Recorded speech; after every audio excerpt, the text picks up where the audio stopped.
All right, there you are, Colonel. There's your $5,000. Here's your bill of share for them heifers, Hines. Come on, let's have another drink to close this deal, eh? Hey, Pete, shut him up to everybody. This is on me.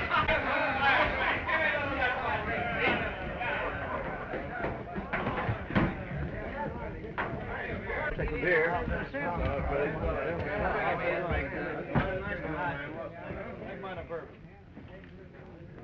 Anytime Wolf Hines can pay that much money and smile, there's something wrong with the deal, Billy. Right you are, kid. Think nothing of it. Here, have a drink. No, thanks. The Colonel's guzzled enough for both of us already. I'm going to get him started home. I gotta be going, Colonel. No, sir, you can't leave yet. Why, me, I'm going to... You're going home, Colonel. Who said I am? I did. Listen, kid, you're the ramrod in my spread. You can give orders to my wranglers, but I'm your boss. Get that Colorado creep? I'm boss. Sure you are, Colonel. But you've had a lot to drink, and you've got that money on you. We better be going. I said I'm staying here, didn't I? And I said we're going. Yeah. What are you trying to give me that? You better let me take care of that, Colonel. I'm old enough to take care of this money. Go away, Waddy. Are you coming with me, or do I have to hog-tie you? Who's gonna hog-tie me? I am. Good thing you're not my foreman, Colorado. First time I ever heard a ramrod giving orders to his boss. Did anybody ask you anything? Hines is right. Colonel's old enough to take care of himself. You stay out of this, Hines. Come on, Colonel, we're going. Concern your hide, sir. Ain't a foreman in Colorado can tell me what to do. Here. There's your money. I'm getting a new ramrod. Now get your blanket roll out of my bunkhouse and get going. All right, you old souse. Go ahead and get drunk. And I hope you drop that roll. It'll teach you a good lesson.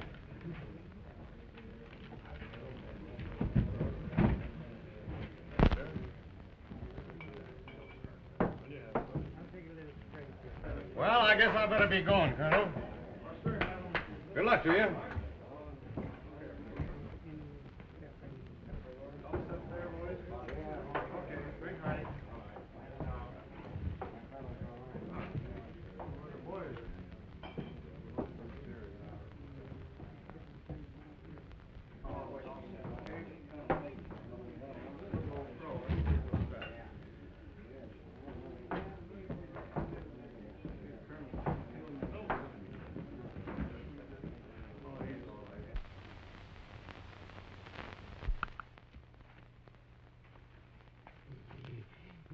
Try to make me do anything. I'm boss. I'm colonel. Who's gonna make me do what? Colonel.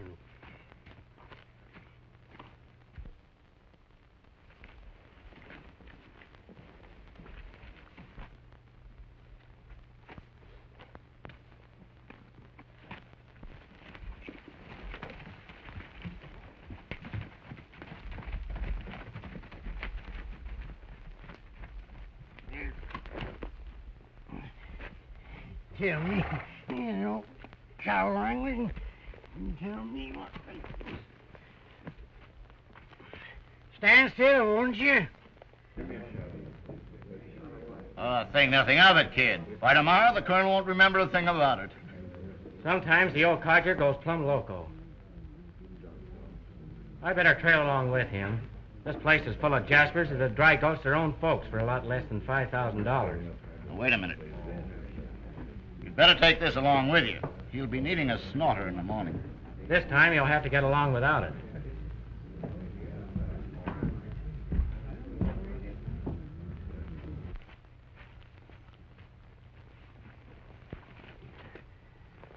Thank you, my friend.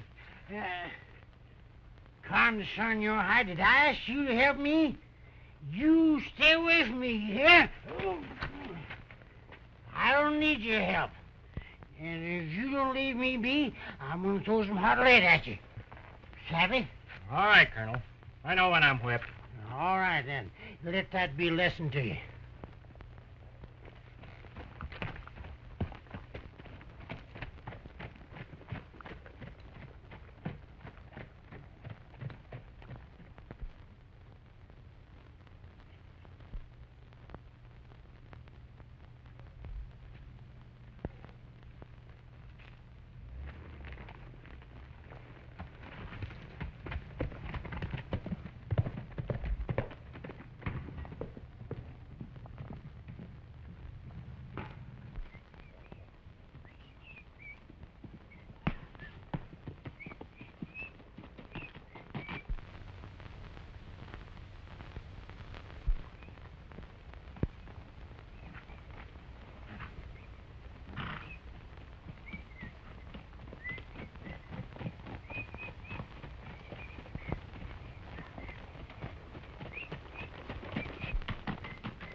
Get that horse.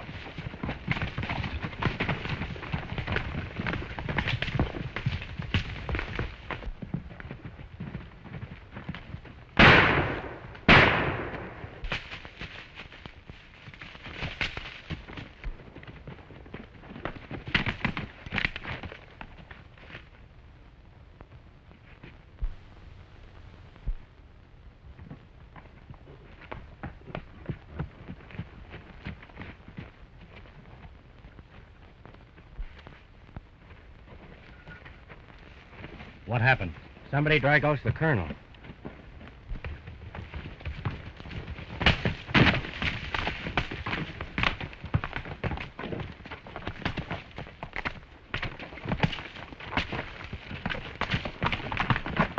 And when I got here, they were just riding away. I thought I recognized Looks mighty queer to me. That's all I've got to say.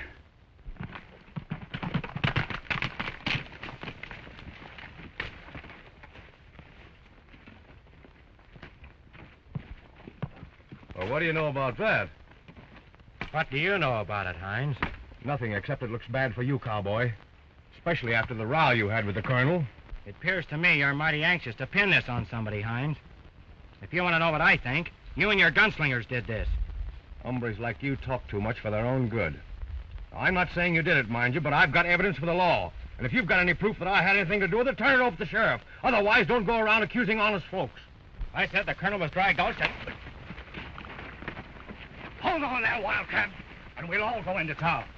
If there's any charges to be made, I'll make them. Get mounted.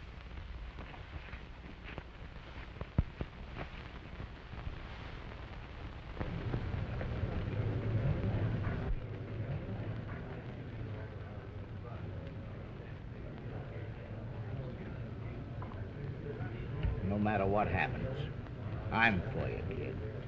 I've known that right along, Bibbin. Thanks. Don't forget to check with the bank about those serial numbers. I won't.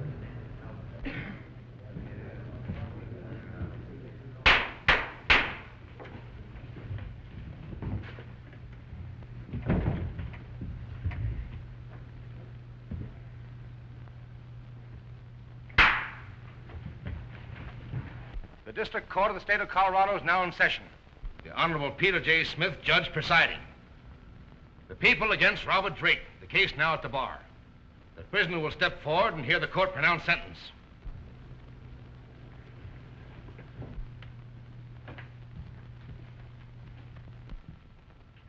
Robert Drake, you have been tried and found guilty on an indictment charging you with the crime of murder in the first degree. The verdict of the jury makes the sentence which I am about to pronounce mandatory. Therefore, it is the sentence of this court that you be placed in charge of the sheriff of this county, who in turn will deliver you to the warden of the state penitentiary, where, during the week of September 16th, according to the provisions of law, you will be hanged by the neck until you are dead. Wait. I've been accused of murdering my best friend on evidence that was dealt from the bottom of a cold deck. Order in the court. The prisoner has had his chance to speak before a sentence was pronounced. Take the prisoner away. I said I was cold deck, and those who frame me are the ones who killed Colonel Gifford. The colonel was like a father to me. And if my life would bring him back, I'd be only too glad to stick my neck in the noose. But it won't. And in the meantime, the 3 men who dry-gulched him are seated in this courtroom. And they haven't been tried. Take him away. But if there's any real justice, there'll be another trial before I swing. And it'll be a quick trial of gun smoke and wooden overcoats for those 3 killers.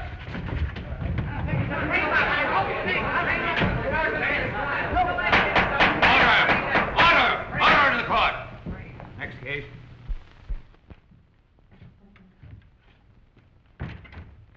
Howdy, Bill. Hello, Tucker. How's tricks? Just all of them. All of them. Pretty tough on the Colorado kid the way the trial went today. Wasn't any other way it could go. You heard the evidence, Tucker. Yeah. What you got in there? Oh, just an apple pie, the kid's favorite. Can I give it to him? You know that's plumb against the rules, Tucker. Here, let me take it. Oh, now, wait a minute. Why, can't I even talk to him? Oh, well, seeing as it's the kid's favorite pie, why, I guess I can make an exception in your case. Now, be careful what you say, because I'm going to be listening. Wait a minute.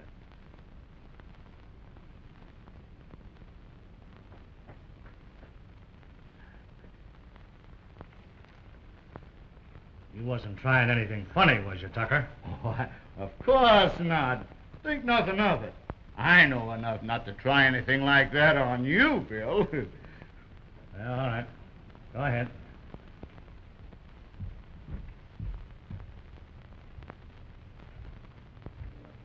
Well, evening, kid. Howdy, Bibble. Just brought you a nice apple pie to kind of ease things up a bit.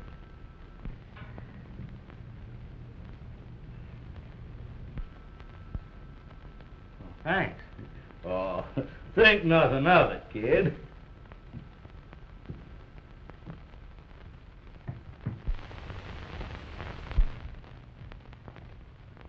Oh, say, Bill, did I ever tell you what happened to me when I was a star packer? You? You was a star packer? Well, not for long. I had to turn in my badge. Now, if you'd have been in my boots, you'd have known just what to do. But me, well, I let the hombre get the best of me. Hey, wait a minute. What hombre? What did he do? Well, it was like this, Bill. Now, look, I was coming out of a cell, see? Now, you're coming out like I was. And me, I'm the hombre pulling a gun, just like this. He says, reach for the ceiling, Sheriff. Oh, that's a pretty tough spot to be in, eh, Bill? Well, what would you have done? Why, I'd have gun whipped him. That's what I'd have done. Yeah, but how? Well, I'd have come at him slow Like this. Hey, wait a minute, Bill. You can't do that. No, why not? Of course, he was coming at me with iron in his mitt, like this. He was saying, back up, Sheriff! Back! Back up, Sheriff! Back up! Drop that gun, hombre. Back up, Sheriff! Why, you ain't got nerve enough to shoot, you yellow coyote. If you don't drop that gun, I'll... You get back, Sheriff! Get back!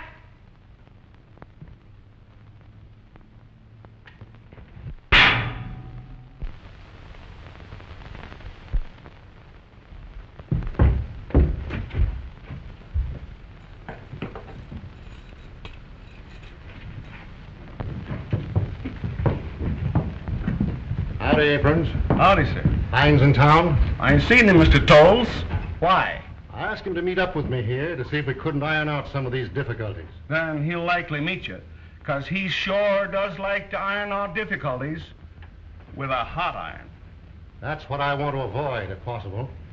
In a gun war, nobody ever wins. There's one thing I'm sure of. He's working for Hines. Is there anything new about those bills? No, I got the serial number from the bank, but none of them have showed up yet. No matter what happens, you keep after those bills, Bibbin.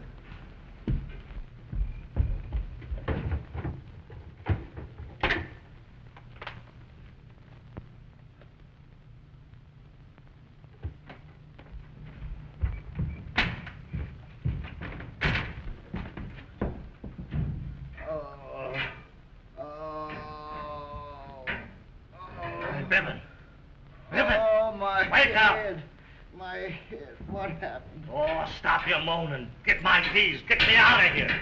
Yeah.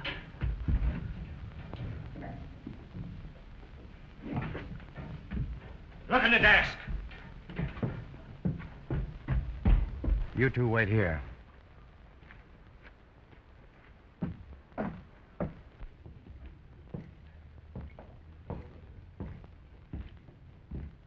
I got your message, Tolles. What is it you want of me? Hines, they say you paid them two killers to beef my mine superintendent. Is that right? What do you expect me to say?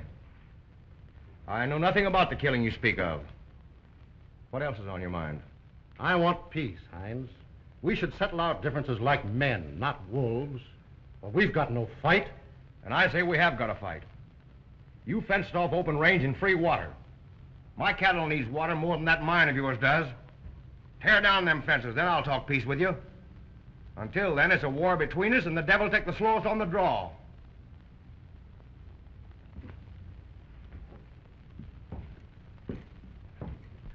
Well, I reckon he must have taken the keys with him. I can't find them anyplace. Well, do something, you idiot. Go find Hines. Find a blacksmith. Find somebody. Do something. Yeah, yes.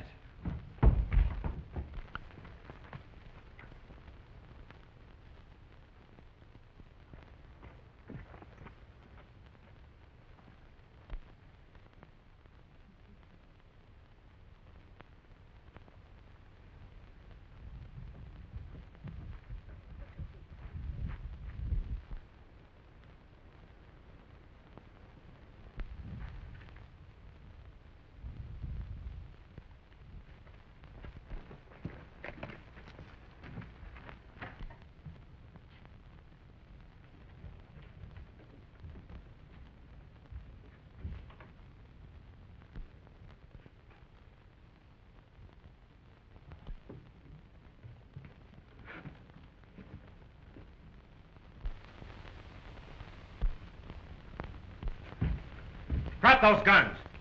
It's the kid. Hold it. Don't go in there. You saved my life, kid. Them two killers were hired by Hines to clean me out.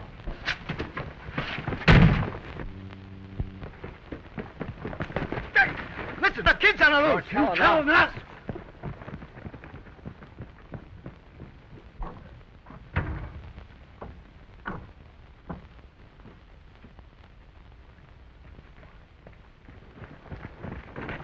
The Colorado kid's loose. Yeah, and he's on the chute. You get the sheriff. You go and get the man. Kid, you've got a way that suggests gun smoke and hot lead. How about riding gun for me? My guns aren't for hire. Besides, you've got enough trouble of your own. After all, I'm a wanted man. I know enough about Hines' ways to know that you're not guilty. I'll take you as you are. Thanks, Toll.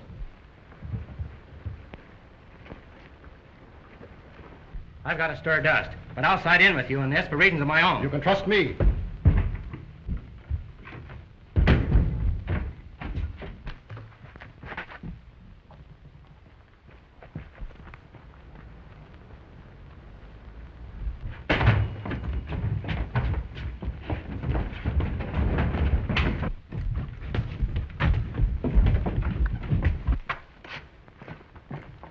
He slid out on us. Roy, hustle over to jail and see what's keeping the sheriff in leathers. Come on, men, scatter out. Let's find him. Hurry up and get me out of here.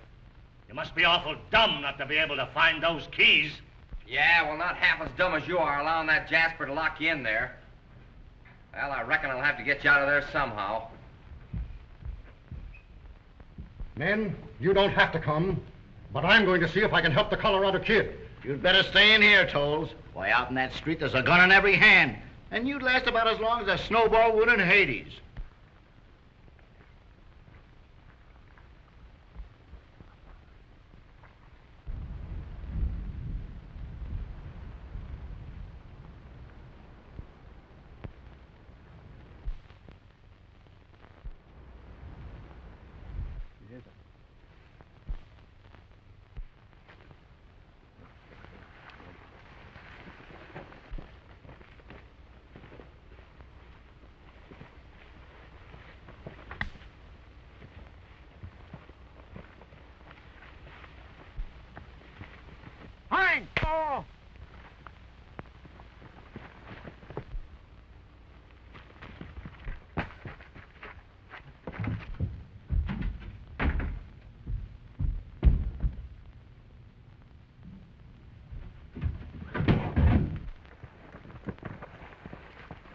What happened?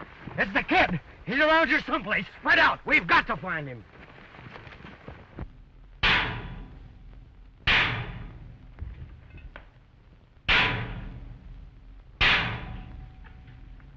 Why don't you use the key? Thanks.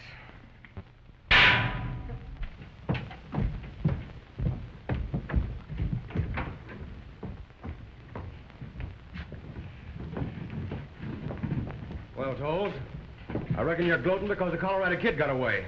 But you're not going to be able to gloat long. He's an escaped convict, and you helped him get away, so I'm swearing out a warrant for you. I'll have you thrown in jail for helping a wanted man escape. That is, unless I get you a promise to open up them springs so my cattle can have some water. You're wasting time, Hines. I need that water for my mine. And as for throwing me in jail, not without a fight. All right, boys. They're asking for it, and we're plenty accommodating. Grab their guns. Hold it, gents. Now elevate, all of you.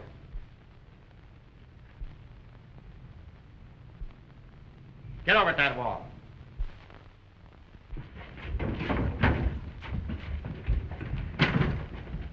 All right, boys, get their hardware.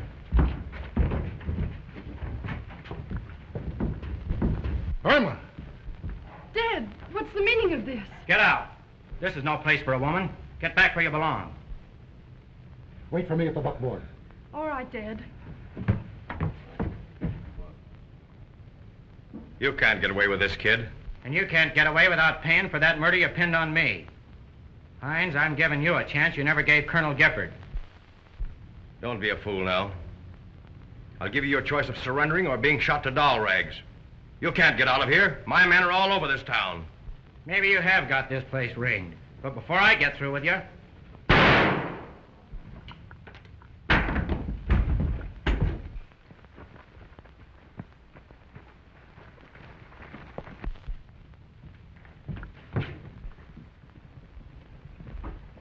Beat it, kid. You can't stand off the whole town. Get leather, boy. We'll all go together. You can drive my buckboard. There it is, kid. Get going. We'll follow behind. You men, guard the front. The rest of you, come with me.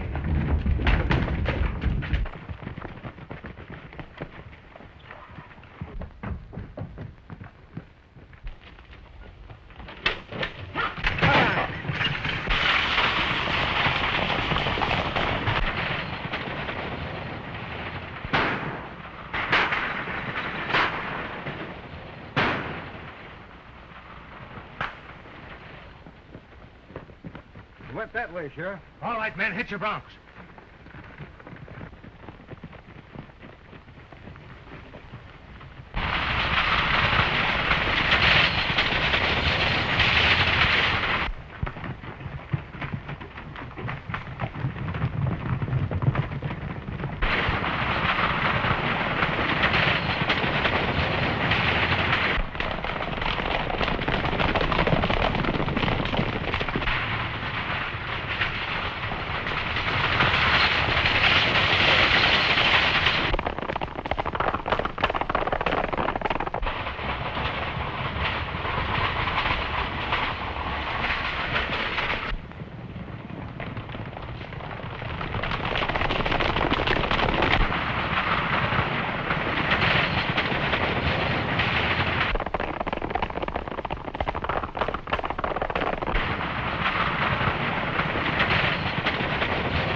Keep going, men.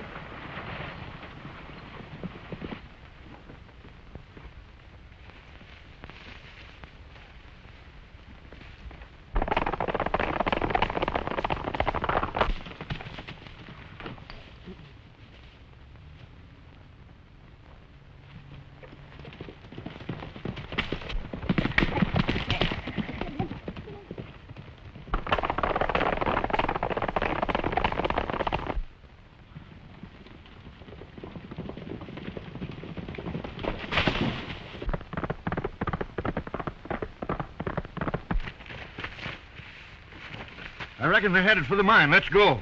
Wait a minute. They got too much start on us. I'm not running into any ambush. I'll make it myself in the morning. All right, hit leather. We're going back to town.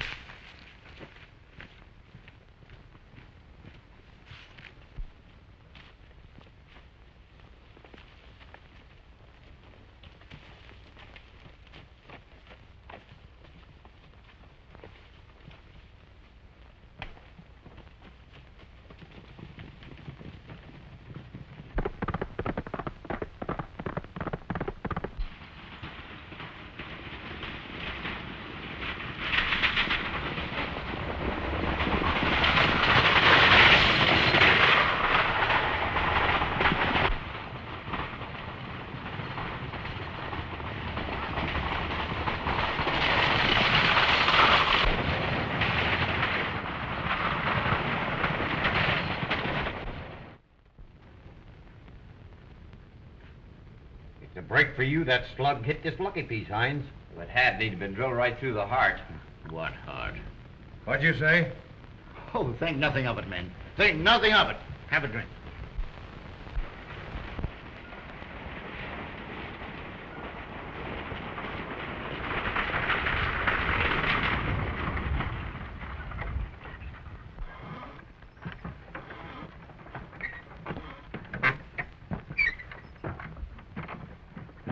Did I do something wrong, miss? Yes, you have. You've come here. Isn't that enough? I came here only at your dad's request. You're a wanted man, and with you here, that means more trouble for us. We're seeking peace with Hines and his men, not more fights. I'm afraid you're seeking peace where there isn't any peace, miss. We don't need gunmen here. Why don't you get out of this country? I think we can struggle along without you. I'm sorry you don't approve of me, but I'm not leaving this country until I finish what I got out of jail to do. What is it you have to do? I reckon it's best I don't tell you that, miss.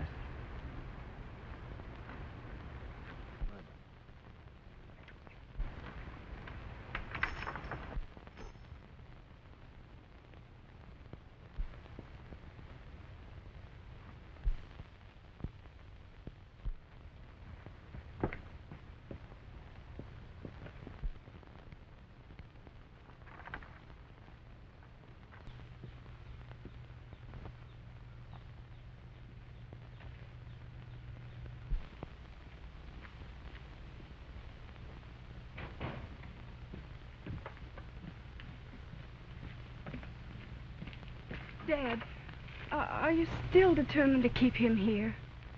Why, what's bothering you, honey?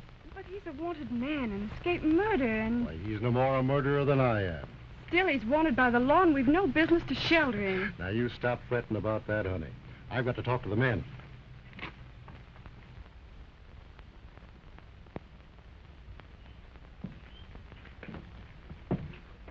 Men, I don't know for sure what's liable to happen here. Hines is dead. Maybe we'll have peace. On the other hand, his gang may come back with a vengeance. And if they do, there'll be war. Now, this fight is none of your own, boys. And any one of you who thinks careful and cautious is welcome to quit. I'll not hold it against you. But I've got to know my strength. Nobody will buy meat flowers if I get plugged, Mr. Toll. No, and me neither. I'll be darned if I wouldn't rather die with a bullet inside of me than run from skunks like Hines's bunch. That goes for me, too. Me, too. Thanks, boys. I'll not be forgetting this. Guess we'll have to wait for the next move from them. In the meantime, you men might as well go back to work.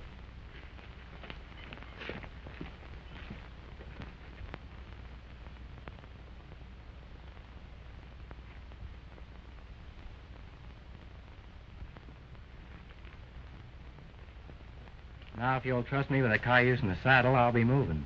Might not be very healthy for you to go roaming about right now, kid.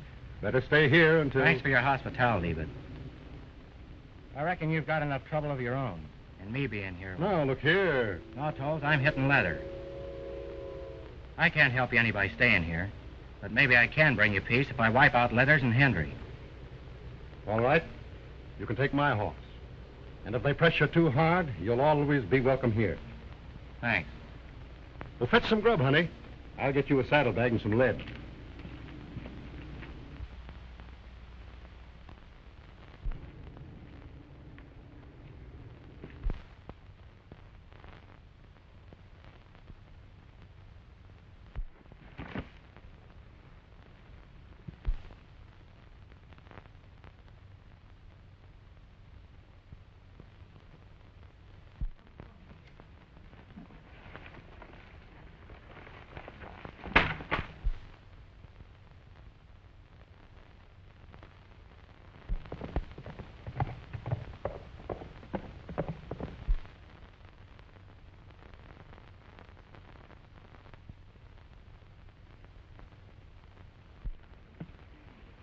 There's a rider coming this way. It's Sheriff Hannon. Why did you rush to warn me? Well, because you saved my father's life yesterday, and I want to wipe out that obligation. Well, what do you want me to do now? Leave here before you cause more trouble. All right. I'm on my way. Oh, wait. You can't leave now. Hide in there.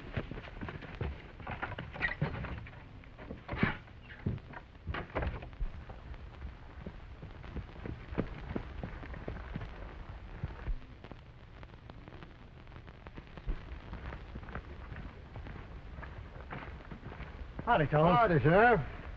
Hello, Irma. What do you want, Sheriff? I've come over to get the Colorado Kid. The Colorado Kid. Yeah.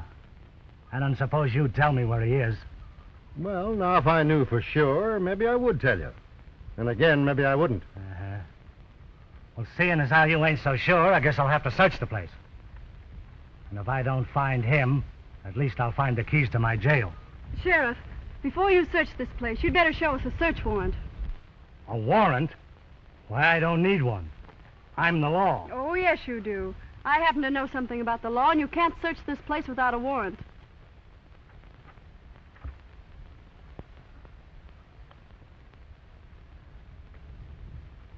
So the kid is here, huh? Well, maybe he is, and maybe he ain't, Hannon. But me and the boys will back up Irma's demand about that warrant. Hiding an escaped convict ain't a very smart idea, Tolles. You wouldn't want Hines to swear out a warrant against you, would you? Where he is, he'll never... Maybe you'll change your mind when you see him coming around. Hines alive? Yeah, plenty alive. The kid's smoke only creased him. And now he's offered a cool $1,000 for the kid. Dead. You know what that means. Every tenderfoot and cowpuncher will be using him for a target. He can't escape, Tolles. And you helping him ain't no way to get peace with Hines. Tell Hines I want peace, but not at the price of a man's life. Now get out and get your warrant, Sheriff. All right, Tolles. I'll get a warrant. But I don't reckon I'll be needing one by the time I get back. Can you figure that out?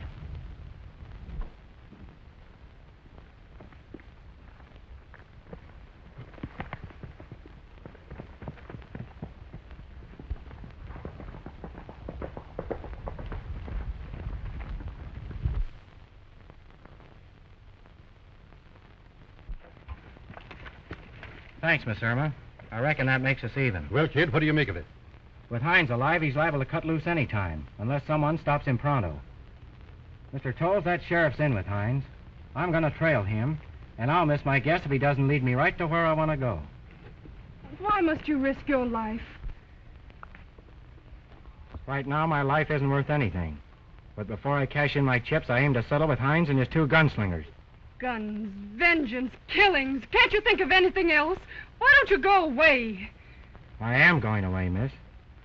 I'd watch that water if it was me. Right. That's most likely where Hines will strike first.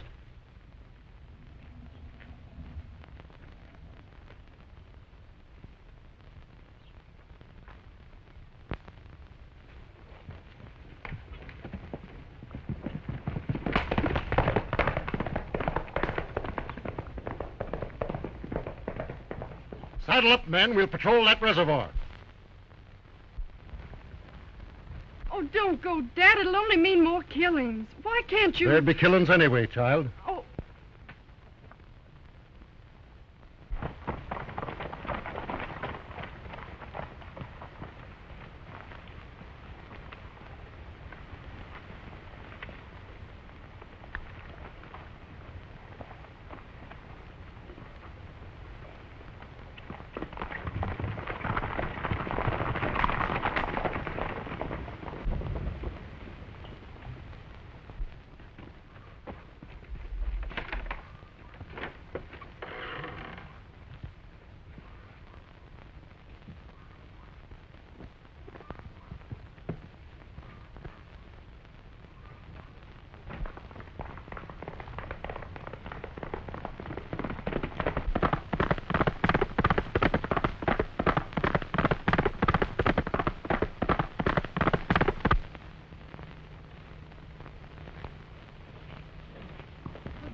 What's wrong? I want you to come back to the mine.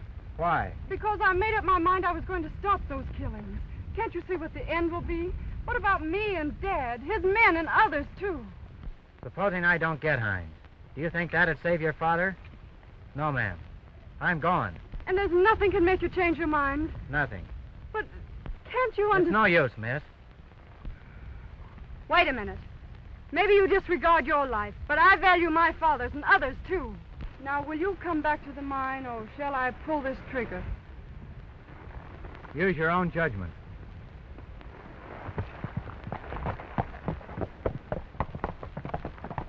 Kid!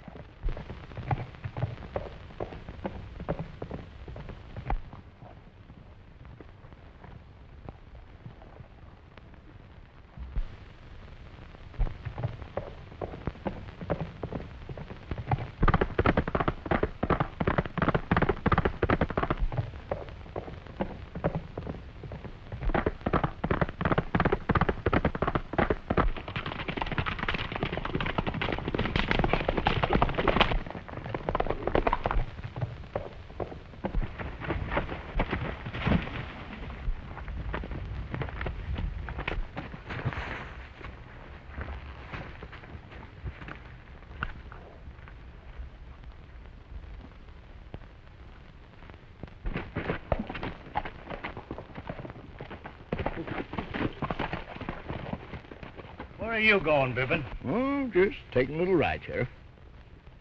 Where to? Oh, no place in particular. So think nothing of it.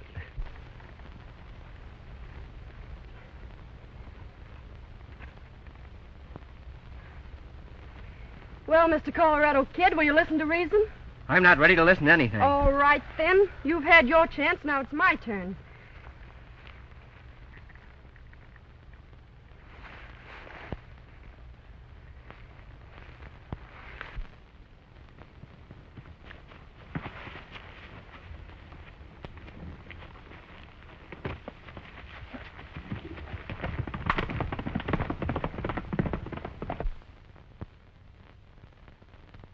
Well, Sheriff, if you're heading back to town... I ain't. But you'd better be. Say, if any of Hines's men was to run across any friend of the Colorado Kid's, why, he'd...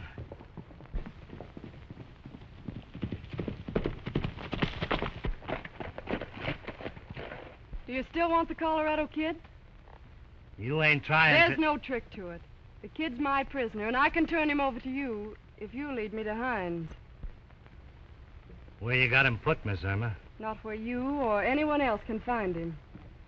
Do you take me to Hines? Well, now, how would I be knowing where Hines is? Suppose we ride together. Maybe we'll accidentally run across him. I ain't trusting you none, Bibbin. You better ride with us. Don't worry about him. No one can get to the kid. All right. Bibbin, you hit leather for town or I'll... Yes, Sheriff.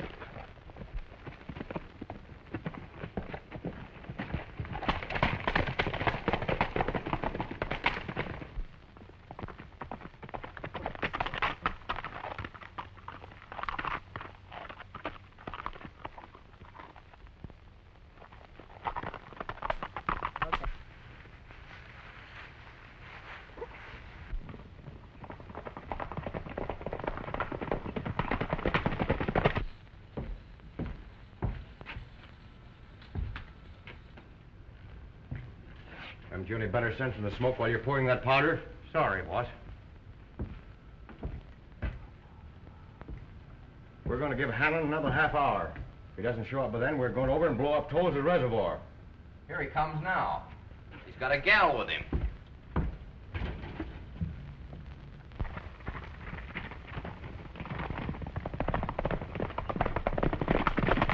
Why, it's Toll's his daughter. What's he bringing her here for?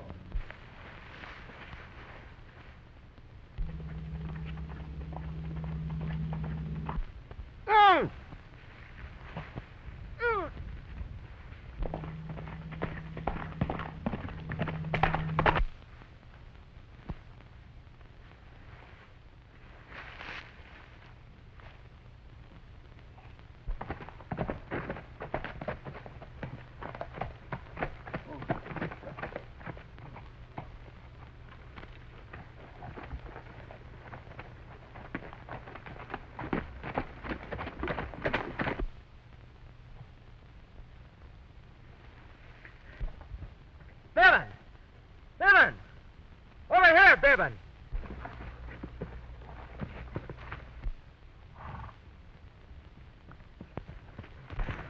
Boy, am I glad to see you.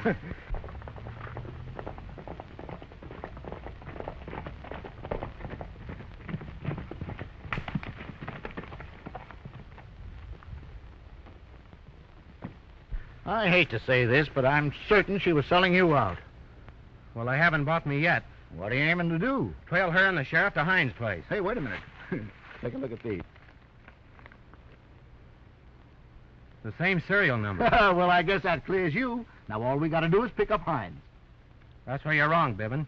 There's no doubt Hines is guilty, but in a court of law, these serial numbers wouldn't mean a thing without a confession. Come on. Hey, wait!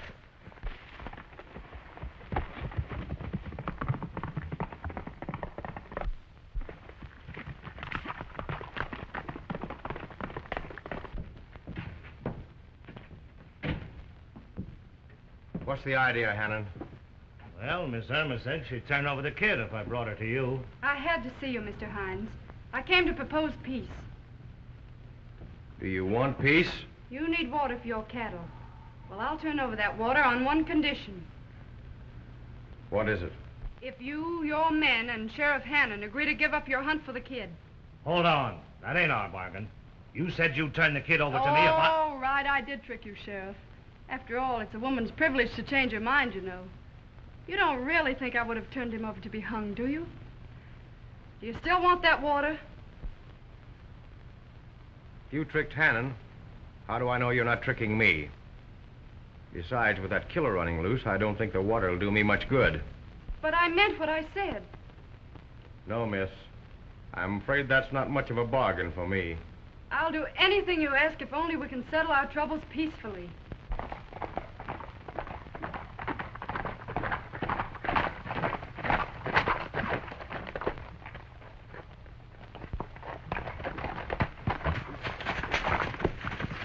Can't you be sensible about this?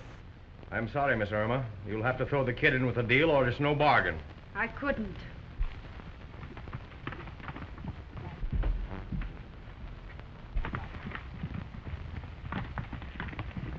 It's the kid. So that's it, huh? You tried to double-cross us. I didn't. Well, that's just what I wanted. The kid got here all right, but he's not going back. Cover those windows, and don't shoot until he gets close enough.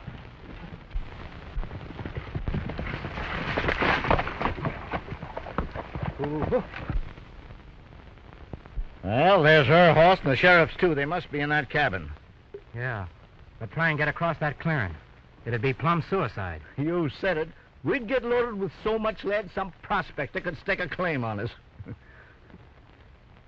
Bibbin, you stay here. Yes, sir. Who, me? What's the matter, scared? Oh, no, think nothing of it. You keep your eye on me, and when I give you the signal, start throwing some lead to attract their attention. Yes, sir.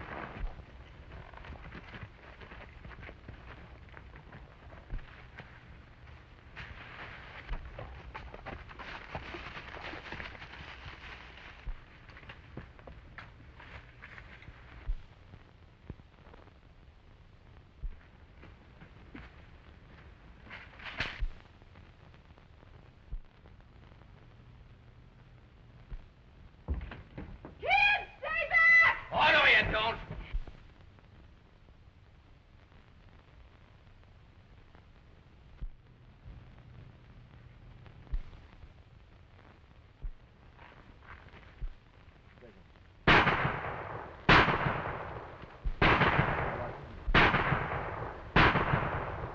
Wait a minute. What do you reckon they're doing? I don't know, but we're going to wait. This waiting ain't my idea.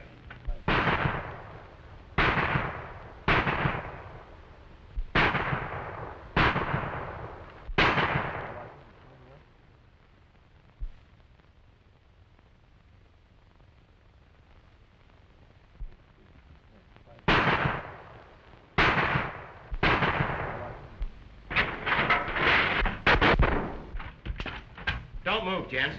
Now drop your irons and back up against the wall. Slow-like and together.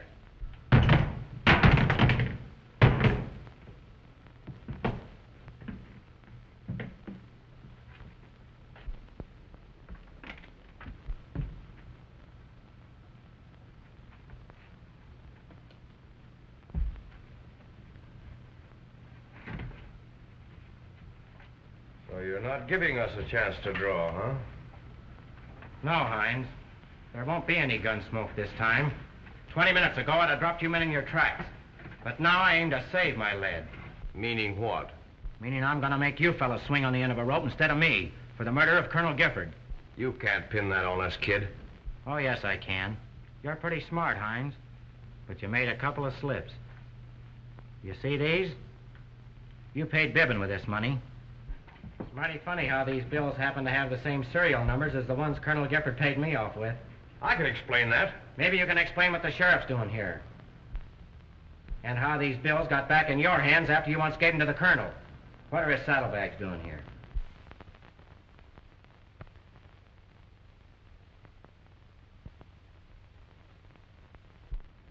All right, I did it. I dry gushed the old fool, but I'll never swing for it because no jury will ever hear the evidence. Now, you'll destroy that money and let me out of here, or we'll all go out together right now. Get away from that powder before I drop you in your tracks. All right, go ahead. You wouldn't do that, Hines. You're never going to put my neck in a noose. At least give the girl a chance to get out. She got herself in this working for you, so you get her out. Working for me? Stop stalling, kid, and make up your mind pronto. All right, Hines. You hold the winning hand. Get that, Hannon. That's not enough, kid. Throw our hardware outside, and yours, too. And leave you free to smoke me out? No, Hines. I'll give you an even break, but that's all. All right, but make it pronto. Irma, throw their guns out the door.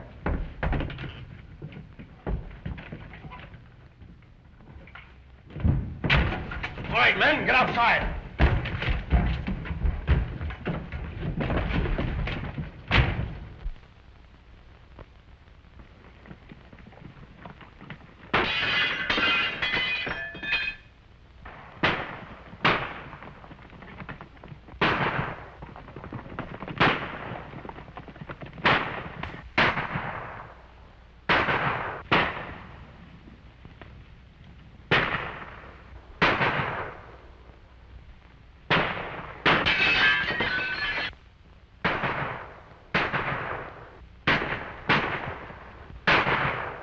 Blast that cabin. We can't let him get away.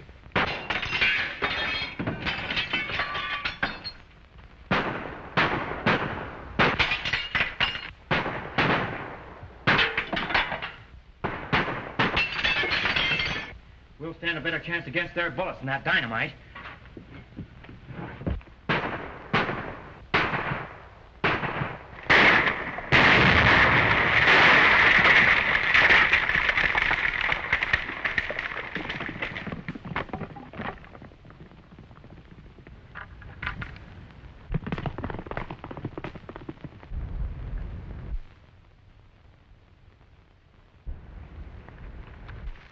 Are you all right, kid? Never mind that. You take care of them. I'm going after Hines. Irma, you stay here with Bibbin.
Hey, kid!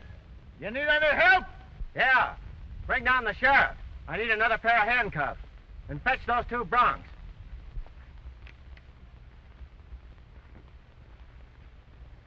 I reckon from now on you'll have some peace. Thanks for the confession, Hines. I don't think the jury will be out very long. If it hadn't been for that dumb sheriff falling for that girl's trick, you never would have got us. I'm sorry, Irma. I should have known that you wouldn't. You mean trade you like one would a horse? I guess that's what I meant to say. And nothing else? Well, Say, hadn't I better get these hombres going? would you? Thanks, Bibbin. Think nothing of it, kid. Think nothing of it. Come on, you coyotes. Wait a minute. Before we go, there's something I'd like to know. It's been bothering me very much. Where are the keys to my jail? Oh, is that all? Why, think nothing of it, Sheriff. Let's get out of here. Come on.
Where's the station master? Probably home in bed. The very idea. This is just a flag station. The Limited ain't supposed to stop here. Well, where's the city? Over there. Is there a hotel? Yes, but you wouldn't like it. Well, is there a... Lady, you're holding up the Limited. Well, wait a minute.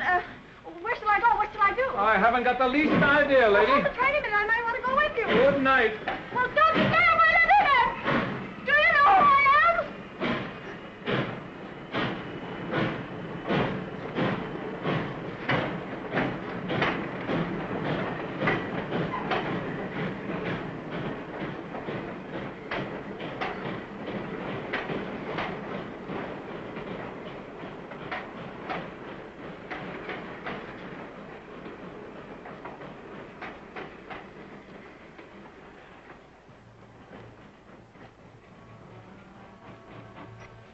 You see Senor Jean?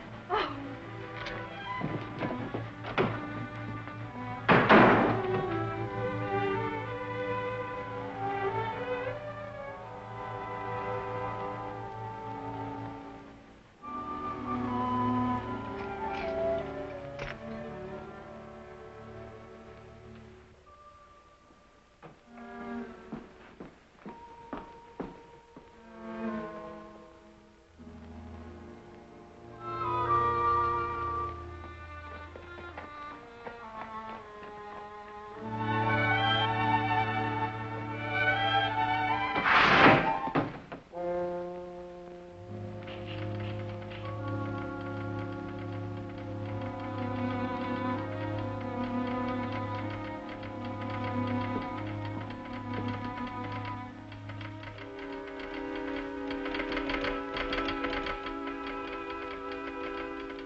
not riding tonight, are we, Jim? I should say not, kid. It's just the shank of the evening. Oh. Bueno. Why, Benita, you little rascal, you look pretty enough to kiss. Well, why don't you try it? And get shot? Oh, Senor Jean, he flirts with all the girls, but he never kissed any. Is that so? There you are, Danny. That's what I do to him, kid. You better practice up. Let's have a drink. 3 whiskeys. Hey, Stuart. Yeah? Here you're going across the border to fight for the rebels. Those big ears of yours hear everything, don't they? Filibustering's a high crime against the Mexican government. They'll stand you in front of a wall, send you to jail for life. Maybe we'll meet socially in the same Mexican calaboose. What are you hinting at? Just this. If I do ride south, I'll be healed with my own guns. I won't be carrying those rotten shooting tools you're running across the border these nights. Set up 3 whiskeys. I'll take 3, too. Go get Sheriff Thor's. Say, Gene, Yeah? you've seen plenty of fighting everywhere. Why is it they gotta go start a war across the border? Well, I'm darned if I know, Nels. Unless it's just that over there they think the world's getting a little too crowded to live in. You know, gentlemen, I think that humans are greater fools than animals or even bugs. Now, we'll take bugs, for instance. They don't fight each other. They believe in live and let live. Of course, nobody's ever given bugs rifles or got them drunk or... That reminds me. I'm not going any further with this conversation unless I get a thanks. Now to continue. It's always been my idea that if you give children cap pistols to play with, when they get older, they want real guns. Real guns that shoot real bullets and kill real people. And the sad part of it is there's always someone who'll sell them to them. Someone, for instance, who wants to run everything and boss everybody. You know, gentlemen, there's other things besides this that make men drunk. Yes, sir. Power does. Power makes men lie and cheat and steal and betray their friends. It even makes them give their best friends this. Will you shut up? They do kill each other across the border. Who cares? Not you, Hayward. You don't care. Not as long as each poor devil killed is another dirty dollar in your pocket. I make allowances for a whiskey-soaked brain. Well, you don't have...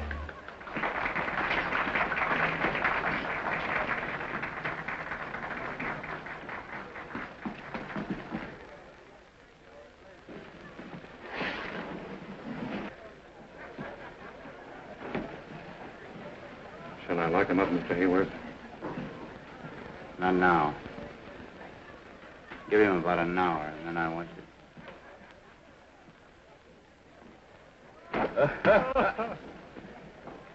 Boco! Didn't I tell you not to follow me here tonight? Didn't I? Oh, Senor Jim, when you're drunk, you're loco. Where you go, Poco, she go too. You fall down, I take you home. Well, that may not be long. Well, let's have some more.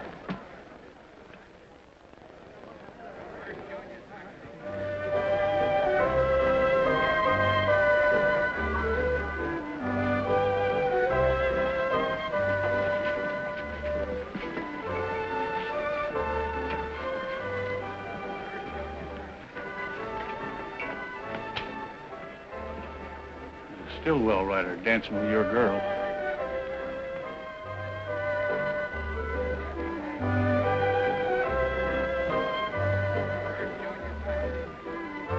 Take care of it.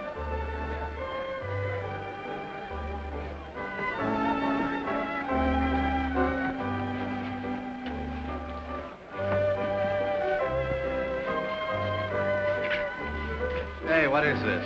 I'm cutting in. You are not. Oh, yes, I am. Hey, Benita doesn't want to dance with him. Who says she don't? Take a walk. Hey, wait a minute. She hasn't done anything. Shut up.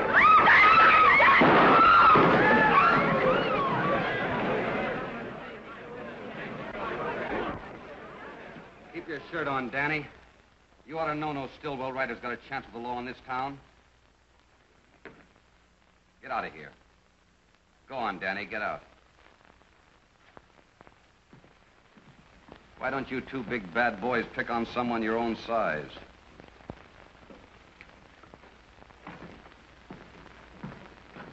Be a sport. Give those kids a break. Why, Danny intends to marry Bonita.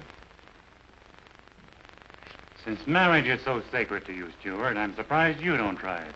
I would. I would if I could make up my mind which one to take. Honest, there's so many women after me, I positively have to fight them all. As if any woman who thought anything of herself would tie up with a booze hound. Yeah? Yeah. Well, you look like a gambling man. I'll just make you a little proposition. This says that I'll marry the first girl that hits town. The liquor's talking. This dinero's talking louder. That's easy money. Put up. Take care of that, Eddie. All right, Stuart.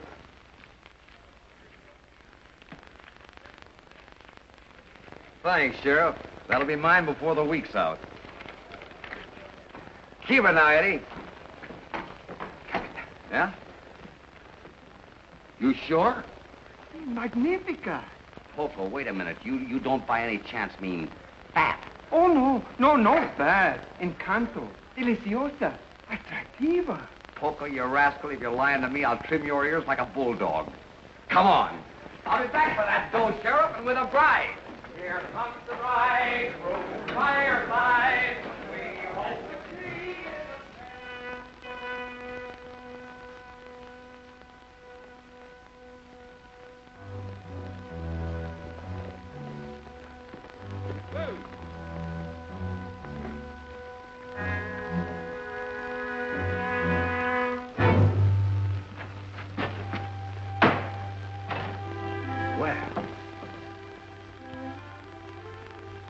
Hello.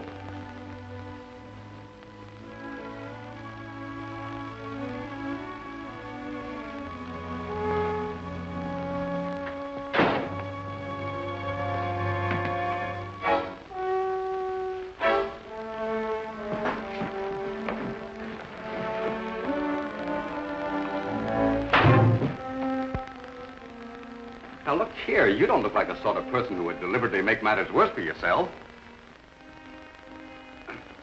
Excuse me. Are you married? Are you married?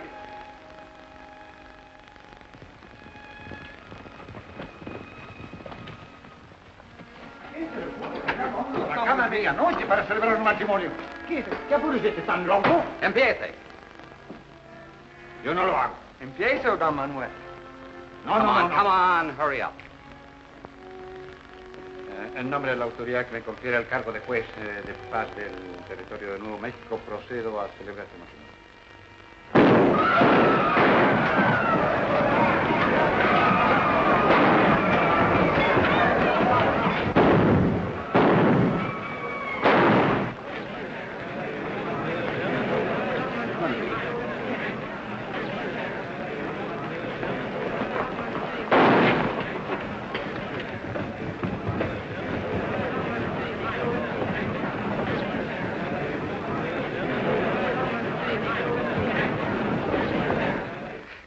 Come on, hurry up. ¿Dónde está el anillo de casamiento? Don Manuel, she wants the ring. You gotta have a ring. Excuse me, have you got a ring? I say, have you... Never mind. Give me your hand. Give me your hand. Look, I don't want to be rough with you. Now, give me your hand. Thank you. Go on. Señorita, ¿acepta usted a este hombre como su esposo? Say sí, lady, and say it quick. Sí. Sí. ¿Cuál es su nombre? ¿Cuál es su nombre? Now your name, miss. You'll be branded pretty and it won't even sting. So what is it? Madeline Hammond. Says her name is Madeline Hammond. Madeline Hammond? You're not Al Hammond's sister. Yes. Well, you... Get him out of here. Sí, capitán. De todas maneras está casado. You come on. No tenemos dinero. I know your brother. Matter of fact, I think a lot of him. Miss Hammond, I don't know how to explain this. It was just a fool bet that Take me to my brother. I can't do that. He's up in the mountains with my boss. Well, then get me out of this horrible place. Yes. Yes, certainly. Señor Jean, algo terrible ha pasado. Mataron un hombre. What is it? Señor Jean, I'm so glad I found Now, you. wait a minute, Bonita. Just a minute, Bonita. You must help me. Just a moment, please. Bonita, what's the matter? Danny, he killed a man. Was it Sneed? See, they fight again after you go. What am I going to do? Well, where's Danny now? He rides. I don't know where. Look, Bonita, you take my horse and ride across the border. I'll get word to Danny to join you in Chiricahua. The sheriff can't get him there. Oh, gracias. No, you save that for Danny. Come on, please.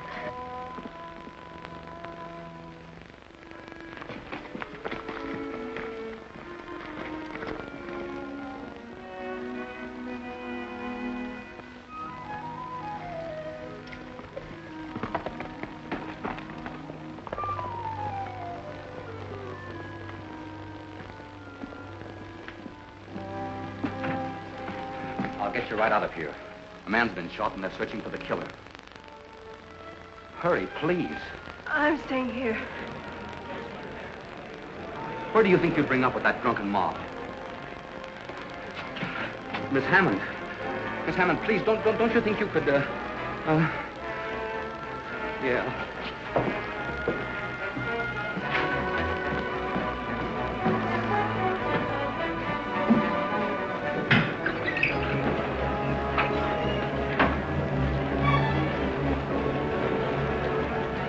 Hey, boys, look around there.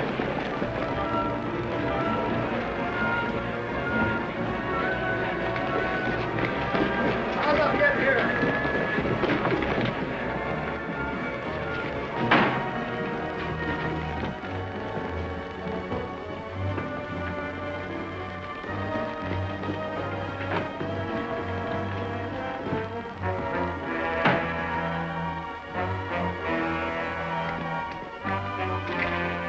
Hey, Sheriff.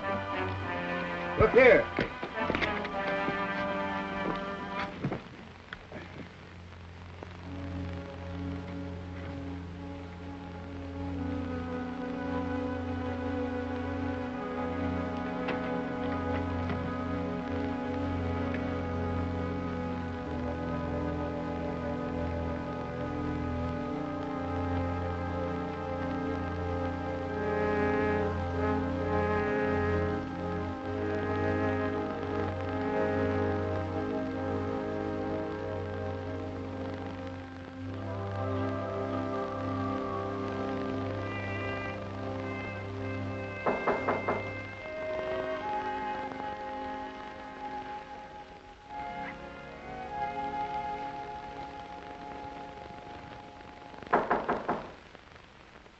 Come in. Good morning. I hope you slept well. Just brought your bags from the station. What would you like for breakfast? I hope I didn't appear disagreeable last night. That didn't matter. I'd been warned. I beg your pardon. I'm Florence Kingsley. Miss Kingsley. So you're the reason I had to make this miserable trip? Yes. You're not going to marry my brother. You can't stop it. I'll take him home. I'll keep him here. I'll stop his allowance. That would be the best thing that ever happened to him. He'll have to get a job. A job? Out here we work and like it. You wouldn't understand that. My brother worked. That's funny. Why don't you laugh then? Work at what? Punching cows. He's been doing it for fun. Now he'll get paid for it. How dare you interfere in my affairs? Because your brother happens to be my affair now. I'd better tell you what I think of him. If I returned the compliment, I could be arrested. You're scheming, impertinent, conniving. This is my house. If you don't like it, you know what you can do. I wouldn't stay here another minute. If you go out like that, you'll get sunburned. Say nothing of what the cowboys might do if they saw you. It's my nightgown. And my robe, too. Get my things. My bags. Where are they? My clothes. Get out and let me alone. Why did I come to this awful place? I made Alfred write to you about us. I knew that would bring him. You seem to forget that the doctor sent him out here. You didn't care anything about him. You gave him all the money he wanted, and that ended your responsibility. You were off somewhere in Europe having a good time. I didn't want to fall in love with Al. I was sorry for him. That'd be for anything that was sick. Only for me, he would have been sent back to you in a pine box. But I threw a rope on him. I've got a claim on him, and I'm going to hang on to him in spite of you and high water. I'm not after your money. We don't want it. The best thing that ever happened to Al is to have to fight for his bread and butter and for me. Please, Majesty, don't try to rob Al of his chance to be a man. You're rich. You've got everything, and I...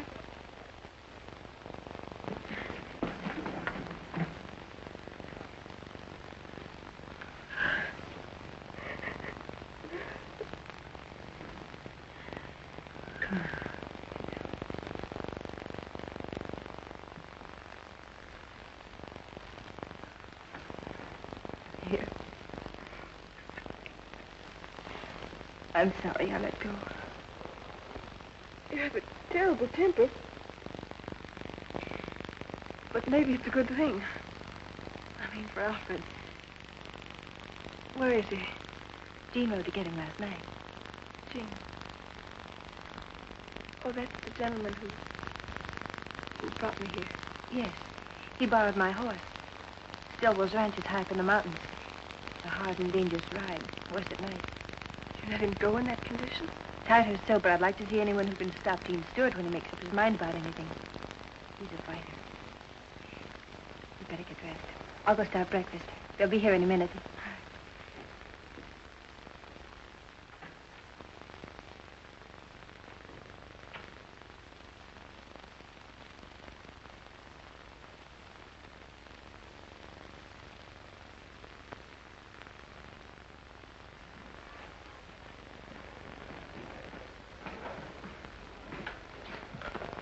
Give me one of those, too. Doc says Sneak will come out all right. Only the good die young. Did you get anything out of that Mexican justice of peace? Ah, he's got a mouth like a mouse trap. All he says, "Mino sabe, mino sabe." And I can't find hide or hair bonita. Get your mind off women. I pay you for protection, and you stand around with a mouth full of teeth in it.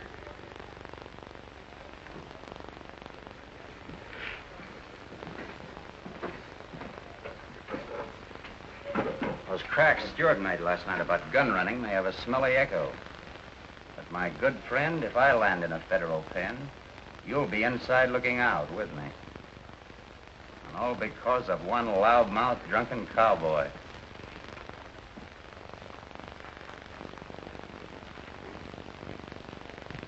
Where'd you get these? Down at the railroad station last night. There were tracks there, too. Gene Stewart. He bet me he'd marry the first girl that hit town. Well, here's wishing him a honeymoon. Alone. Any place in the desert across the border.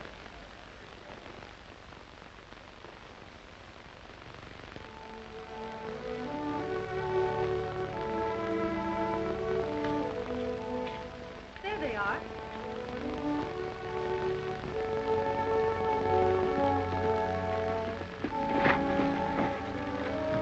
Welcome to our city, Your Majesty. Alfred, how well you look. Hello. Oh, stop. You smell like a horse. Oh, you'll get used to that.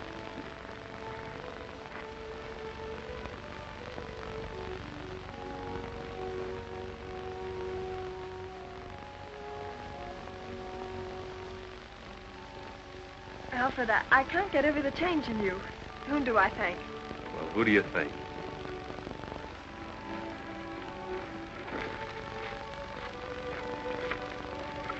Of course, I've had a horrible example. Boy, I wouldn't have your head this morning for $1 million.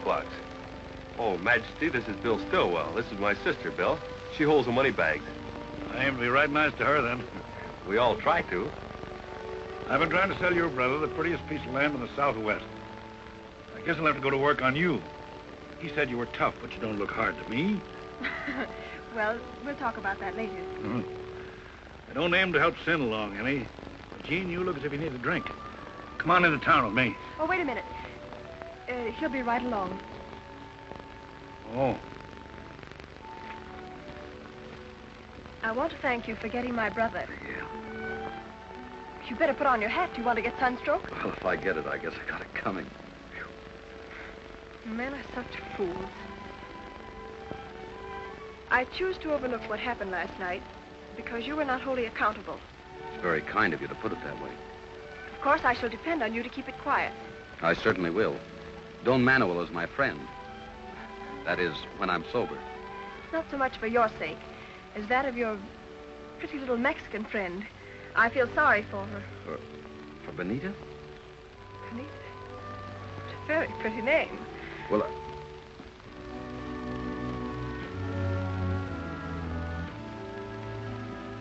Oh, what a beautiful animal.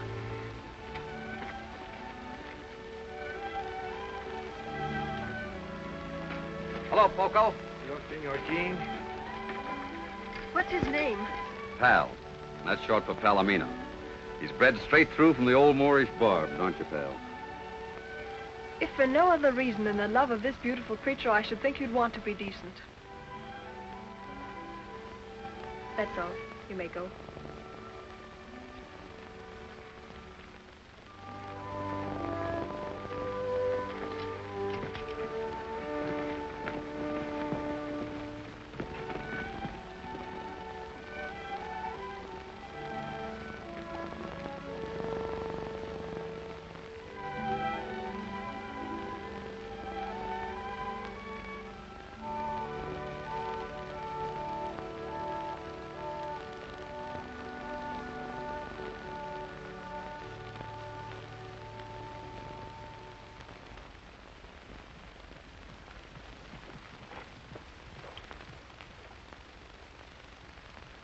I've stood a lot from you, Gene.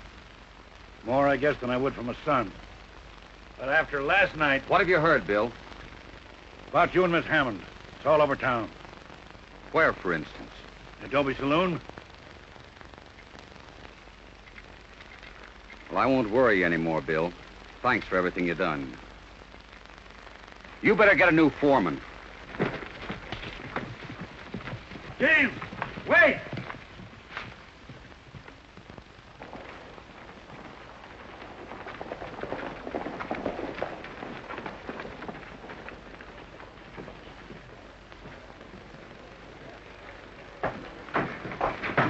Leave me alone, Poco. No, no, go in. Someone kill you. Let go of me, Poco. Do you hear? Please, Senor Jean.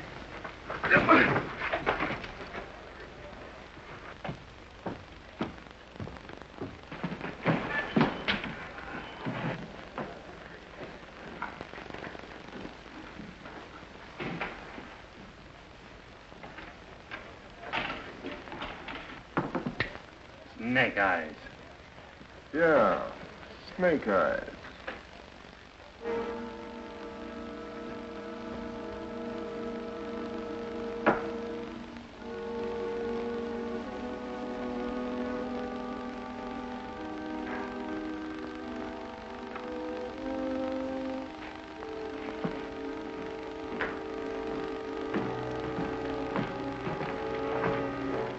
Hello, Steward.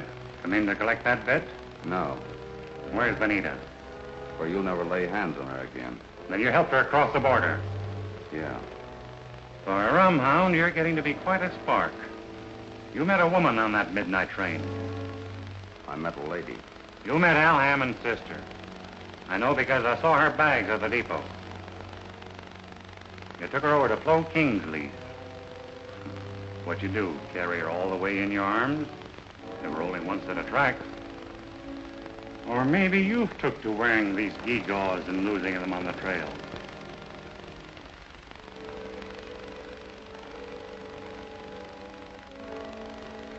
Oh, come on, don't be bashful. Open up. We're all listening. Don't make me go over there and ask the lady what happened. Well, this is one bet I don't mind losing.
Beating up an officer carries a heavy penalty, Stewart.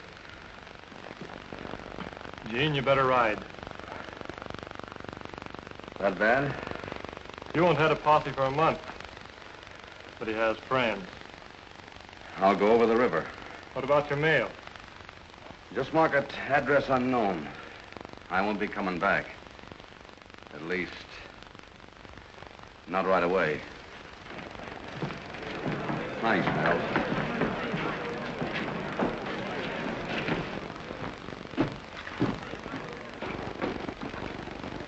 I hurt you, Poco? Oh, he's not hurt here, but you hurt me here. Everything, she's all right now.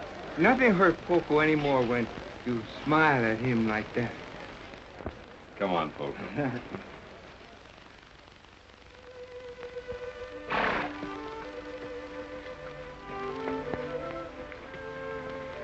All right, I'll buy your ranch. But I'll expect you to remain in charge, at least until my brother learns the ropes. I'll be glad to stay. All right? We'll make that part of the deal. Thank you very much.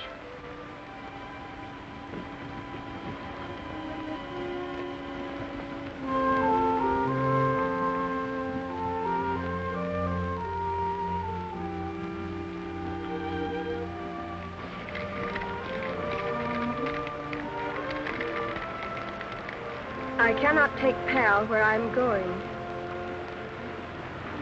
Nor can I sell a thing I love.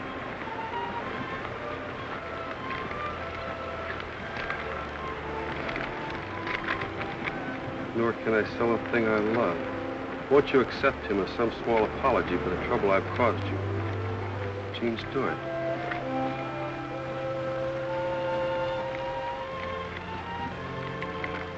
Take him to the stable for me.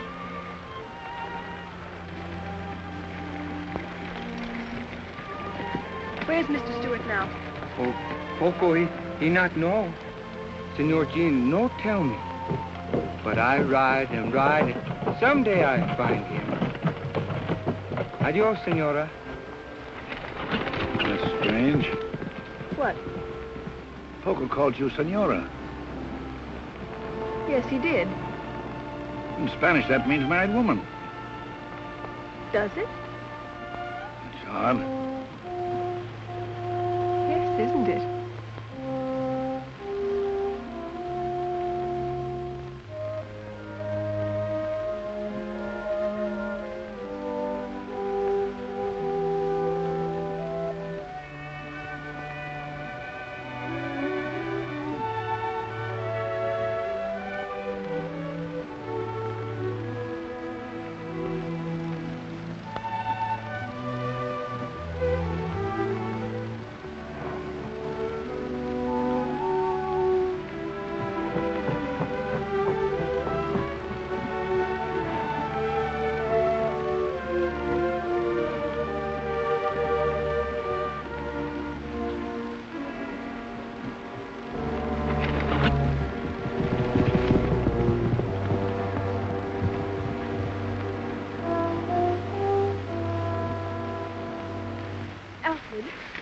Alfred, what happened? Somebody shot me, sis.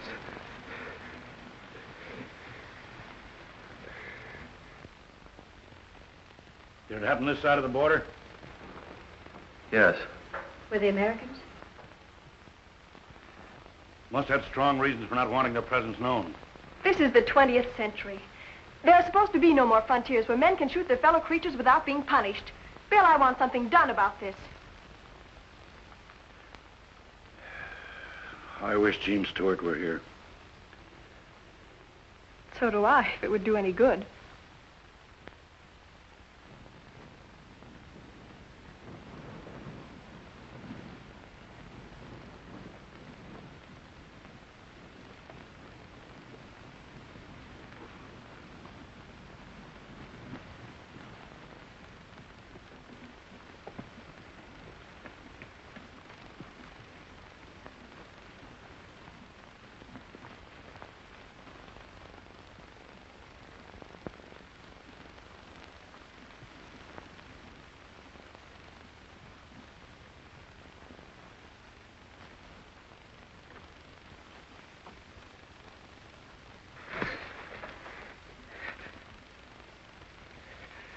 Majestad. Majestad.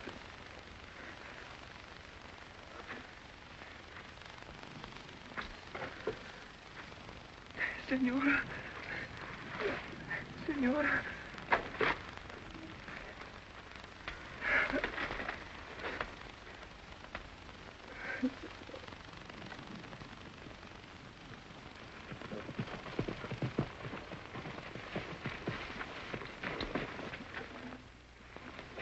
It's Poco.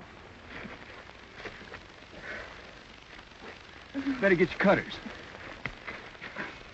Take it easy, Poco.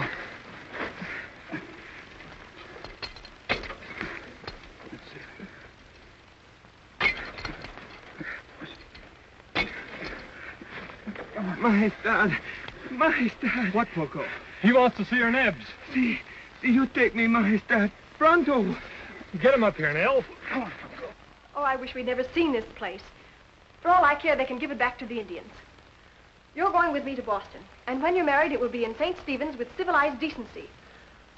Sis, these last few months haven't taught you a thing. In a crisis, you revert right back to type. Nothing but a New England starch skirt. Sorry for coming in this way, miss, but Poco here's in a pretty bad way. Says he's got to see you.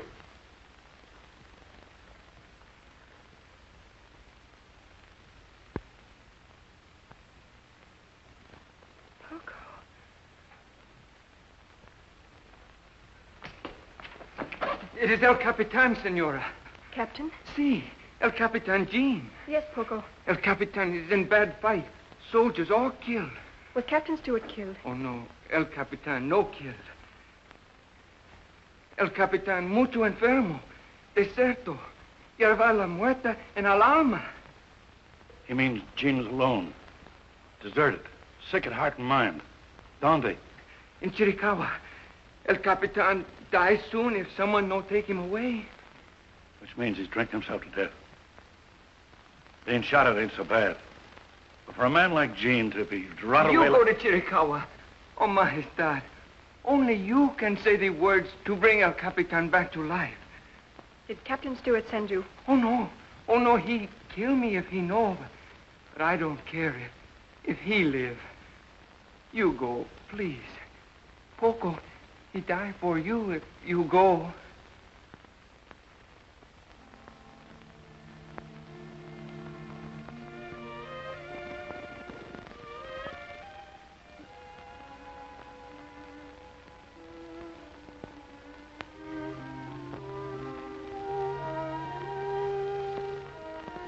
I'll try, Poco. I'll try. I'll go to Mexico. Oh, gracias. Gracias, Majestad.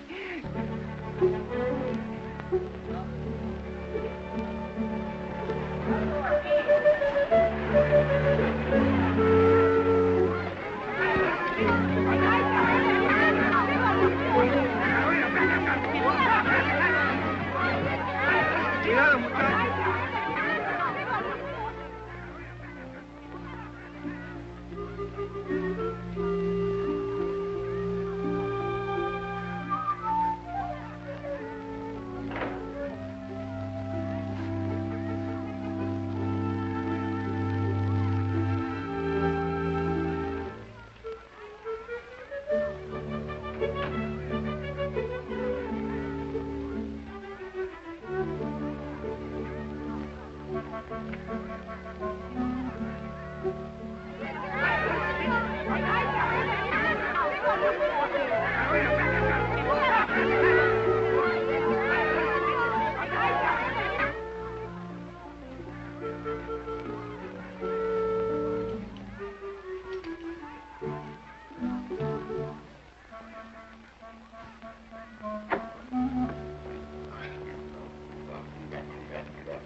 Captain Stewart.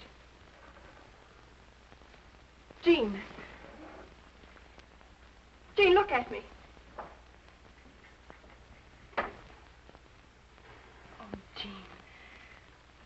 When you've lost your pride, you've lost everything. I haven't got any time for pride. Go away, will you? Go on. I'm going to take you home with me. Oh, no, you're not.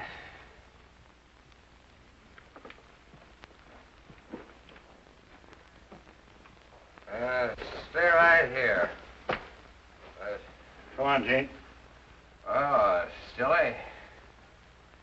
And that one is quite a party. Let's have a bottle, and we'll all have... Wait a minute. Come on. Wait, Come. don't be pushing Come on. Come here. Come on.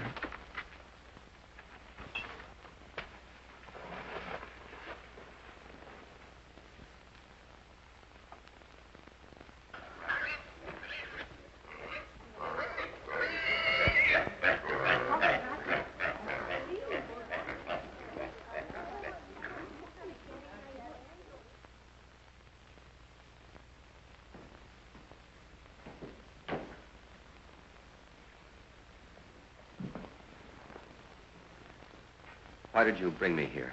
To talk to you. Sit down. Thanks. I'm not worth the trouble. Probably not. The doctor tells me there is no physical treatment that ever really cures a drunkard. The desire to change must come from within. And because my own life has been somewhat useless, I've decided to try my hand at being useful. So, you'll become, shall we say, a sort of biological experiment. Look, Miss Hammond, do you realize that south of the border I'm a criminal? Well, I am. I'm a filibuster, and that's practically a professional killer. There's imprisonment or worse hanging over my head. You see, you do know right from wrong. So you can stop killing your fellow beings just as you can stop drinking, if you choose. I'm afraid if I tried to stop, it would kill me. So sorry for yourself, aren't you? Yes, I guess I am. You see, what comes after death is so uncertain, and down deep, I'm really pretty yellow.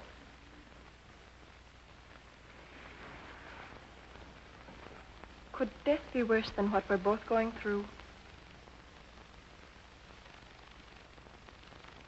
No. Then why don't you try to stop? Well, at least make an effort to. Other men have quit. Men who've fallen lower. Men who are weaker. I have faith in Eugene Stewart.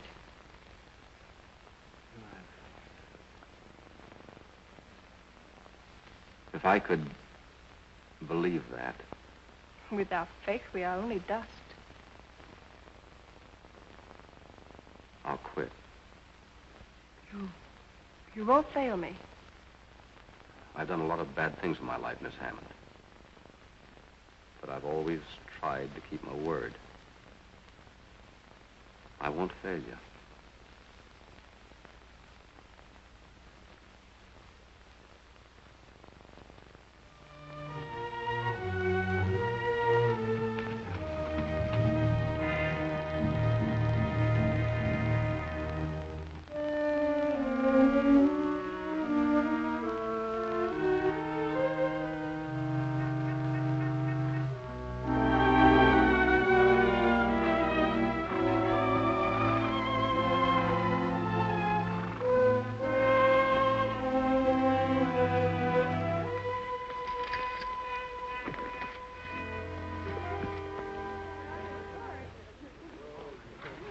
This is your horse, Helen.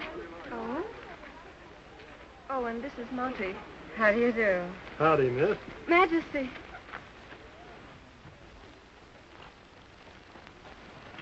Where on earth did you ever get that? That's my foreman, Gene Stewart. Hmm?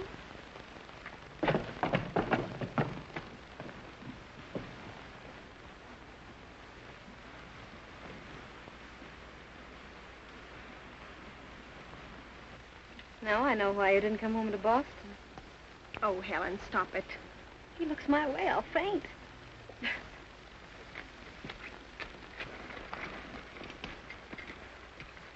Well, I haven't seen much of you in the last few days.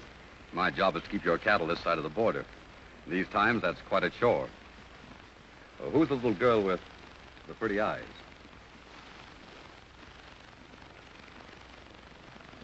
Friend of mine. Oh, social error. You're looking very well today. Thank you. Do me a favor, will you? Please don't take your friends that way, towards the border. Something there I shouldn't see? Plenty. Not pretense the reason for your long absence. Or maybe your little Mexican friend, Vanita.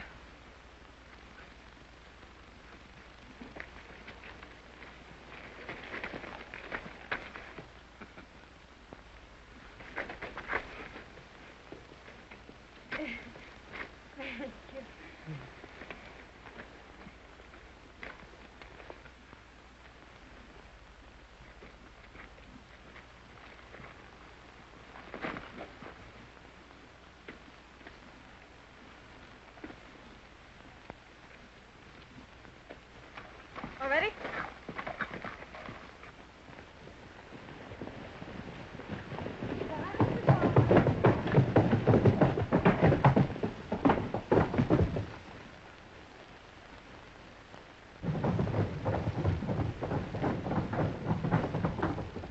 Nell! Monty! Bill! Boys! Quick! What's the matter? What's wrong, I Jim? found the trouble. The man who shot Al? Maybe. Anyway, you had a reason to. Where? Up in the Ghost Rocks. Ghost Rock. See. We're riding up there, Bill. Maybe Miss Hammond won't like it. We better get Sheriff Hall. We don't have to get the sheriff. He's right there. What? Did you see him? You bet Poco saw him ride in about an hour ago. See, I saw him. He's in with the gun runners.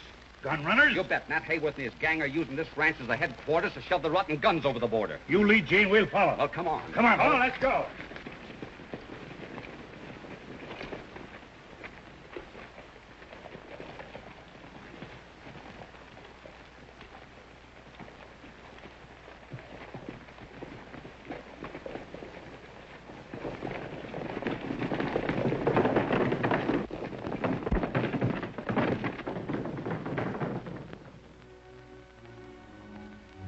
I paid you enough.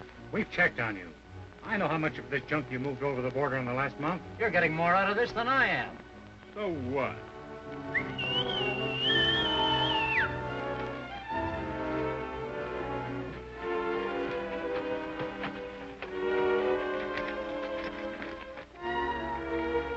Who is it, boss? Who is it?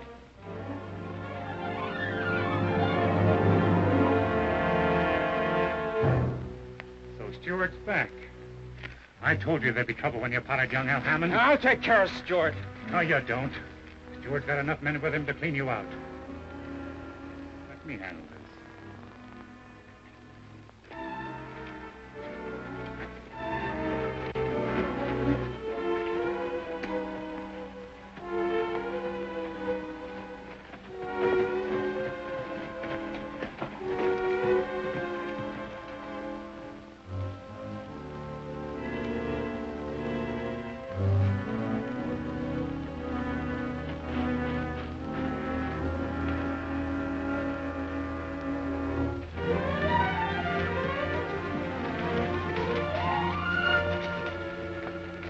This is the boundary of my ranch.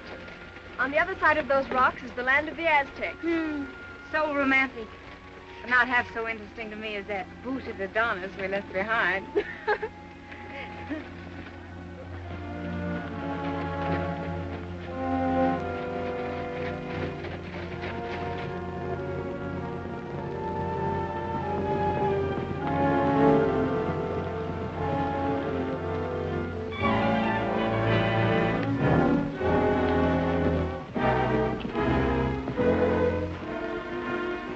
Where you heading? Guess.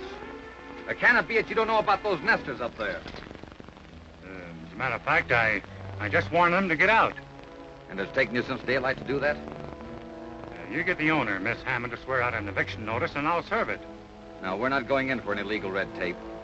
We're curious to know what your friend Hayworth is hiding. We're riding up there to find out.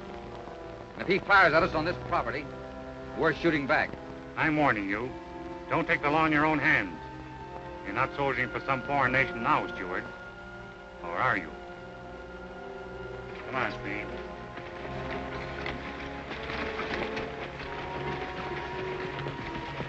Well, what are we waiting for, Gene? They get that next clump of rocks, spread out, take advantage of cover, and don't shoot first. Let's go.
Are you crazy? Let go. You're not going up there. No, but you could. Well, those are the men that tried to kill your brother. They'd have killed you. And what of it? I can't trust you out of my sight. Liquor, women, guns, fighting, that's all you ever think about. Majesty, please. Never thinking about those who love you. Those who never know what you're doing or when you'll be brought home dead. What you need is some of your own medicine, and I'm going to give it to you. Let go. Majesty, listen. I command you, let go.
Now, who do you suppose could have plugged a fine citizen like Mr. Hayworth?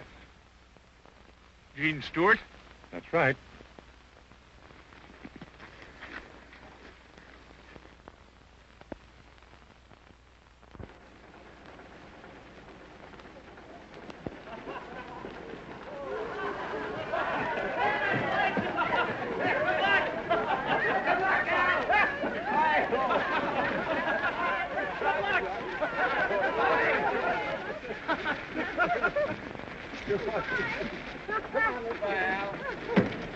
Bye.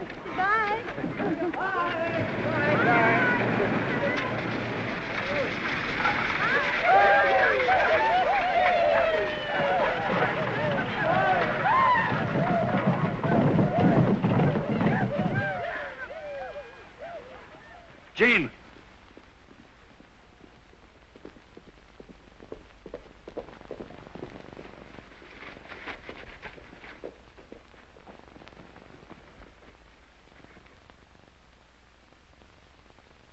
Who hurt you, Poco?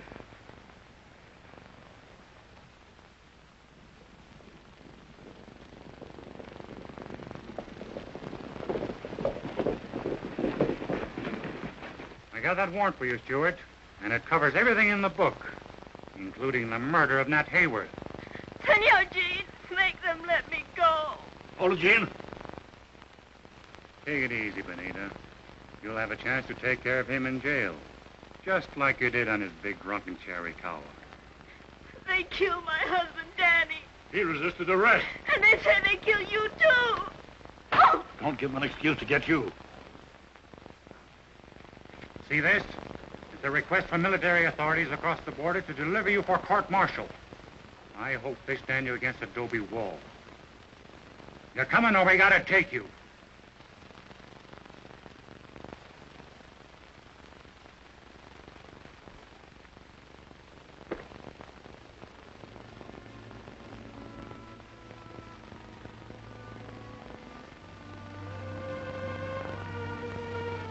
¡Vamos, manos arriba! Arriba. You caponita luz. Quick!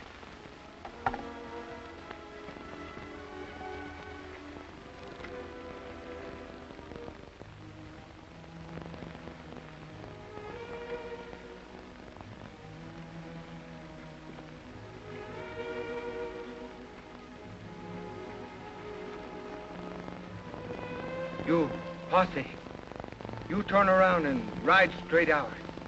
No look back. Not you, Senor Hawes. Not you, Senor Sneak. You, no move. Get down from you horses.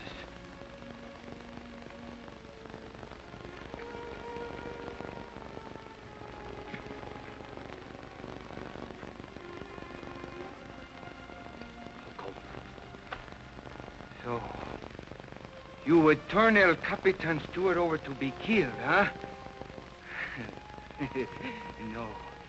No, I don't think you live long enough to do that. You are the kind of Americanos who kick us and beat us and call us greasers. Even a poor little girl like Bonita. You make my people think all gringos bad, like you. Not kind and good like Senor Jean. But I've learned now. I've learned mucho from my Capitan. So, I give you a chance.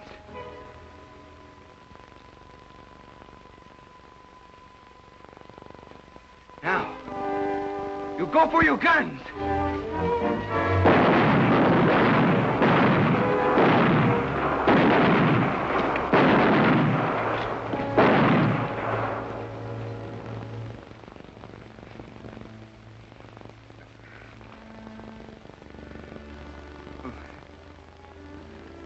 You must no feel bad for Poco, Senor Jean.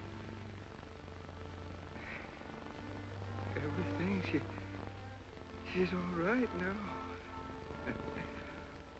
Always, I prayed to Santa Guadalupe that someday, you know, Jean, that someday you find a lady who make you good. So, I'm pretty happy now.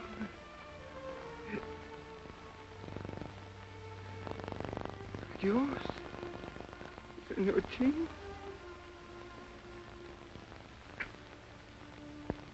Adios, Poco. Adios. My friend.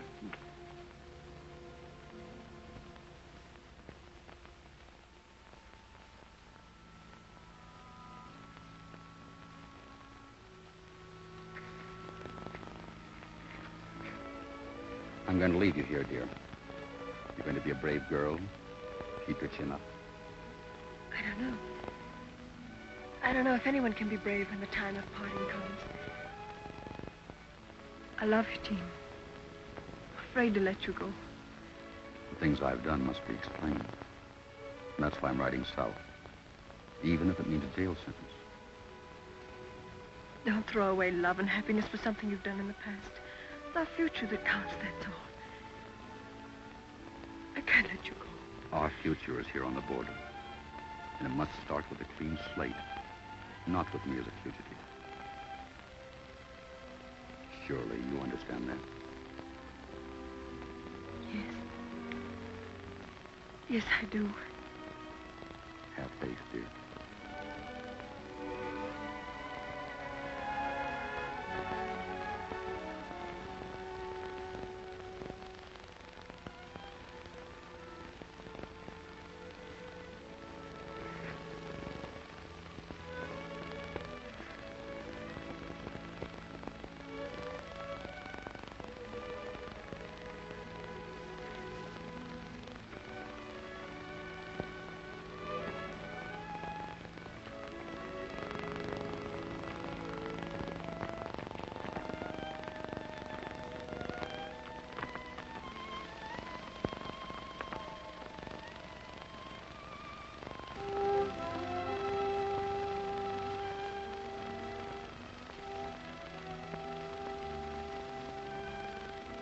We'll wait.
Marshal, I was just going to apply for a job. Sorry, son, but my deputy just went down there with all the men we need.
Who is he? Boys, get that man. I want him.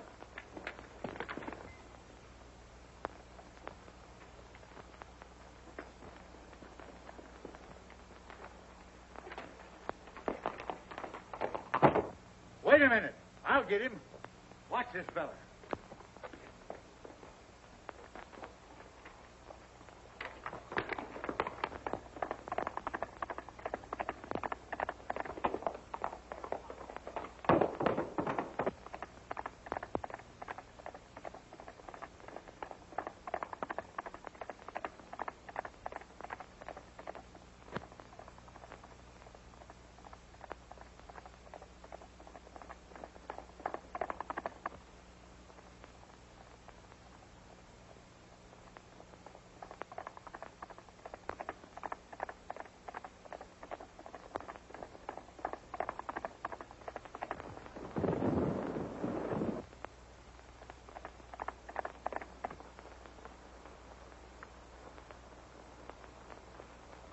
Well, Marshal, I guess you got me.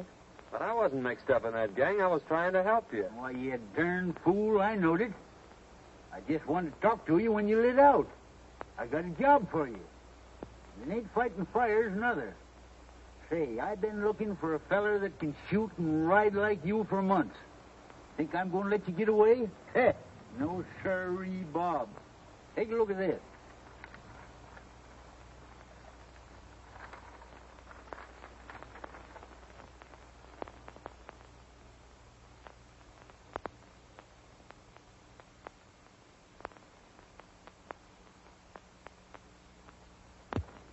What's wrong with that? Well, nothing, maybe. Seems mighty funny to me that every time this gang organizes a rodeo, their own men win all the first prizes. When it begins to look like an outsider's going to win, he gets sick. 2 or 3's even died from it. You can't arrest him for that, Marshal. No, maybe not.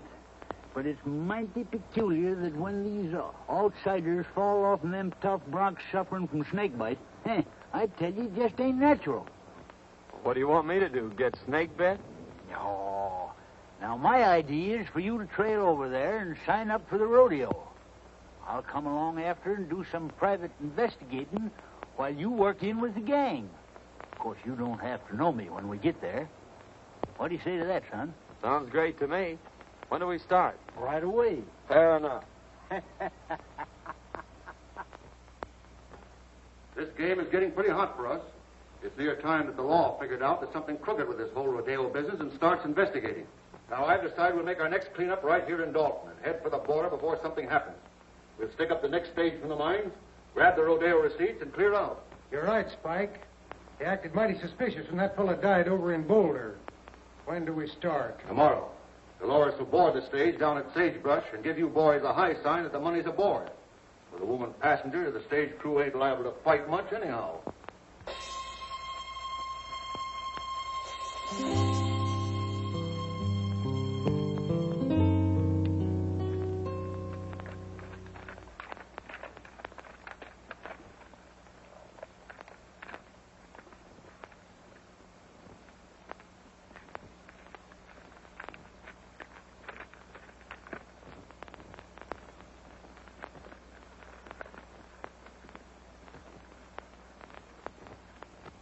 Well. Hi, Kramer. Meet my new deputy, John Weston. Harry Weston. How do you do? Kramer, I want you to paddle Western over to the shortcut trail, the one that leads to Dalton. Save him a whole day's journey instead of going by the way of the desert, and give him a horse. I'll see if there's another cent to you. Sure thing. You better get going then, right now.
Trail starts right out there at the end of the corral, and you can't get off of it. Then you go 14 miles straight through the mountains, and it'll drop you right out of the timber on the main stage road that leads to Dalton.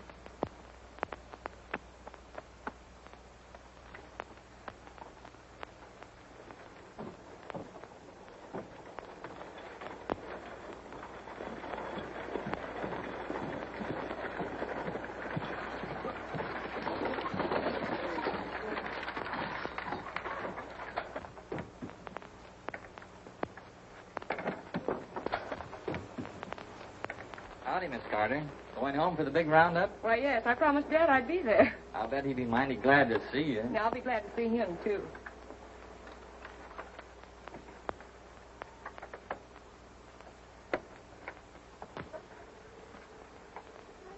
Pardon me. Do you mind if I sit on this side? Why, no, certainly not. It's quite all right.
like we're getting some help from back there. Sit down.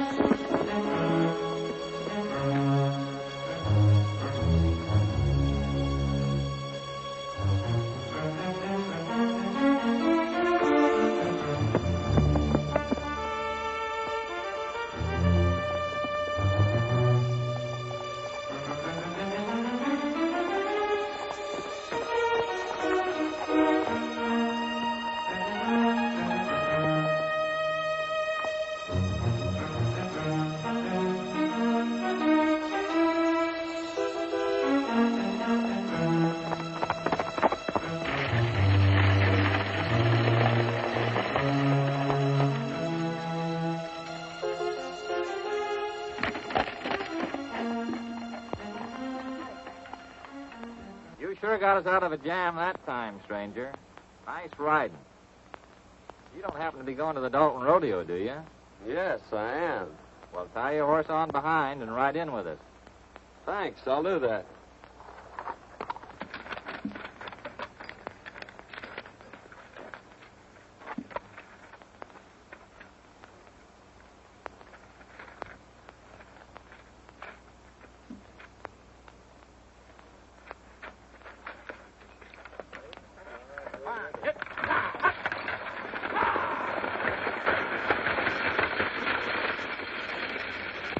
It was very fine of you to come to our rescue, Mr. Weston, ma'am. John Weston from Utah. I came over for the rodeo. I saw your distress signal from the top of the ridge. And when I saw those men riding by, I thought I'd better come down and investigate. My distress signal? It was mine. I saw the men coming and wait for help. Well, it's a kind of an unusual place to expect help, wasn't it? I saw you on the ridge. Oh, I see.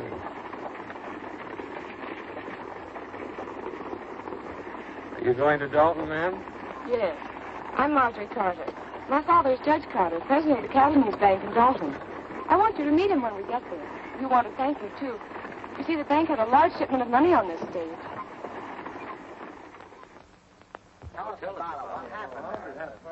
Yeah, there was about 50 of them after us. But this fellow from Utah comes along single-handed and knocks them all off the horses. I never seen such riding. Can you tell me where I'll find Weston? Just went in the bank there, Mr. Carter. Thank you.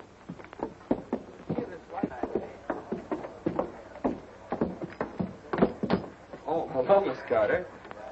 This is Mr. Weston, the man who saved us from the bandits. Mr. Weston, my father, Judge Carter. A mighty fine piece of work, young man. I hope you're staying in Dalton.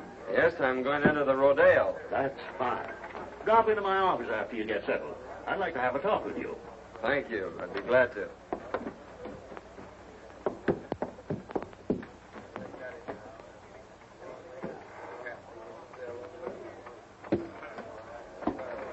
You can't blame me if poor men couldn't take care of him. She's right. He just outsmarted you, that's all. I don't like the looks of it. He came up behind us and took the boys off of their horses. He say he will enter the rodeo. We're going to have to take care of him. He's liable to spoil our plans.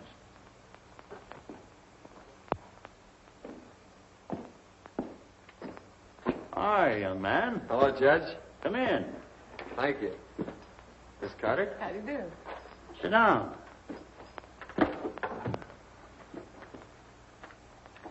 As justice of the peace of this township, I've been doing a little investigating. And it appears to me that this rodeo gang ain't just exactly on the level. If it ain't, we're going to need all the good men we can get on the side of law and order. Why, it would be mighty disastrous, son, if anything happened to this rodeo. Nearly all the money in this valley is tied up in it. So we've just got to keep it honest. You mean to say these people have tied up all the money in the valley on a proposition put on by outsiders? Yes, every cent. They think it'll bring people and prosperity to Dalton, and they're all mighty proud of this little valley. That's why I'm offering you the job of deputy sheriff. I figure that with a man like you representing us, they won't dare to pull any of their tricks. Well, I appreciate your confidence in me, Judge, but I couldn't accept. It'd interfere with my plans. Plans? What plans? My plans to enter the rodeo tomorrow. Oh, I see. Well, I'm sorry, young man. Well, so am I, Judge. Good day, Miss Carter. Good day. I'm afraid I was talking to the wrong man. Oh, I think he's nice.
one-ridden horse on the range. Better be careful, son. A lot of men lost their lives mixing up with this gang. Oh, I don't think they'll try anything today. By tomorrow, I may have this thing figured out for you. I hope so. I still say you ought to be careful. The Trick Riders, ladies and gentlemen.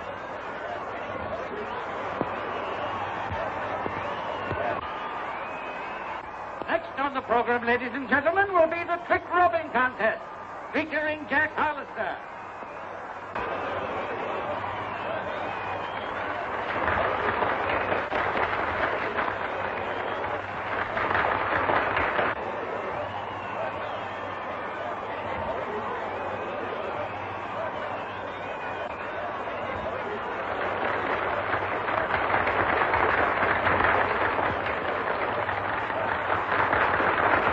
The next event, ladies and gentlemen, will be the Roman standing race.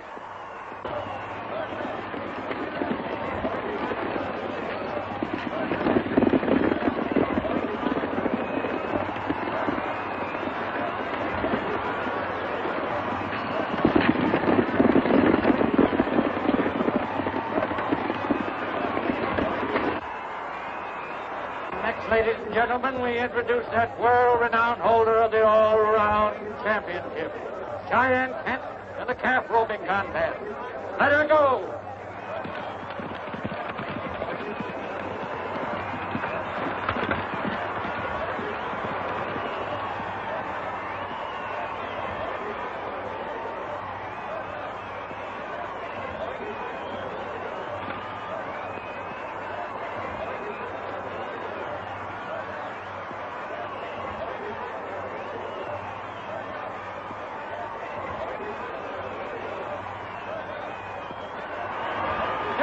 For this contest, ladies and gentlemen.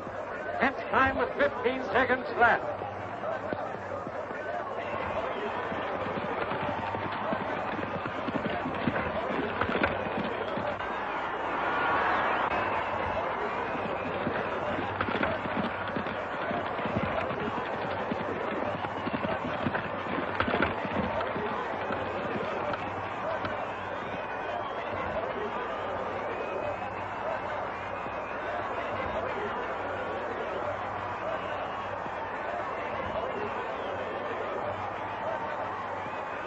A brave try, but Kent's record still stands.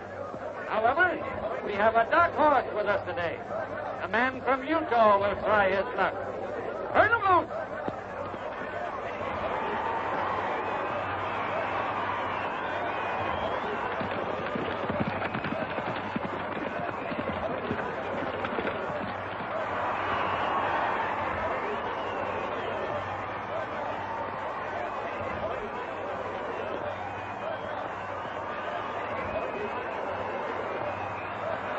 Record, ladies and gentlemen.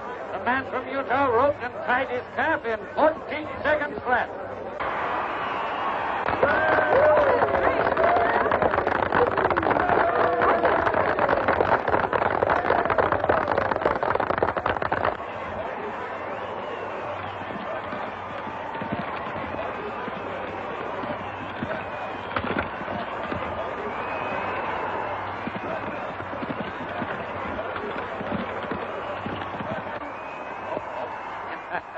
There's one that got away. Better luck next time.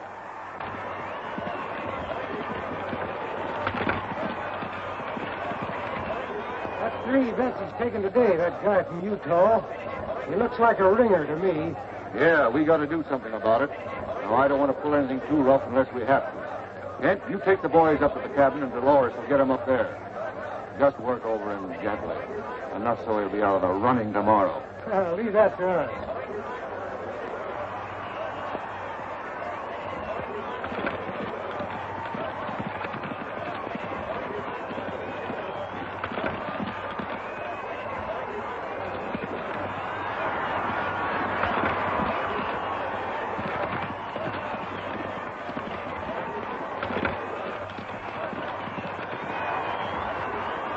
All set. All set, boy.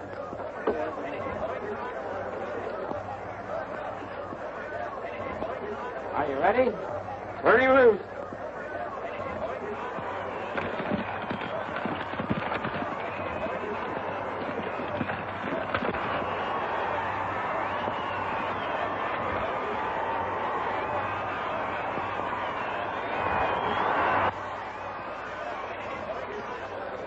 Dolores gal you met on the stage is in with the gang. Better play up to her and see what you can find out.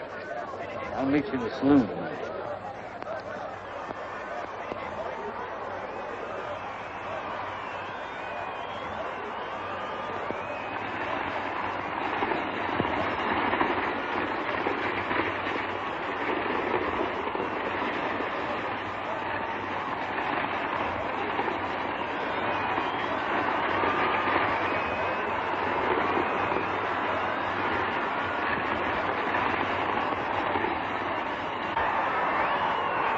Concludes today's events, ladies and gentlemen. Don't forget, tomorrow is the big day.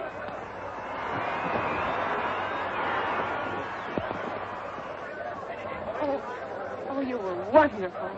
Well, thank you, Miss Carter. That means a lot coming from you. Oh, flatterer. I'd like you to come to the house for dinner tonight. I told Father that maybe we could get you to reconsider his offer. He needs somebody like you. Oh, Well, Mr. Weston, it was wonderful the way you win today. My brother, he is a big rodeo star also, and he would like to meet you. Won't you come now? Well,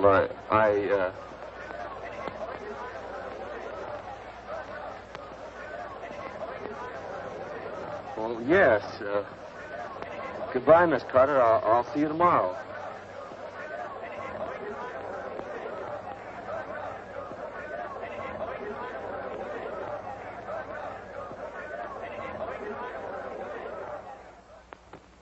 Here they come, Kent.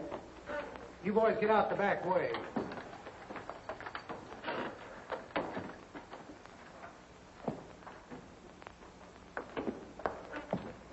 This is my brother, Cheyenne Kent. How do you do, Kent? Pleased to have you accept our hospitality, Mr. Weston. Sit down. Dolores will fix us a drink. Thanks. I watched you work out at the show today and thought you were great. Well, you did some mighty fine work yourself. Pour one. No, thanks. I don't drink.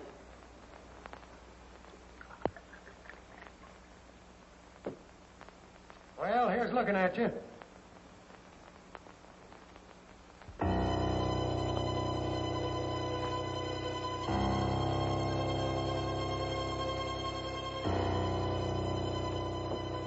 Well, Weston, tomorrow's going to be a big day. Now then, if you want to throw in with us...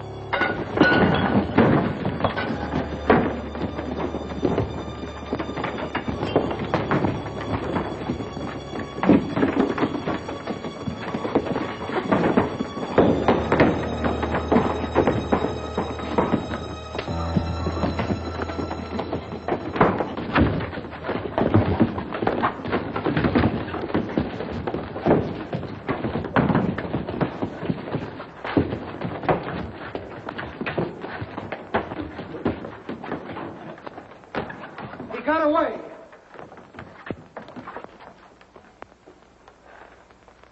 We better go tell the boss about this, and he'll be plenty sore.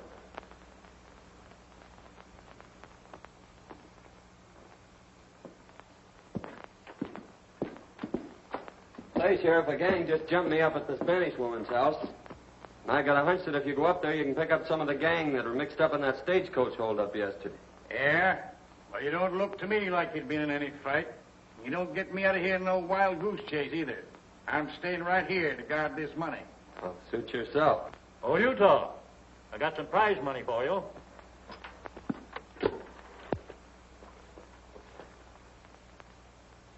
Got a lot of money there, Judge. Yes, we're doing pretty well. Took in $8,000 today and expect more tomorrow. We'll have close to $30,000 in this bank by tomorrow night. $30,000? You're taking an awful chance, aren't you? I'm still guarding this bank, young fella. Oh, pardon me, Sheriff. Thanks, Judge. Hello, Miss Carter.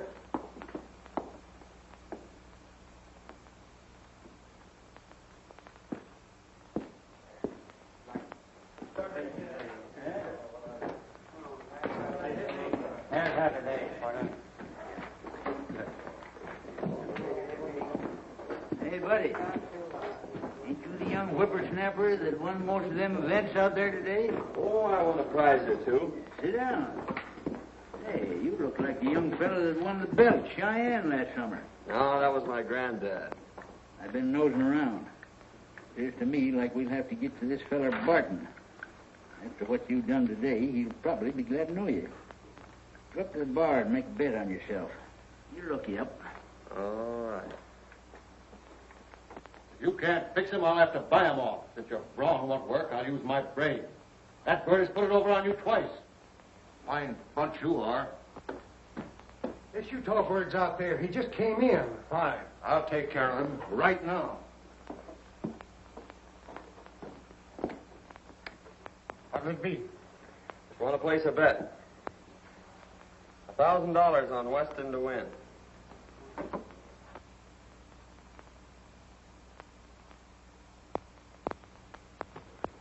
He's a 1-2 favorite. That's right. But it's an easy 500. Beg pardon.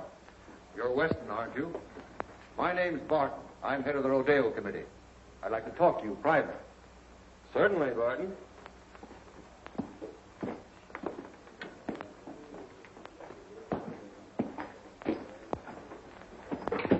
I want to apologize for a little altercation some of my boys had with you. They thought you were somebody else. But they found out their mistake, and they're sure sorry. I'd like to have you meet them. Fact is, I'd like to have you join up with us, Weston. You'll never get into the big money in this game unless you play with a gang.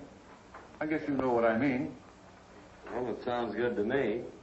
I've always heard you had to be on the inside to be anything. What's your proposition? Just this. Right now, you're a 1-2 favorite. That means you're going to win on a $1,000 bet, $500. Thing for you to do is to let me place $2,000 for you on Kent at 2-1. And if you should be off form tomorrow and Kent wins, you stand to make $4,000. Now, that's a lot better than $500, isn't it? Well, I'm afraid you're right. That's fine. I'm glad you see it our way. Come in the back room. I want you to meet some of the boys.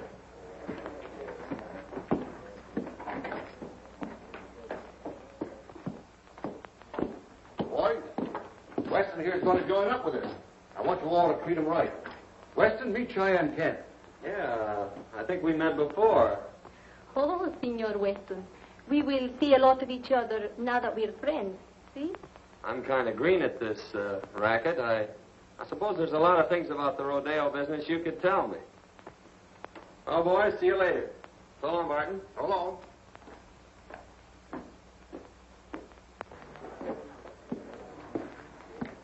Well, we'll just make that 2,000 on Weston. All right.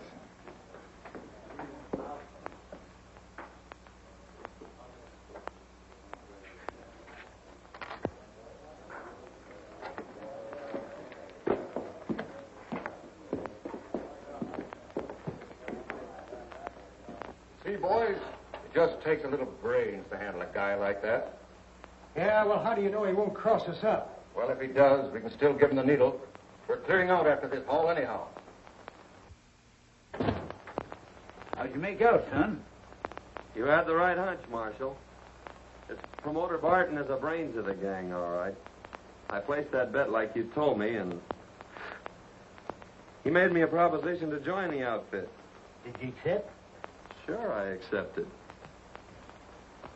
He took me right in and introduced me to the rest of the gang. I met them all.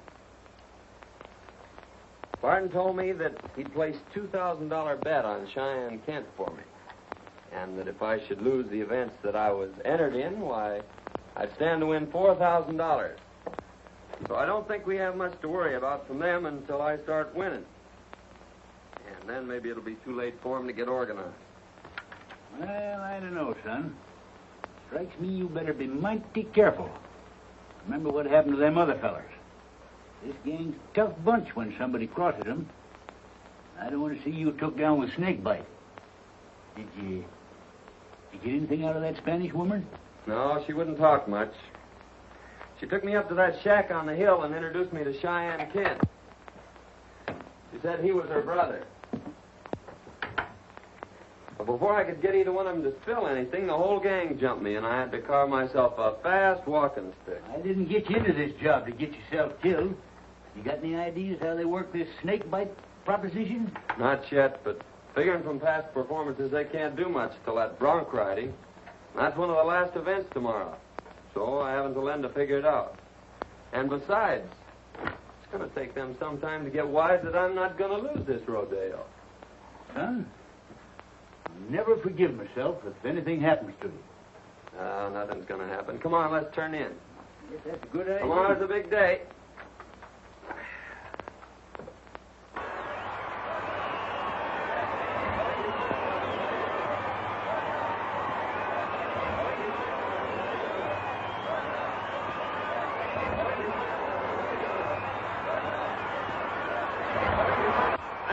At this time that the high man in yesterday's events was the man from Utah.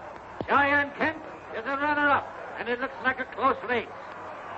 In the events for today, the contesting will consist of riding, roping, and bulldogging, ending in a thrilling demonstration of horsemanship when both the man from Utah and Cheyenne Kent will try their luck on dynamite. May the best man win. For the first time, ladies and gentlemen, you will see the Indians from the Dawson Reservation in full regalia. Let her go!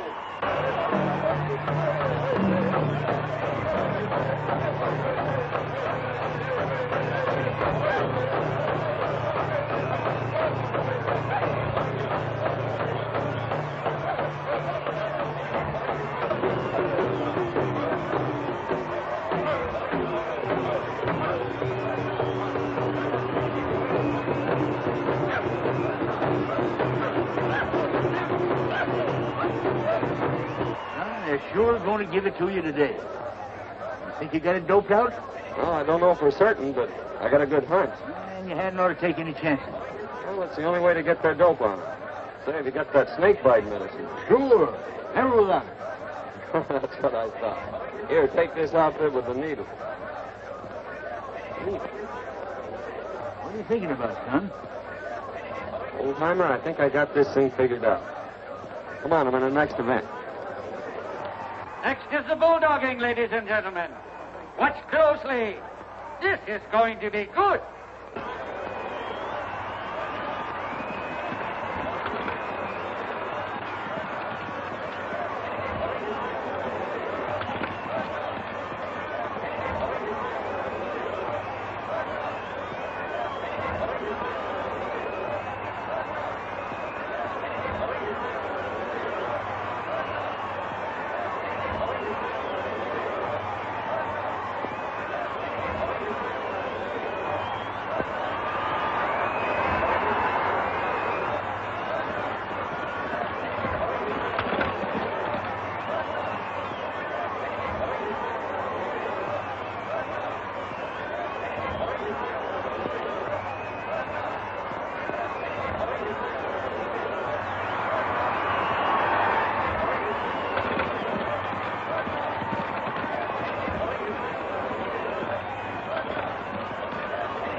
Now, folks, Cheyenne Kent will try for the bulldogging record. Let her go.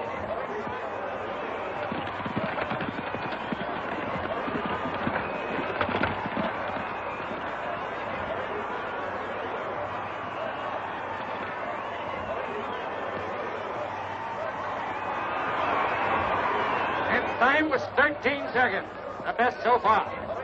John Weston, the man from Utah, is next up. I've got to leave, Marjorie. The receipts are in by now. I got to check them over and put them in the vault. All right, Dad. I'll be in later.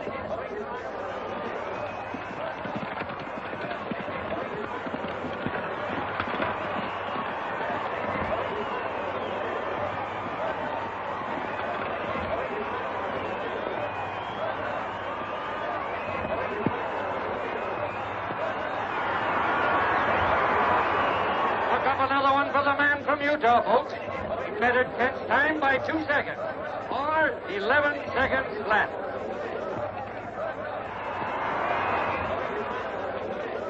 We've got to stop that guy right now. If he wins the bronc riding, we're licked. When that double crosser comes up for a bronc, you boys give him the needle and make it strong. I'll get going.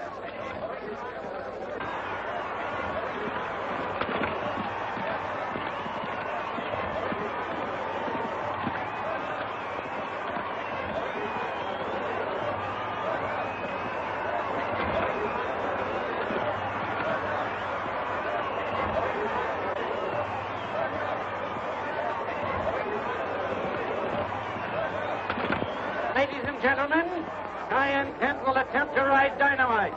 Unridden for 3 years. Letterbox.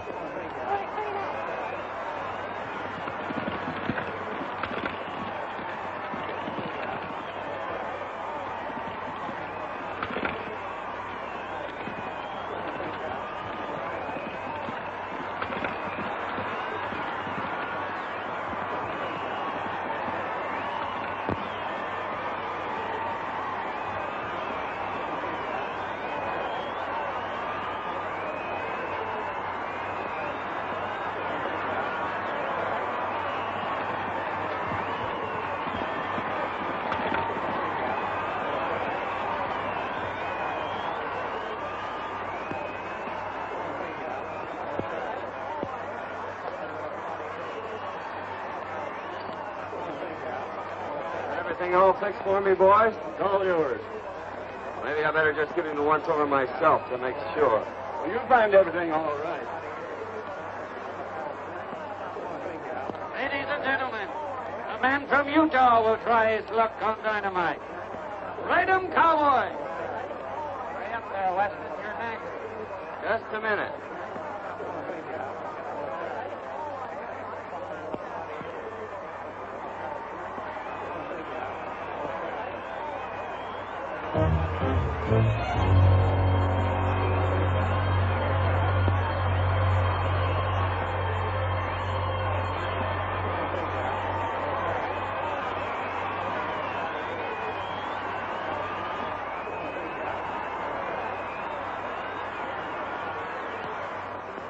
Ready, 2, 3. 3 loose. Men from Utah on Dynamite.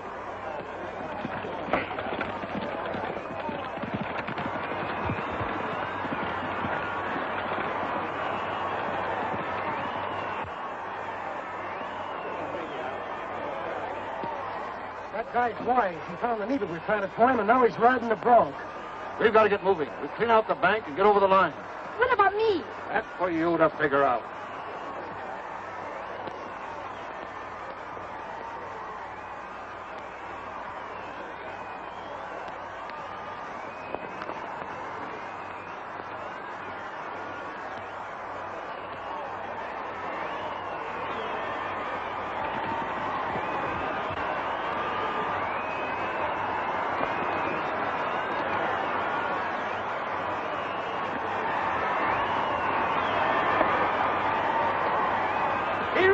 Ladies and gentlemen, he rode him. What a ride!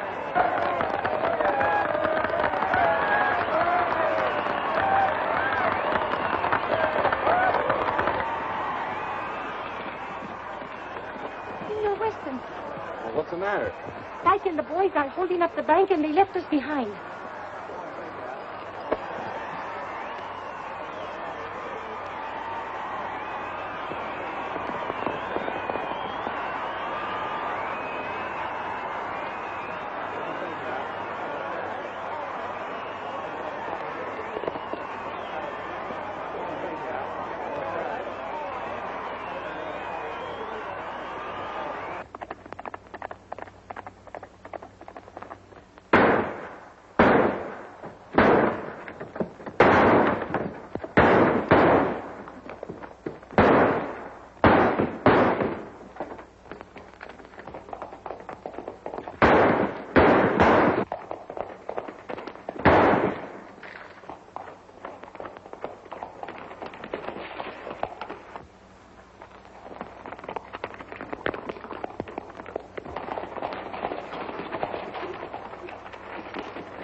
Put up your hand.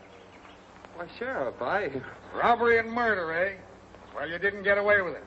I thought you acted kind of suspicious last night when you were looking over that money and tried to get me out of there. But, Sheriff, Save your breath, young fella.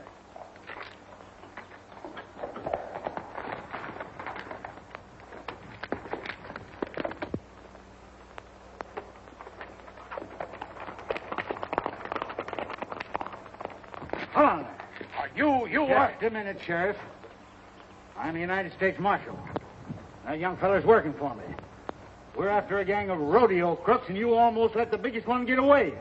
Now I got to organize a posse and go after them.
Nice work, son. Come on, boys. Take him out.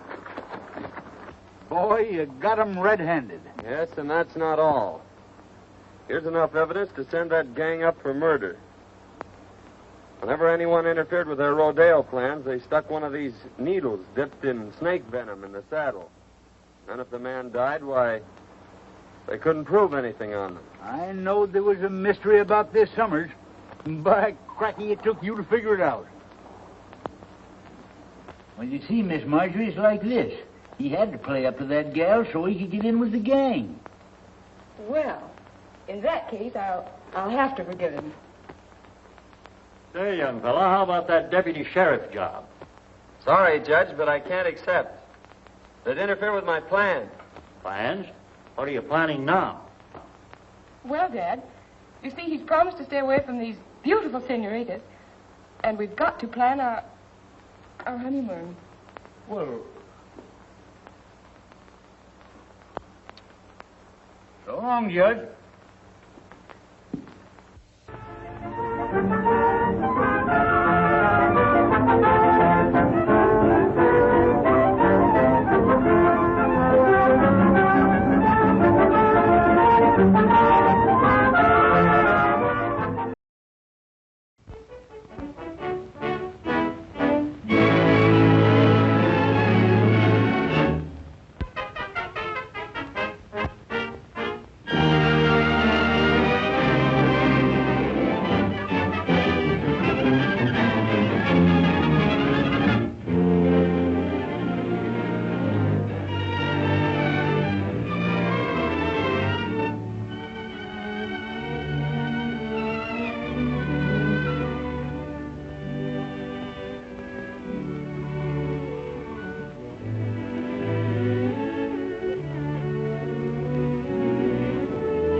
Give me a hand here, Cash.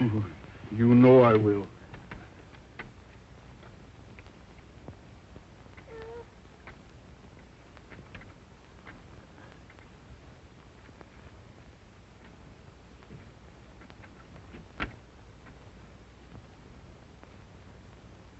Poor little cuss. Appears to me we'll be splitting our grub stake 3 ways from now on, Cash. Yeah. I reckon so.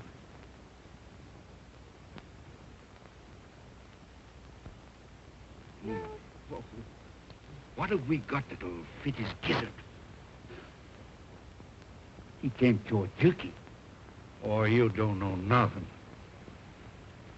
Oatmeal gruel and a mite of bacon grease will see him through. Come on, partner. Oh.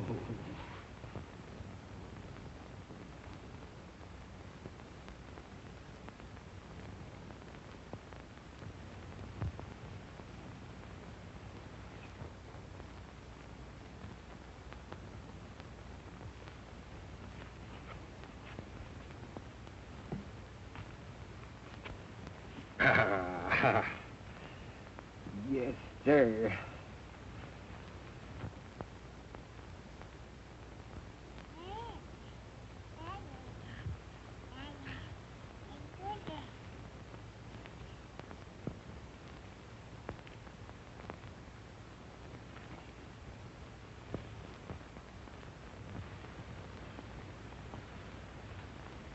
Give me a hand here with the boy, Cash. You know I will.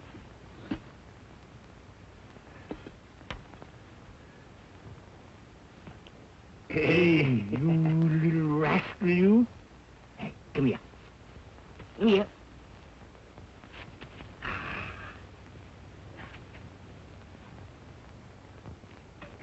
You're going to get your shirt on now, Bill. Yeah. That's right. Gee, pretty little cuss, ain't it, Jim? He sure is. Yeah. Looks just like me. Don't you, Bill? Here we are. Hey, Here we are. Boy. Oh, dear. Boy. Bill sure does love me, Jeff. Come on.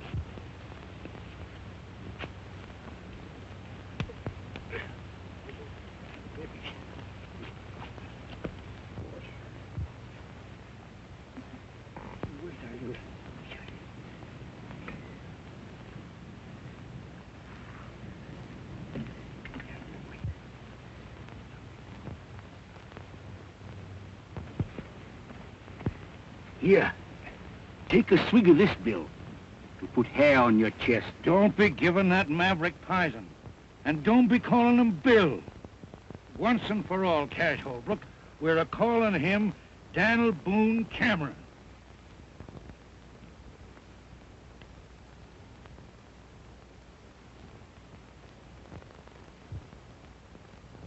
And once and for all, Jeff Cameron, we're a-calling him Buffalo Bill Holbrook.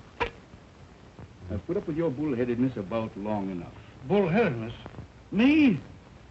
Why, you hammer-headed old mule. You're as stubborn about branding that yearling As you are about wanting to settle down here at this measly water hole. Water means a grub stake in this country, Cash. We're a-staying right here.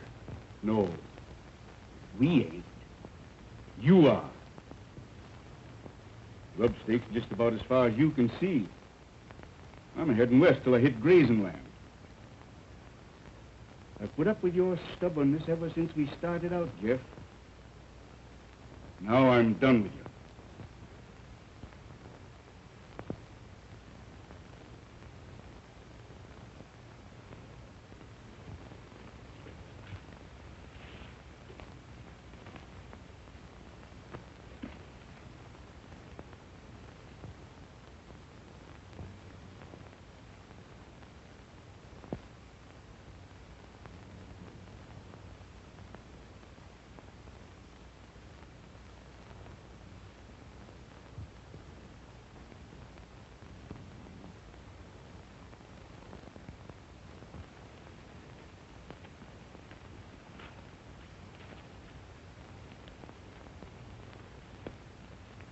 If you're heading west, seems to me you'd best get it going.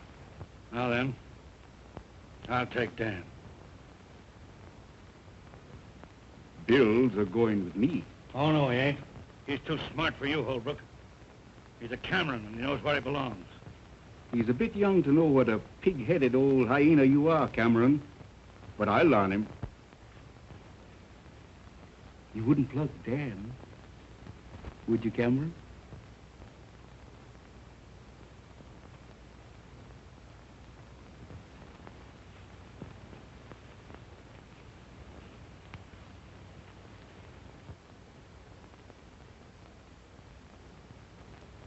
And if you was to drill me in the back while I was a-riding away, why, you'd just naturally bust Bill's neck.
Hey, Ellen.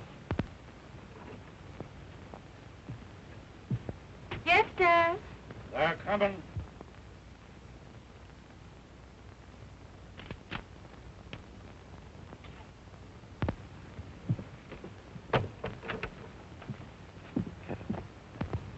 What's your ear to the ground?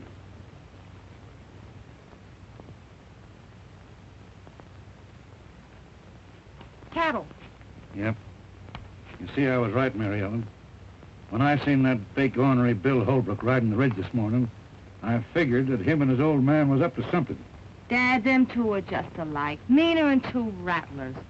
Cash Holbrook ruined the boy, Mary Ellen. He was a likely young'un when I found him. Well, Dad, if they think they're going to water cattle here tonight, here's two Winchesters say they ain't.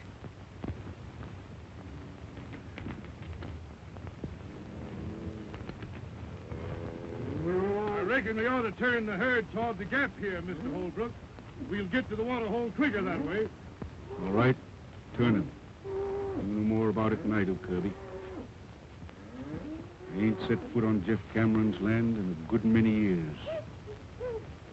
Wouldn't be doing it tonight if this herd wasn't drying up on me. Well, we won't have no trouble. Ain't nobody at the water hole but old Cameron and his daughter. I don't care if there's 50 of them. Cameron ain't keeping me away from that water no longer. Long.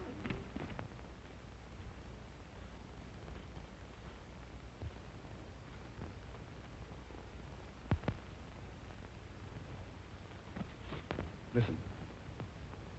What was that? Someone afoot.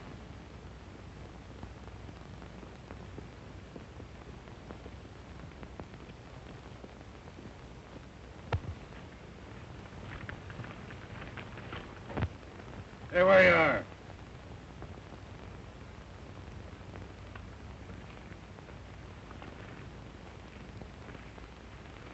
What do you want here? Water. I can use some. My name's Rance Brett. Had to shoot my horse today, prairie dog hole. This is the first water I've seen since. I don't know this country. You don't know Cash Holbrook neither, I suppose. Who?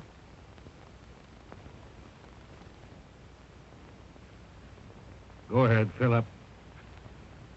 Thanks, mister.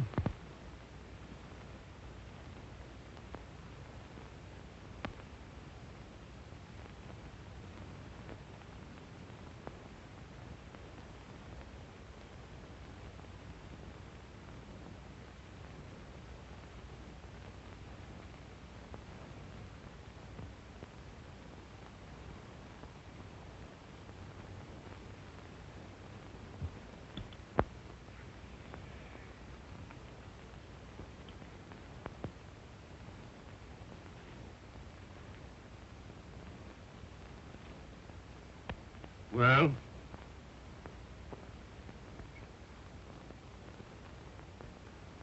Who's this Holbrook you're talking about? You never heard of him, I... Miss, I'm from Montana. I'm headed New Mexico way. What was your name in Montana?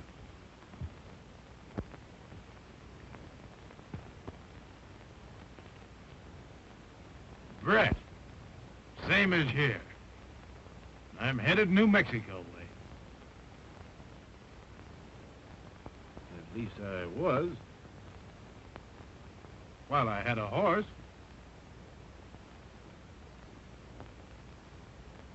Seems like I'd stepped into something here, mister. Might be you'd care to enlighten me, what? Cameron's my name. Jeff Cameron. My daughter, Mary Ellen. I'm honored to know you, Miss Cameron. This here's my living.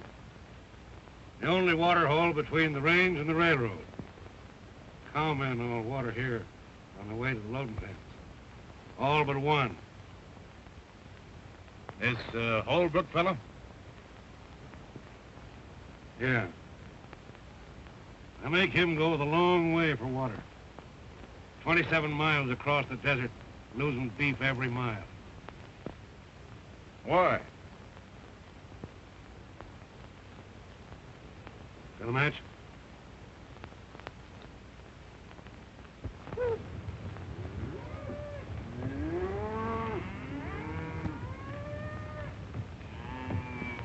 When they smell that water, they're going bent for election. Fire and brimstone won't stop them. Neither will Jeff Cameron. I got married and settled down here. He kept on persecuting me. Well, it wasn't a month after her ma died. He tried to stampede me into selling. It began right here, and it's liable to end right here, tonight. Meaning what? Meaning this. Miss, do you aim to take a hand? I do if a Holbrook crosses our line. Well, the odds ain't with you. Perhaps it'd even them up a little if I might offer to throw in with you folks. Thanks, just the same. Well, put it this way. Maybe I could work it out around here long enough to get me a horse. Starting tonight.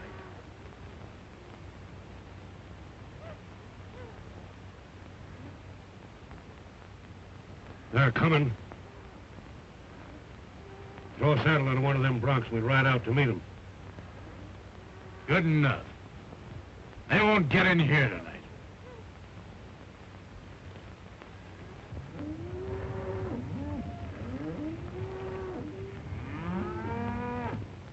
They're getting mighty uneasy. Liable to start any minute now.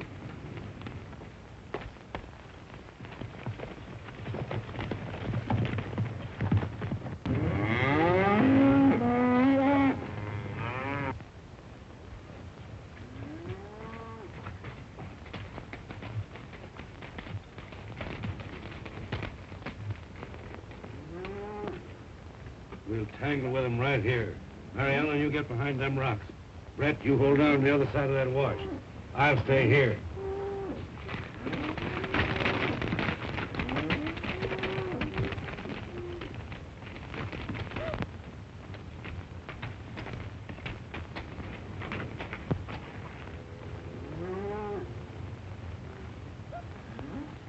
Don't take no chances with yourself now.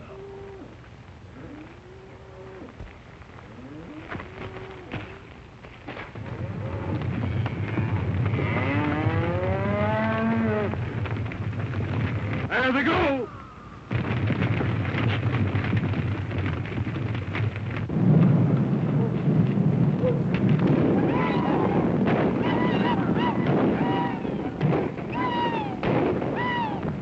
It's a bunch of rustlers. No, it ain't. Cameron's got men a helping.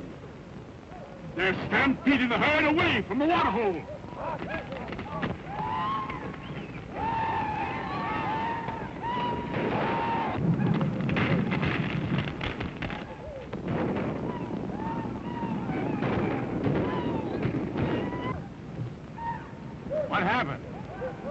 I'll tell you what's happened. They're not Holbrook's cattle at all. But Holbrook's got men running off stock that's being drove to my water. He's trying to break me.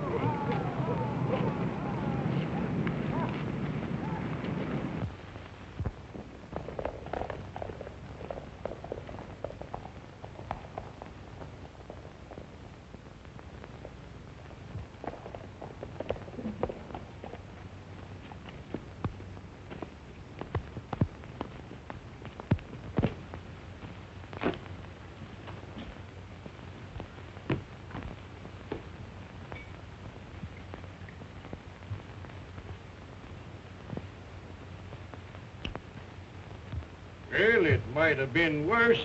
We only lost a few head. Jeff Cameron declared war on me when he drove them cattle off tonight. Before it's over, I'll drive him out of the country. Wonder who those men was helping him. I'll find that out, too.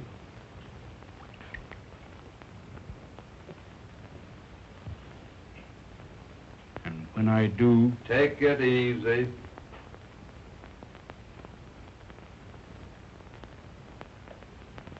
I ran that herd out of there tonight, Dad.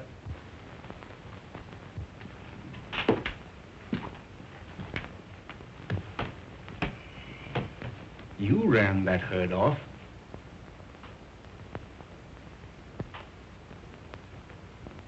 What's back of all this, son? I'll tell you, Dad. I ran those cattle off to keep you and Jeff Cameron from killing each other. And who appointed you to be my guardian angel? You and Jeff split over me, Dad. Tonight when I learned you was going to tangle, I had to stop it. Yeah. And make a fool out of me right in front of him to say nothing to the cattle lost. Dad, you and Jeff shared your last blackjack once. Since then, you've wasted all those years hating each other. But it's not too late. I've got something to show you.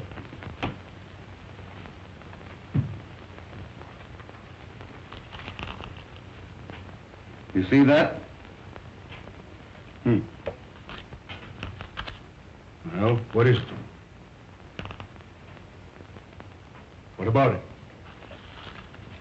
That is tungsten ore. There might be a little gold and silver in it, too.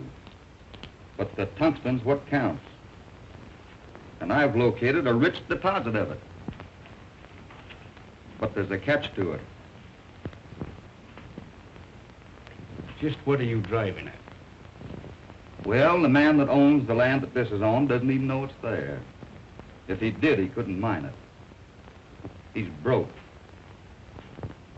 You've got the money, and I know how to run a mine. You can help him. And he was once your friend. Now do you know who I mean? You mean Jeff Cameron? Jeff Cameron. He needs your help, Dad. He's old, and he's getting tired. He'll give in if you'll let him. Did I hear right? You want me to make up to him? I think it's about time you did, Dad.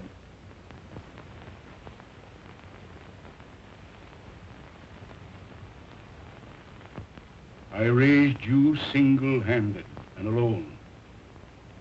I sent you to mining school when you ought to have been punching cows. Right. I always let you have your say. Most always your own way. But I'll see you eternally in fire and brimstone before I let you stand up there and tell me to be friend to Jeff Cameron. I didn't tell you, Dad. I asked you.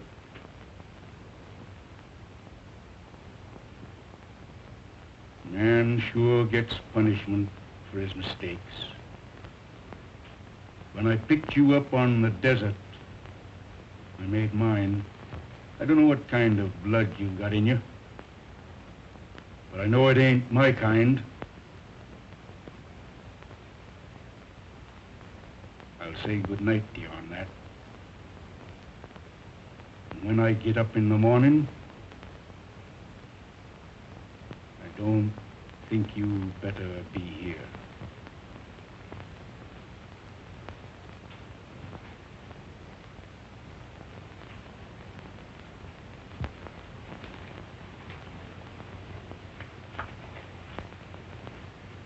You and Jeff have spent half of your lives building a wall that separates you when you should have been friends. But someday, I'll break it down. Goodbye, Dad.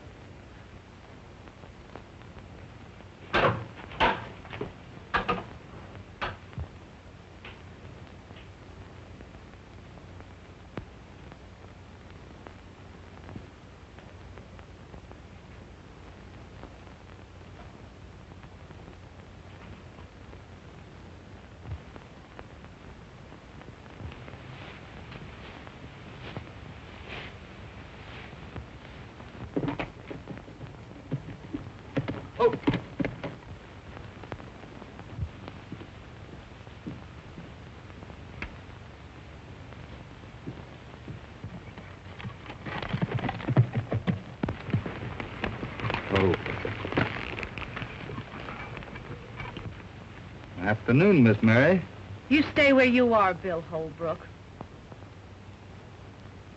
Is your father in? I'd like to talk to him.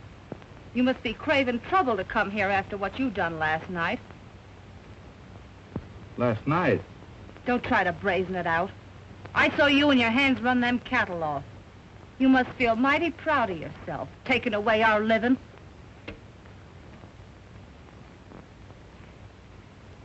You'll excuse me now. I'll go in and talk to your father. You'll not set foot on our land.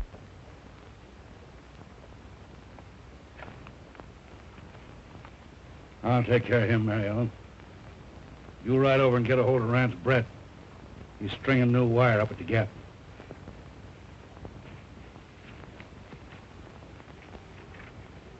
What are you doing here? Mr. Cameron, I'd like to have a little talk with you. I ain't got nothing to talk to you about. You will have when you've heard what I've got to say. Your threats don't bother me none. Get on inside.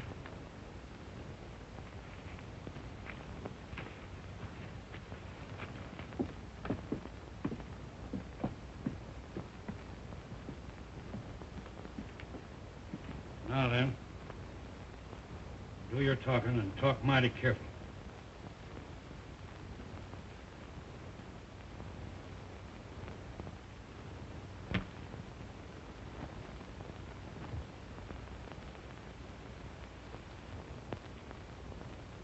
Hi there, Mary Ellen. Hello there, Tonopah. Hey, come on here, you trope. See who's waiting for you. Look who's waiting to see you, doggone you. Come on. Well, Mary Ellen, why, you're getting prettier every day. How's old heliotrope? Oh, lazy in the deuce. Where you in from this time, Tonopah? Tondo Basin. Phew, my gosh, I put near dried up and blowed away. Where you running off to? Oh, Dad's got that Bill Holbrook inside, and I'm going to go over and... Bill Holbrook? Yeah. Oh, doggone it. I knowed I had some news for you. Listen to this. I came by Holbrook's this morning, and, well, sir, there ain't been a ruckus like that around here like they had in years. And I went up and I, if you, doggone it, maybe I better begin at the beginning, huh? Yeah, well... On my land, and takes my water to mine it. That's right. Well, I made out alone a good many years. And I ain't taking a Holbrook for a partner just yet. If you can borrow money at the bank to mine this stuff, so can I. Yes, you can, Jeff. Say, how come you have to borrow money?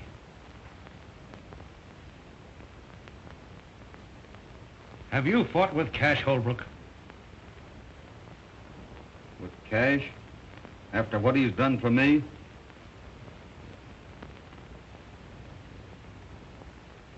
No, but he's fought with you. Ain't that it? I knowed it.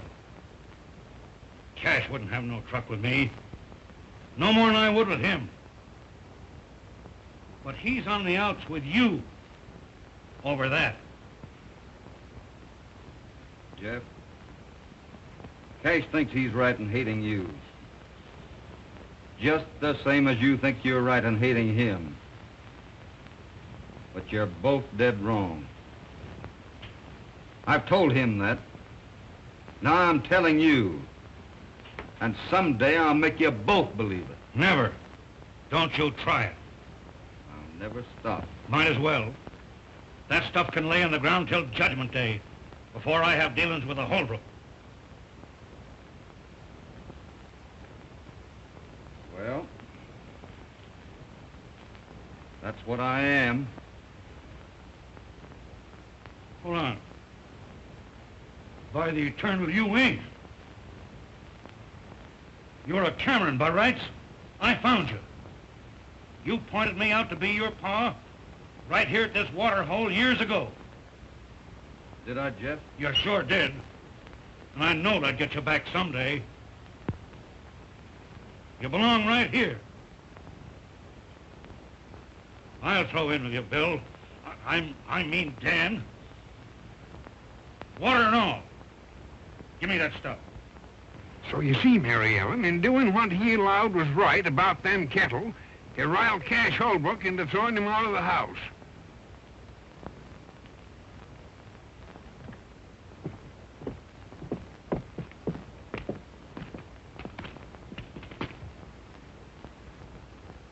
Well, I've got to be in town a few days, but we'll break ground in about a week. When Cash Holbrook hears about this, he'll have to be hog-tied.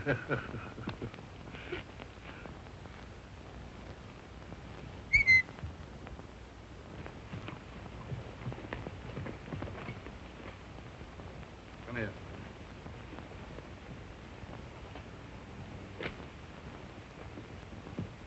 See you in about a week. Good luck. Well, Jeff, doggone you, I'm glad to see you. How be you? Hello, Tonopah. Say, Bill Holbrook was over here, and you and him seem to be kind of friendly, don't Yeah, you? you bet we're friendly. Yeah. Well, say, did you hear about what happened between he and Cash? Yes, I Yeah, heard they all had about an it. awful rumpus. Yes, And Cash throwed his own boy out of the house. His own boy, mind you.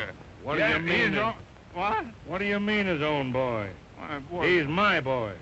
Well, your boy, how could you, would you... He's my boy now.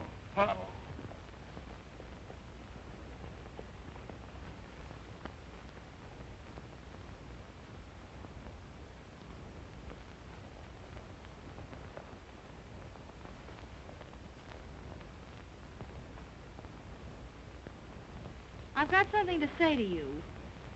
I've got no use for you, and I've been raised to hate everything that carries your brand.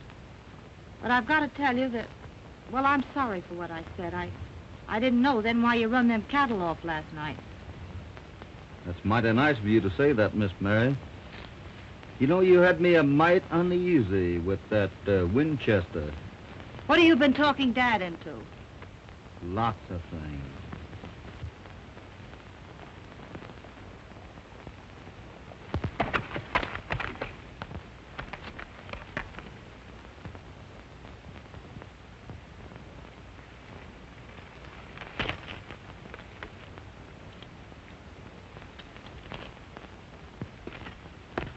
So you see, you and your dad will have more money than you'll ever need. You can have all the things you've always wanted. All the things you should have had. Oh, it doesn't seem possible anything so wonderful could happen to us. It's always been out there. But I'm glad I was the one that found it for you. You know, the desert's taken so much out of Dad. Gee, it doesn't seem possible it's about to pay it all back. I'm happier for him even than I am for me. Mary Ellen, Look out there across the desert. As far as you can see, way off there in the distance, you see those big lonesome pinnacles? When I was a little boy, I used to lie out there evenings watching the shadows cross over them. I used to imagine there were all sorts of things. Dragons fighting, giants lying there sleeping, and great big monsters that might come down after it got dark and get me. I know. I used to think that way, too. You got over it, though. Over it? Why, sure. As soon as I knew what they really was, just big rocks. But before that, you were a little bit afraid of them, weren't you? Yes, I was. Well, it's just that way with folks. Away off in the distance of you or mine, there's a terrible man called Cash Holbrook. To you, he's been one of those awful monsters that you used to imagine. But I've been up close to him in the broad daylight. And to me, he's been a kind man and mighty good. I never had anyone make things so sort of clear to me before. Would you think I was kind of crazy if I asked you to forgive me for the thoughts I've held about you all these years? I can't do that, Mary Ellen. There's nothing to forgive. I hope there will never be.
Well, we've done it. We've done it. There she sits. The first load ready to roll and right on time. And none too soon. You know something, Jeff? Banks have a very funny habit of wanting their money on time. And they'll get their wish tomorrow. And from then on, those wagons will keep right on rolling. And the mine will pay its way. Well, I guess I'm all ready, but the wagons are about to start, I guess, huh? You're not sorry you're going, though, are you? Of course she ain't. Mary Ellen always wanted to go to school, ain't you, Mary Ellen? Yes, but it's going to seem kind of lonesome being away from all of you. Shucks. Won't be no time before vacation comes around. No, sir. Come on. Say, what's in you, Brent? Why ain't you down there with the folks? What for? Why say goodbye to Mary Ellen. I only work here. I got the teams ready. I guess that lets me out. As far as she's concerned. Oh, I know, but doggone it, she's going away. She's going to school. Yeah, I know.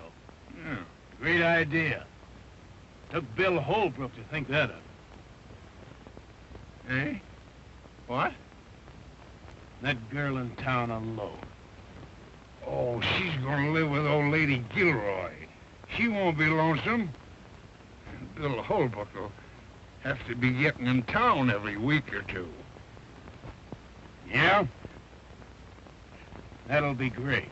You bet, Twill. None of that now. None of that. I'll be smacking the daylights out of you.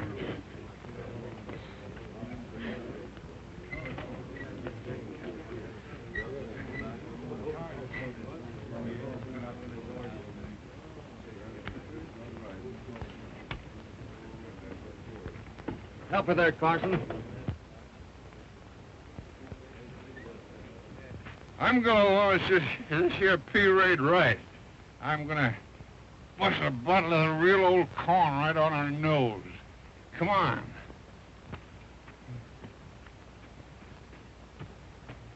And bury me not on the lone prairie where the wild coyotes. Oh, Red.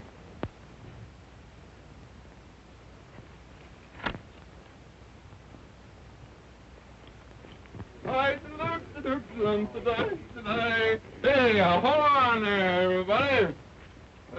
Listen. When they launch a cornerstone, they christen it. Same as when they christen a ship, they launch a cornerstone. You understand? Well, same as your christening a mine. Now, that's that. Now, I'm gonna christen the.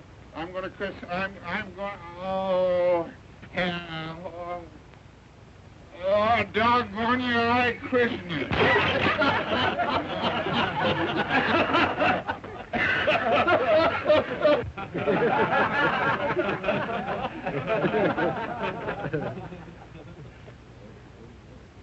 Goodbye, Red.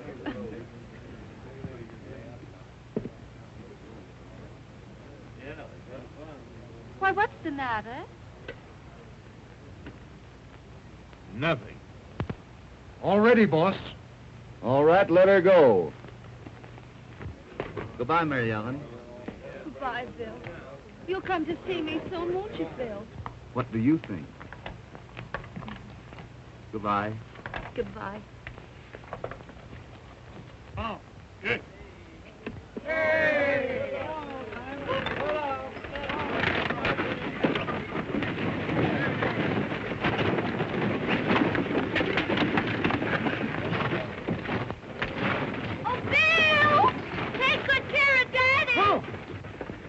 I'll tuck him in bed every night.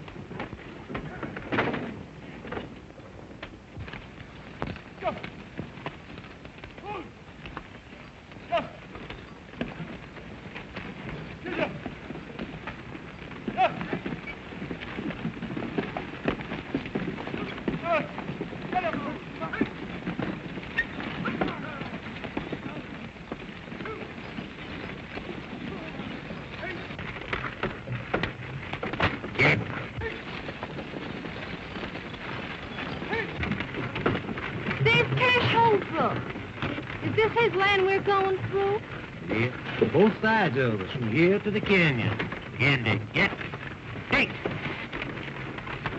Get out of it.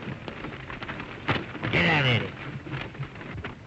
Well, it looks like the boy and Cameron was doing pretty good. Think so? Come on.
Cowhands coming in off the ridge.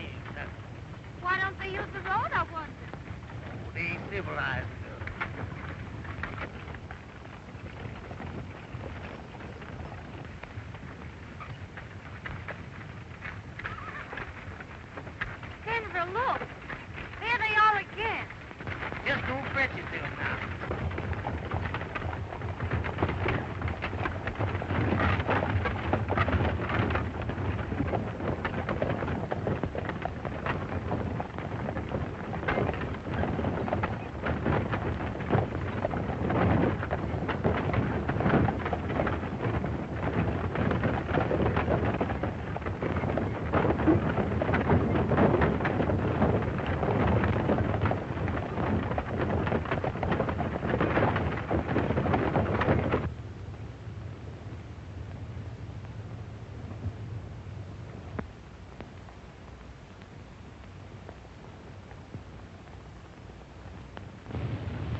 What's the matter? What happened? What's wrong? Are you hurt, boy? No, ma'am. But we're shy of 7 tons of ore, 2 wagons, and quite some mule power, though. Where'd they get to? Who was it? We was kind of busy. We didn't stop to ask. Oh, but don't be squabbling about that. Come on, we want to get Mary Ellen out of here. Come on, fellas, hop on. Let's get out of here. Come on. Well, roll on into town. I'll beat it back to the mine and tell Bill. Get.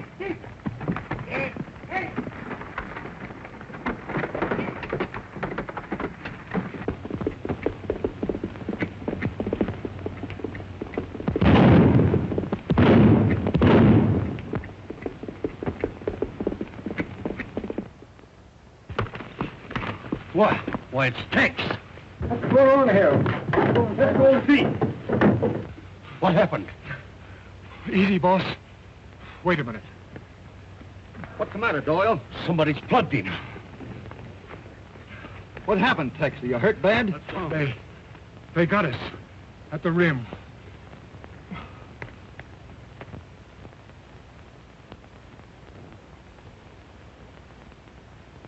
Are you sure she's all right? Yes, got through. In town by now. Boys, get him into my house, quick. Doyle, get both your chefs out. We're going to start loading. Brett, I've got to have 2 wagons and a tank. Get them mules on. Okay. And less than $1,000 for the shift that gets their wagons loaded first. Hey! Sullivan, come on, Shorty. Let it roll. Step into it. Break out some torches. Did you see anything of Cash Holbrook? Yeah. Asked him. Some of his men. Crossing his north 160. I knowed it.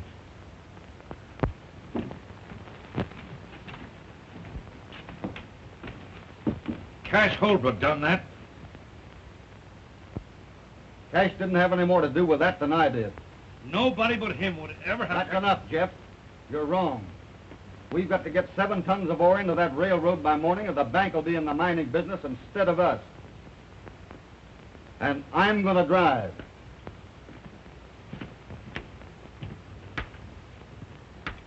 He hurt bad, Charlie? Just creased a little, Bill. Oh, he'll be all right. Take it easy, boy.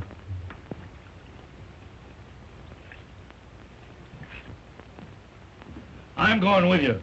If Cash Holbrook thinks that he can get away with anything like this, You're going to stay right here on the job. And I'll tell you something else. I'm going through. Nobody's going to stop me. Do you understand that? Nobody.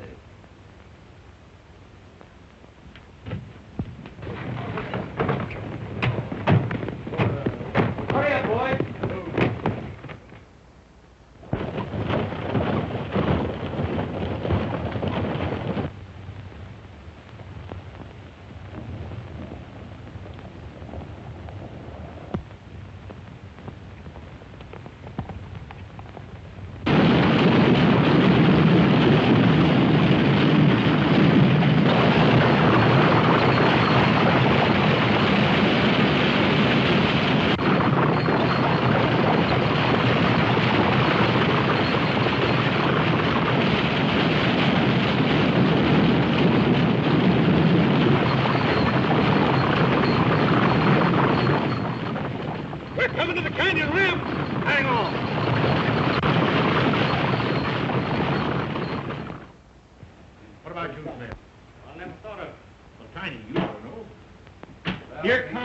Carson and the boys.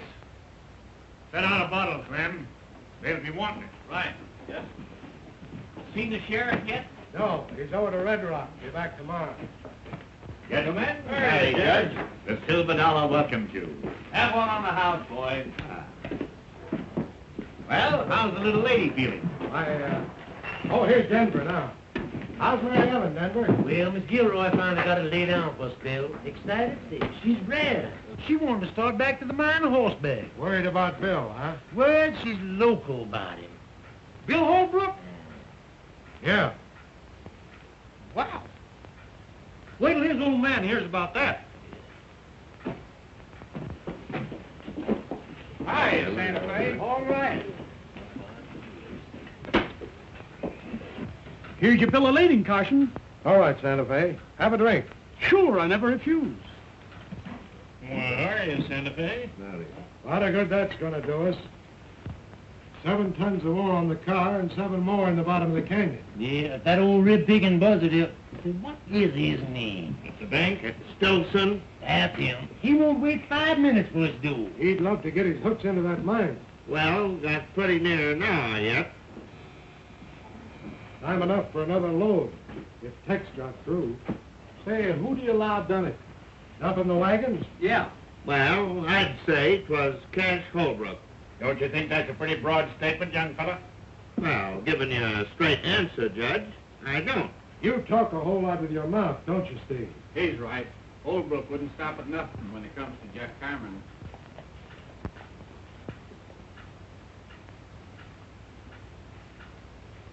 Hey, Cash Holbrook just rode in town. Yeah?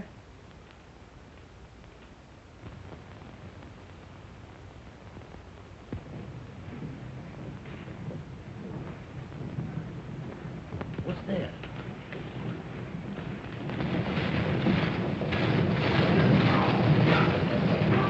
It's Bill.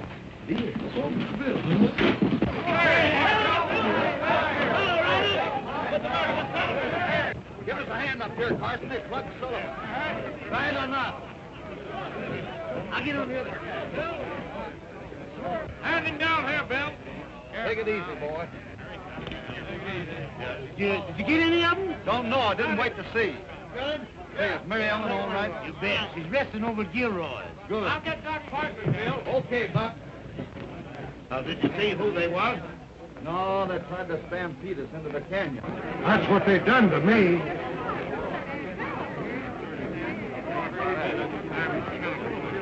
Carson, you get that ore over there to the cars. Yeah. Santa Fe, go along with him and hurry that bill of lading, will you? Sure thing, Bill. I'll have it here in 10 minutes. Cummings, you can go in and tell old man Stilson to write paid in full right across that note of mine. Bill! Bill, you're safe! I know you'd try and bring those wagons through, and Oh, Bill! The wagons had to come in, honey. And I had to know how you were. Oh, I'm all right, but... Well, you'll have to go back there, and I won't let you, Bill. I couldn't stand it.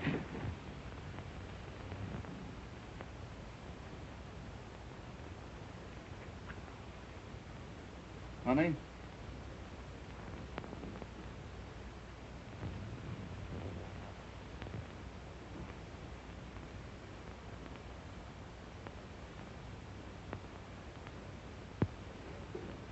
Oh, Judge Matthews, do you think you could arrange to marry a couple of people, say about 4 o'clock this afternoon?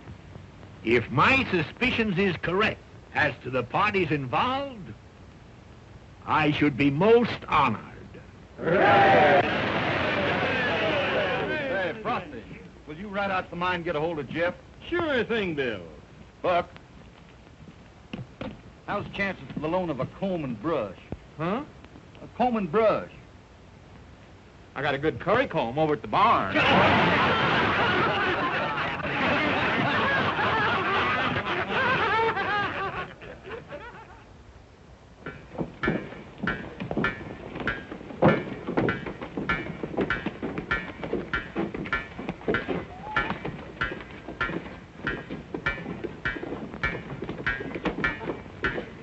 All right, clear out of there.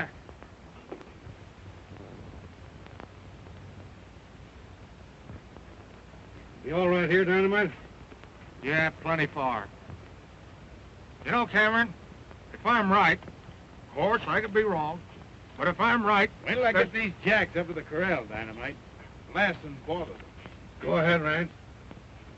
As I was saying, of course, I can be wrong, but if I'm right, there's somebody taking dynamite out of my powder house.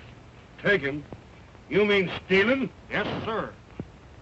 Now, today, I counted out what I had. Then I figured out what I ought to have.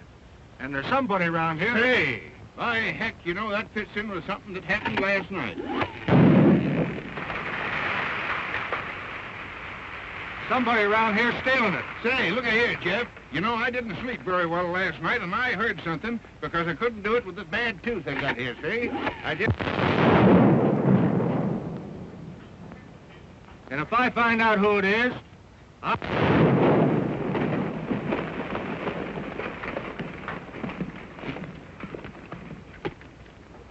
What's that?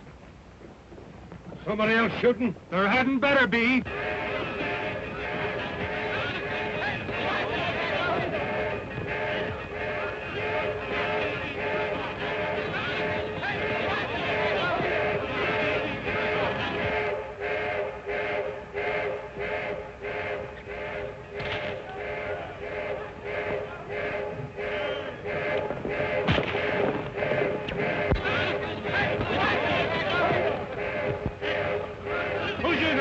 Down there. Nobody. We don't know what's happened.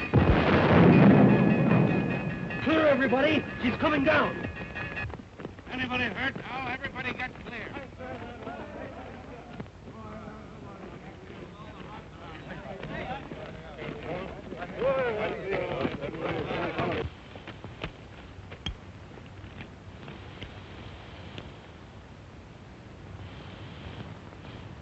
A minute ago, that was a producing mine, paying its way. Now it's nothing.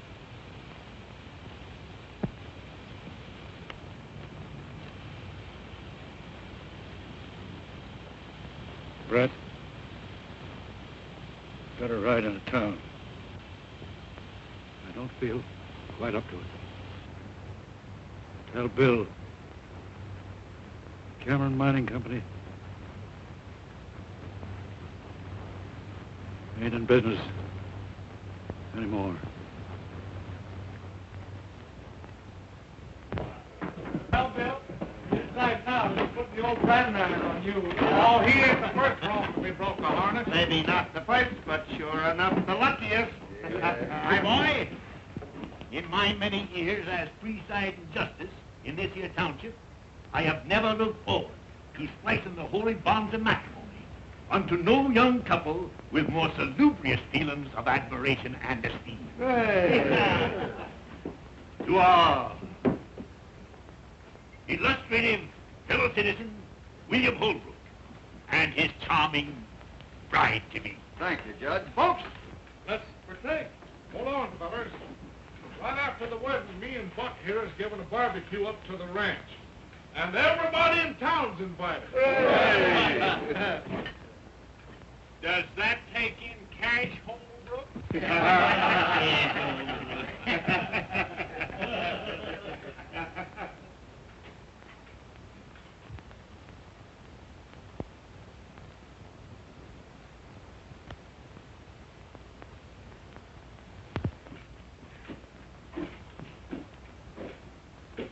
Hello, Dad.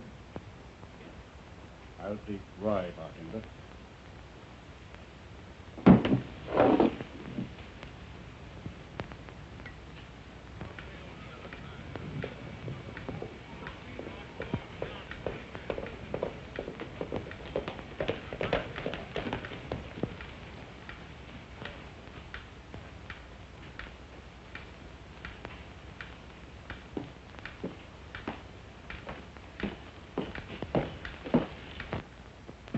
Holbrook, Jeff Cameron sent me in town to find you. What's wrong? Plenty. There's been a slide at the mine. The mill's gone and both shafts are filled. There's nothing left. Anybody hurt? No, the first blast warned them. They was all out when she let go. Blast? What do you mean? What happened? The men say it sounded like 4 explosions in number 2 drift. On the last one, half the mountain cut loose.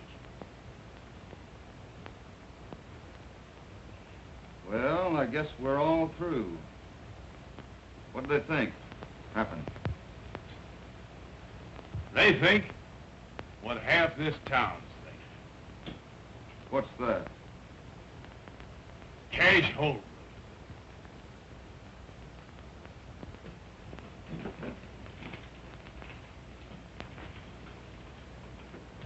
You know Cash Holbrook? No. Well, he and Jeff Cameron have been enemies for a good many years. He had a boy that he'd raised. Threw him out of his house. Folks always said that he was mighty fond of that boy. Didn't look much like it when he done that. The boy and Jeff Cameron went partners. Since then, he's hated Cameron worse than ever. He's had more reason to be back of this than any man in the world. Do you think he done it? No.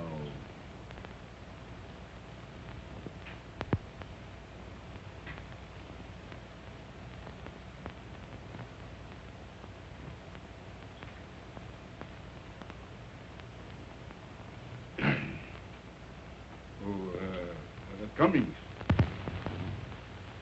When the bank opens up in the morning, I want my account fixed up so as it can be drawed on right up to the last 2-bit piece by my boy, Bill. I'll take rye, bartender.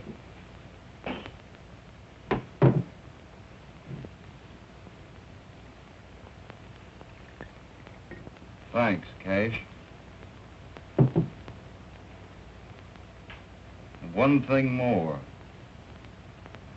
Half my share in the mine belongs to you.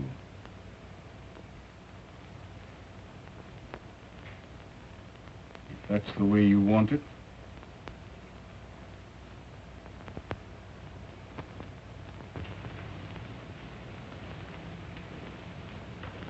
Can we step into your office a minute, Judge? Indeed.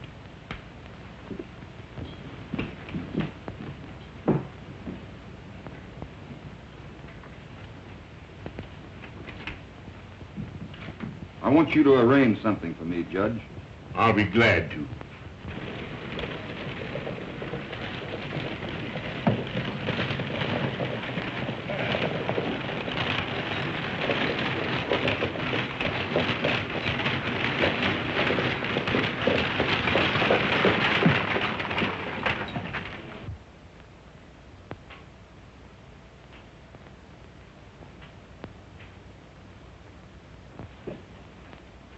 Cummings.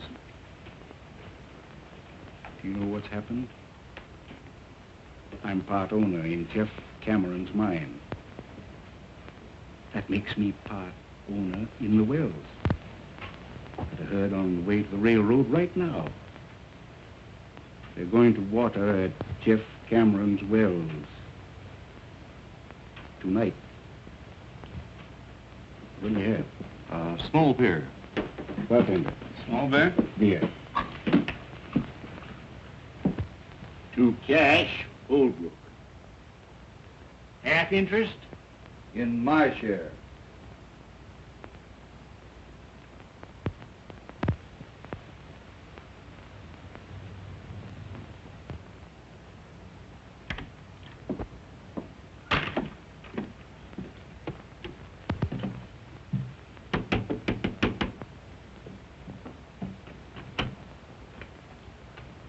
Jeff Cameron here? Yes? I work for him, ma'am.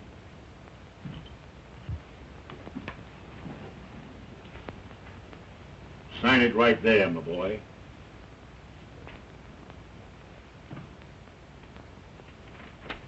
Judge, I'd rather you'd give this to him.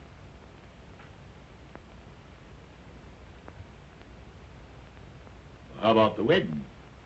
Don't you want him there? Sure I do, but he'd never come.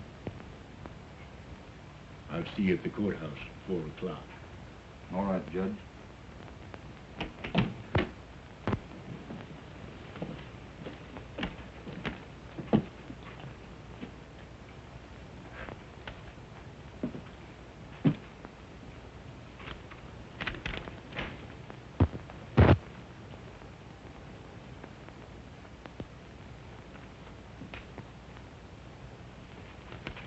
Judge, I'm going to water beef tonight at Cameron's well.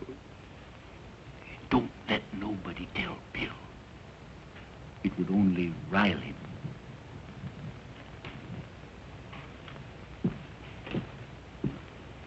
There goes trouble. Where is Bill? Went out. I'll find him. Wait a minute.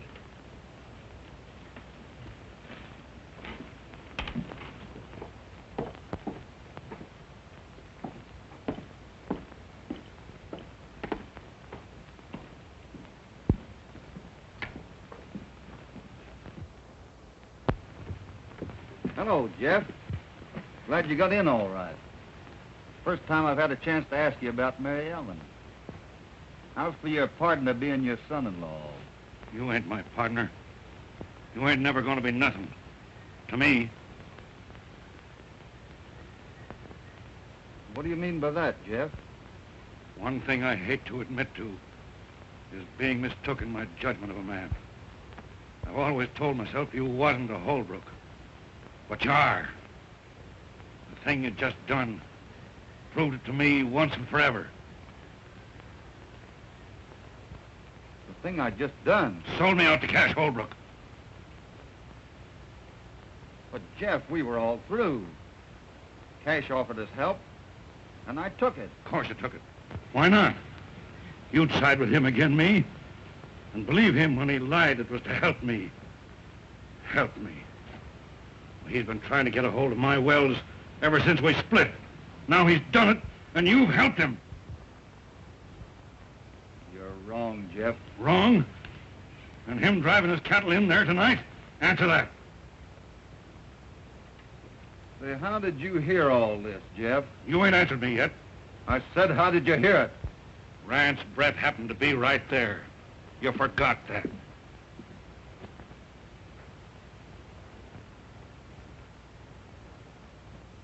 Mary Ellen, you don't believe that I did anything.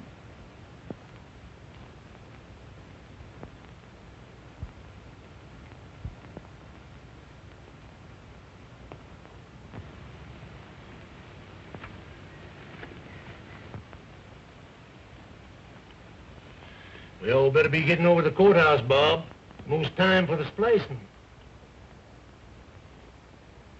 Might not be any. What's that? Let's have a drink. No thanks.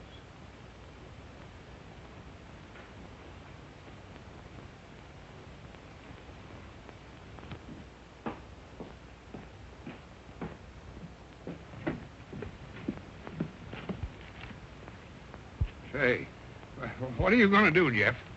Don't let Mary Ellen out of the house. Cash Holbrook ain't going to water no cattle at Cameron's wells tonight. No, you're going to Don't let Mary Ellen out of the house.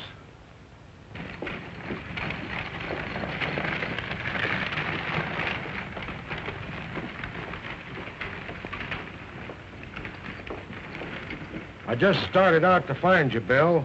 Yeah? This feller, Brett. What about him? He just said something that sounded sort of peculiar. What? Well, it wasn't so much what he said as the way he said it. Yeah? I've been waiting for you, Kirby. We're going to water cattle at Jeff Cameron's wells tonight. Yeah? Mm-hmm. Well, I'll tell you what I just heard. Jeff's a-looking for you. Yes?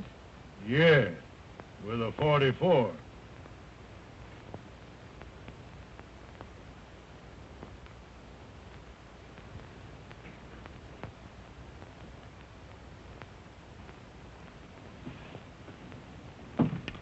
Bob, I think you're right about this fellow, Brett. I know I am. Is Cash Holbrook in the bar? No, he left. Is Brett there? Yeah.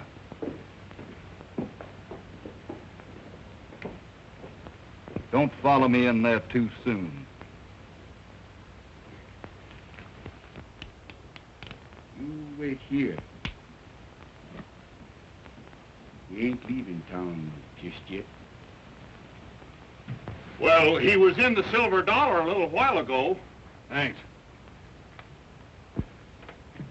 Now, Mary Ellen, don't you take on about something you ain't got nothing to do with. Open that gate. No, sir, Bob. Jeff said you stay right here. Tonopah, you open that gate. No, sir. Hello, Cash. Hello, Jim. You're looking for Jeff Cameron? Supposing I am. Well, he's headed for the Silver Dollar.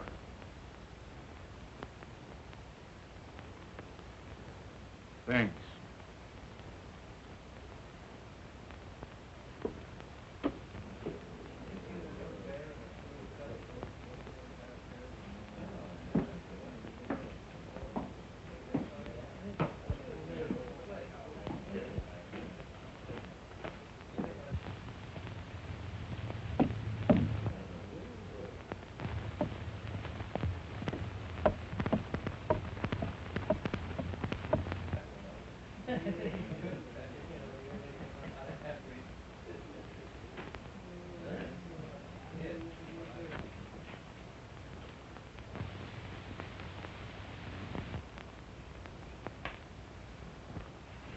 Brett, I've got something to settle with you.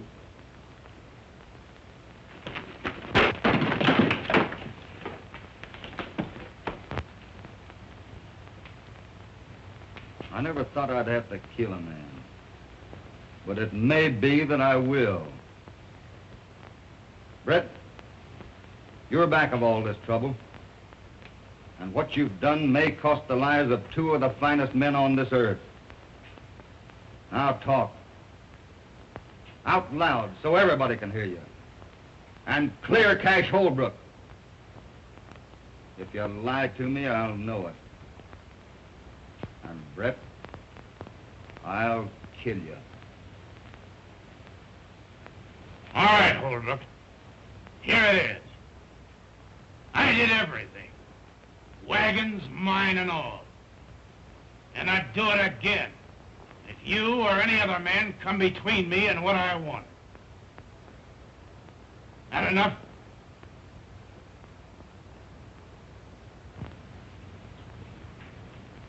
Everybody hear that? I think so.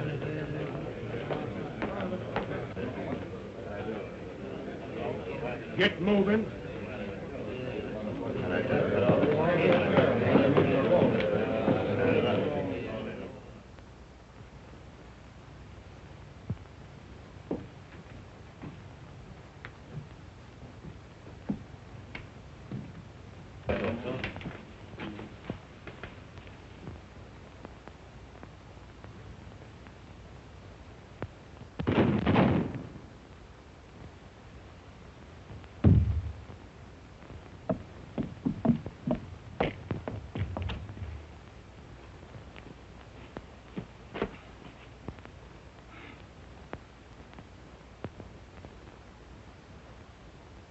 I don't know which one of you did that, but you're both bad shots.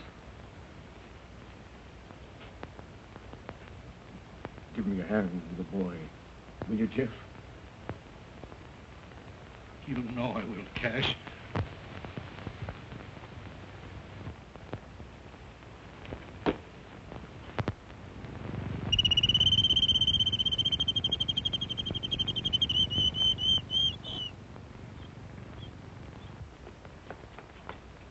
Bill, what's happened? Only one thing.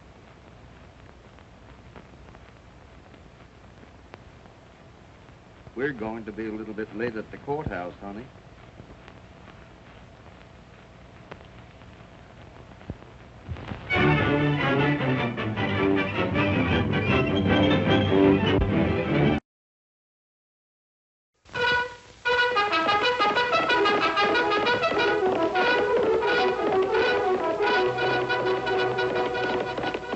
The Lone Ranger.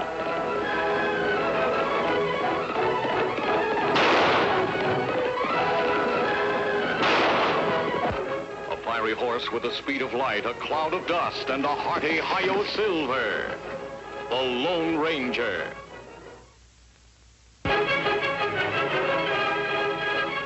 This is a story of one of the most mysterious characters to appear in the early days of the West.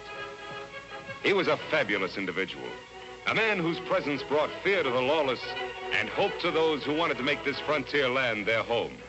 He was known as the Lone Ranger. Before his coming, this new land of the West was a wild, unruly territory into which brave American pioneers moved in covered wagons, on horseback, and afoot. Theirs was a rugged existence, for they not only had to settle and build, they had to fight. Here, beyond the reach of law and order, might was right. The best shot was the best man. Born of necessity in this chaotic period of westward expansion, an organization was developed to combat the evil forces of the times. An organization called the Texas Rangers. Ever on the job of maintaining law and order, 6 Texas Rangers ride alertly across a western landscape. All are courageous, straight-shooting men. At their head is a stranger, a half-breed scout, who one day earlier had appeared at a ranger encampment, suffering from a severe wound. There you are, Collins. Nothing to worry about now. Thanks, Captain. I should worry about a wound. I'm lucky to be alive. You're right. Very few people are after those outlaws have struck. So they killed everybody at the trading post. Everyone. Mr. Simpson, his wife, the young Indian helper, even old Pete McHenry. That's too bad. How about the outlaws? Any of them get shot? 4 of them were in pretty bad shape. They had to be tied to their horses to ride away. I got 2 of them myself. Too bad you couldn't have hit more of them. Which way'd they go? They rode up north into the Badlands. That's pretty rough country. But with wounded men in tow, they can't travel very fast. We got a chance to catch them. But they have a 5-hour start. Even if you overtook them, they outnumber you. Mister, the Rangers are used to long odds. How about you? We could use your help in locating their trail if you feel strong enough to ride. I don't need 2 arms to guide a horse. Besides, I have a score to even up, too. I'll go along. Good man. Boys, pack 5 days' rations. We've got 10 minutes to be in the saddle. Right. Bill, send Captain Reed to me. He's leading your detachment. Yes, sir. So came the half-breed Collins, who rides with a detachment of Rangers after the most ruthless outlaw band in the West, the notorious Cavendish Gang.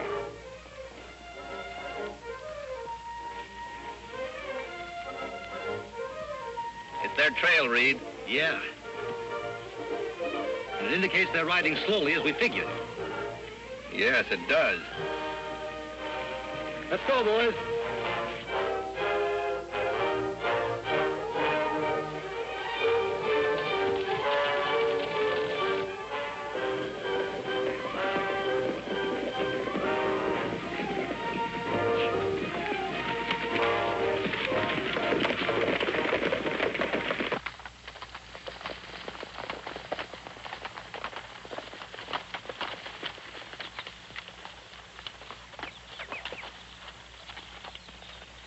Gained on them. These tracks can't be more than 3 hours old. They're heading off into that canyon. Yeah, it looks that way. Have you been in this vicinity before? A couple of times. I think it might be a good idea for us to check that canyon from the rim first. I'll go ahead and scout the place. One man would be a lot less noticeable than all of us going. All right. We'll wait here and give the horses a rest. Dismount, men.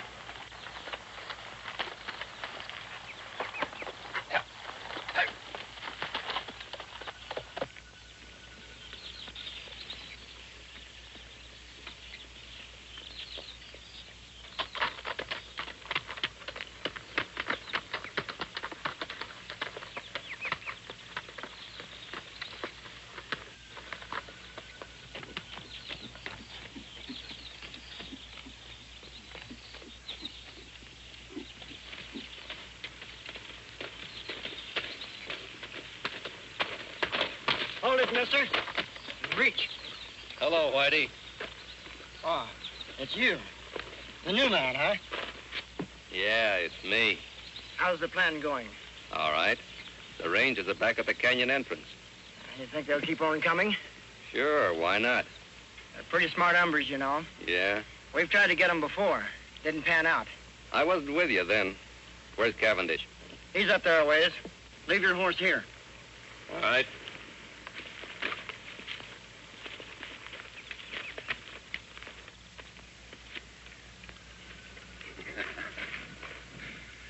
I knew they'd fall for my little trap, Collins. And that bullet I put in your arm really convinced them. Yeah, Cavendish. It sure did. When I get through around here, it's going to be a long time before any ranger outfit patrols in this section of the country. We're going to make this something they won't forget. Is the ambush all set? Take a gander over there.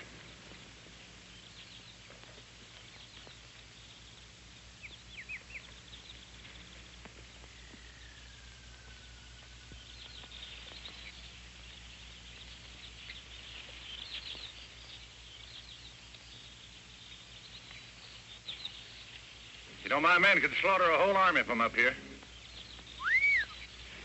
It looks good to me. Now, we're going to hold our fire until the lawmen ride in directly below us. Jerry, you tell the boys I'll shoot first. That'll be the signal to open up on the Rangers. Right. And Jerry, when a man goes down, I want lead to be kept pouring into him till it looks like a sieve. You got that straight? You bet. Come on, Blackie. All right. Collins, you're doing a good job for a new man. Thanks, Chief. Now get back there and bring on the Texas Rangers. Yeah, sure.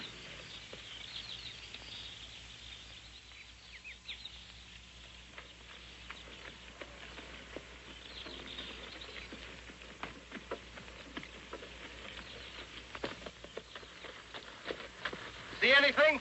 Yes, but not on the rim. The Cavendish outfit is just leaving the far side of the canyon, about 4 miles off.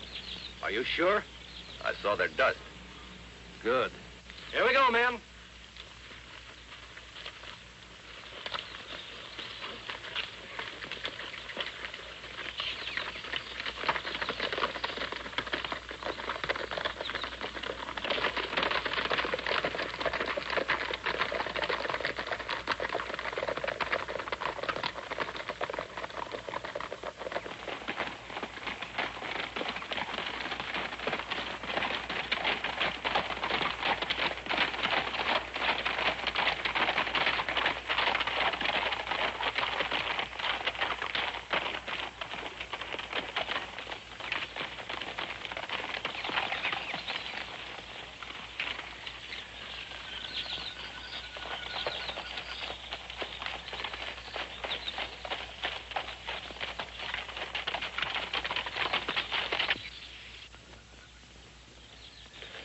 Must have taken a wrong turn.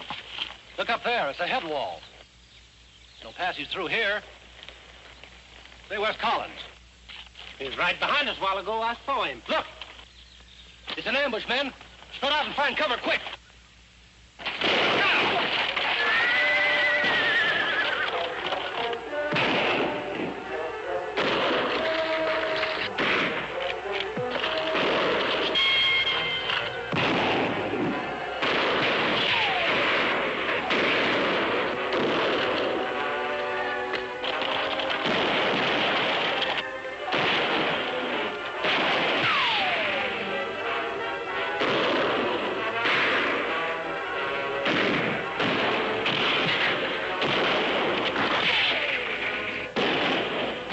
Chance, that half-breed traitor Collins. Bill.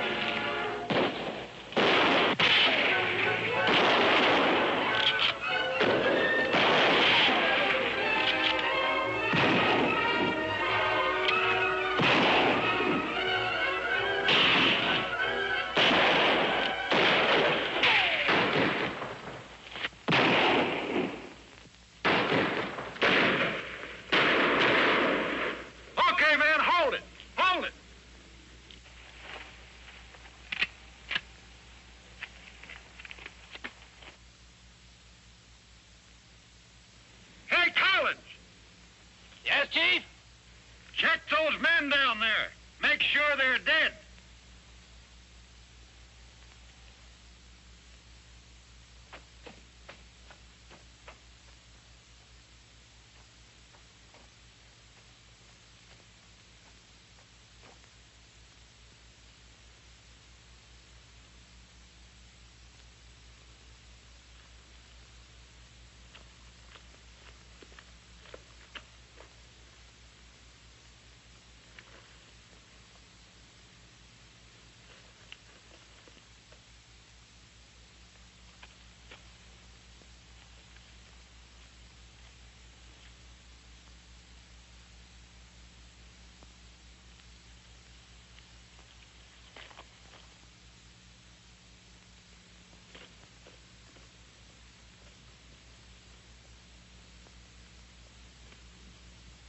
You got 'em all.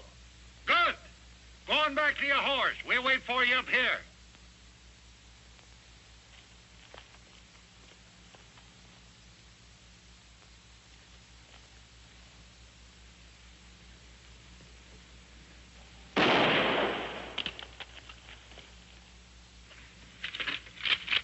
I thought he was one of us, Chief. He was. Any man who would betray those Rangers might be just as quick to turn on us, I figured. And no one does that. It's going to be a nice little reminder for anybody who tries to stop me from now on. Yeah. Now, let's get out of here. Got a lot of work to do in Colby.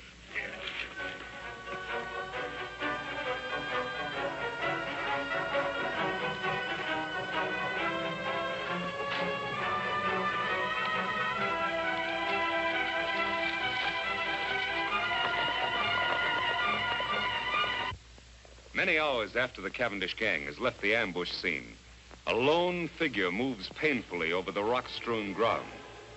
A small spring gurgling in a shady cave is his destination.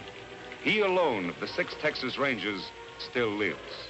His one aim is to reach water and shade. Desperately, he fights off the weakness from loss of blood, which threatens to halt his progress. It is deathly hot. The sun beats down unmercifully. Ahead is that cooling, life-giving water. If his strength can only last. Foot by foot, sheer torture, he pulls himself along.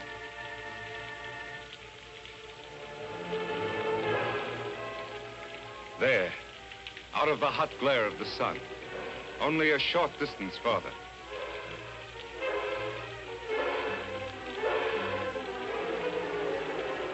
There's the spring.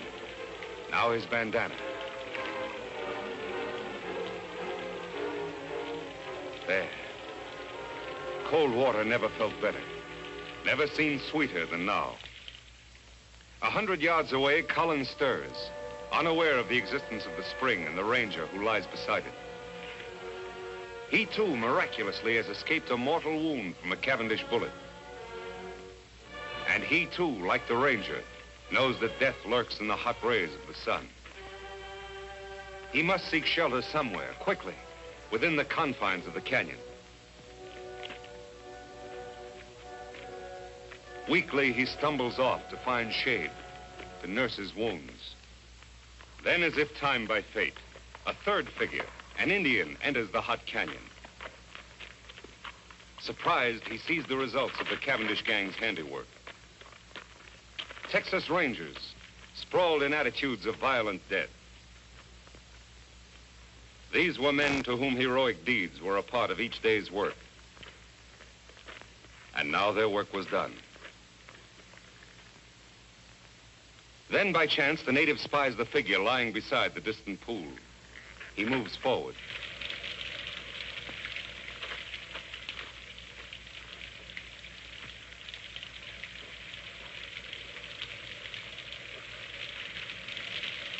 Lie still. Mean not hurt you.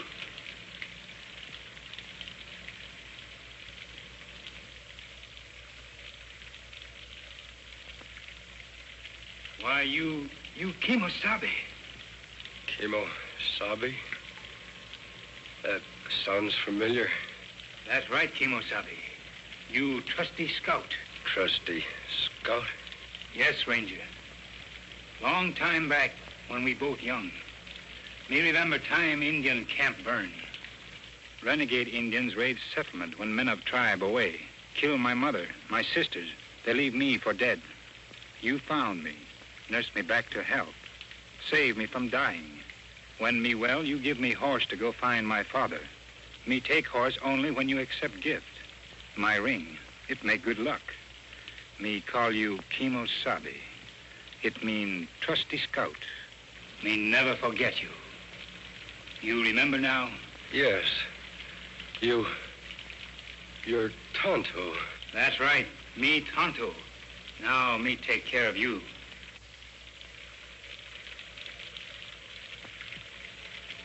Immediately, the Indian, Tonto, unsaddles his horse and sets up a camp at the entrance of the cave near the pool and the injured man. The ranger's wounds are cleansed and expertly dressed by the Indian, who calls upon all the lore he knows to ease his white friend's suffering. Several days of patient vigil, tender care, and careful feeding bring results. The ranger gradually regains his strength. He is going to live. Tonto, I guess I drifted off again. How long have I been here now? 3 days. How you feel? Still a little weak. The other rangers, Tonto, all dead? One of them, Captain Reed, was my brother. Too bad. Rangers all fine men. We didn't have a chance, Tonto. It was a perfect ambush and double cross. How did you happen to find me? Me hunt here in canyon often. Ride in here on scout over yonder. Find rangers and dead horse. I see. While you sleep, me bury other rangers over there. Make grave for men. Bring belongings here. That was good of you, Tonto. Them brave men. Yes, they were brave. And they won't be forgotten. I've spent a lot of time thinking. For every one of those men, I'm going to bring 100 lawbreakers to justice. I'll make that Cavendish gang, and every criminal that I can find for that matter, regret the day those rangers were killed. Tonto, from this moment on, I'm going to devote my life to establishing law and order in this new frontier, to make the West a decent place to live. That good. But when Cavendish gang know you escape ambush, you marked man. They hunt you down, many against one. No one is going to know I'm alive. I'm supposed to be dead, and I'm going to stay that way. I'll hide my identity somehow. I'll wear a disguise of some sort. You mean like mask? That's it, Tonto. From now on, I'll wear a mask. Let's see. There ought to be some material here I can use. Here. This. My brother's vest. Belonged to one of the bravest of them all. Me help Kimosabe. You rest now. All right, Tonto. Thanks.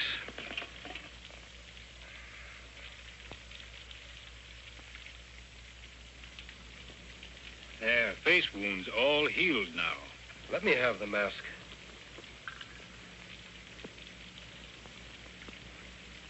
There.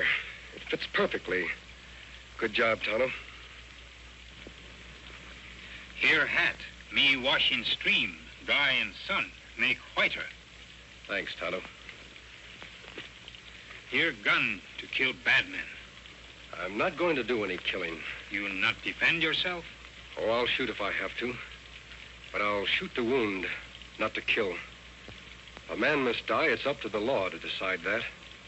Not the person behind a six-shooter. That's right, Kimosabe. Well, there's just one more thing to be done. What that? Dig another grave. Out there. Who that's for? That'll be my grave.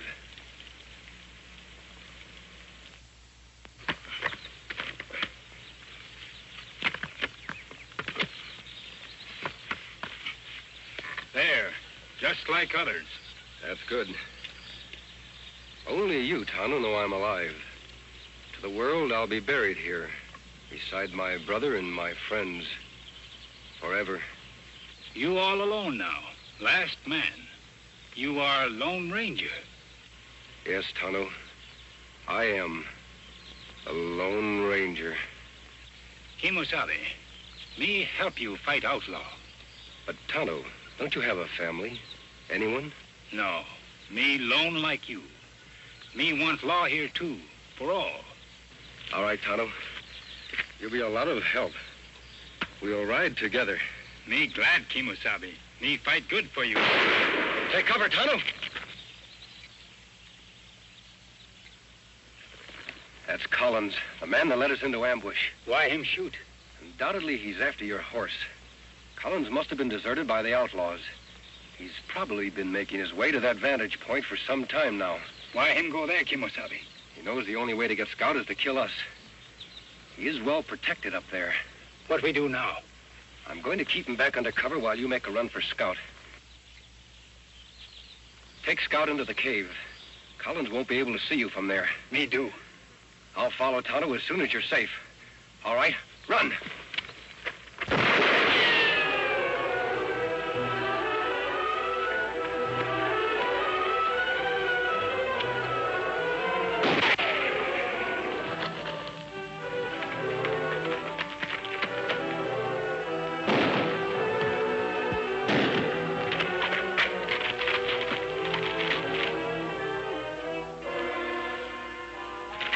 Did you hit him? No, Tonto, I didn't try. We're going to capture him alive. That hard. Him in good spot. Yes, but I have an idea how we can do it. You start up the cliff on that side. First, tie up Scout. I'll try to draw his fire from the other side of the rocks.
Kimosabe!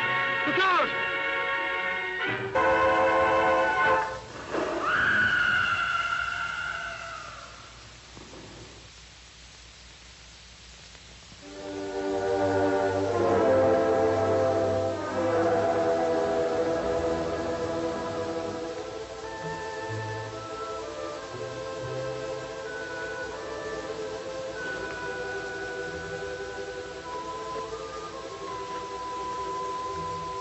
Him dead, Kimosabe, but me glad.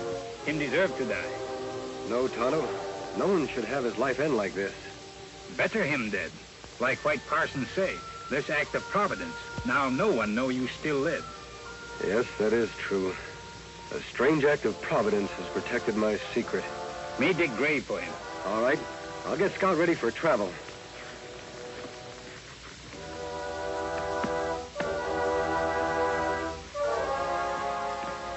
Hi, fella.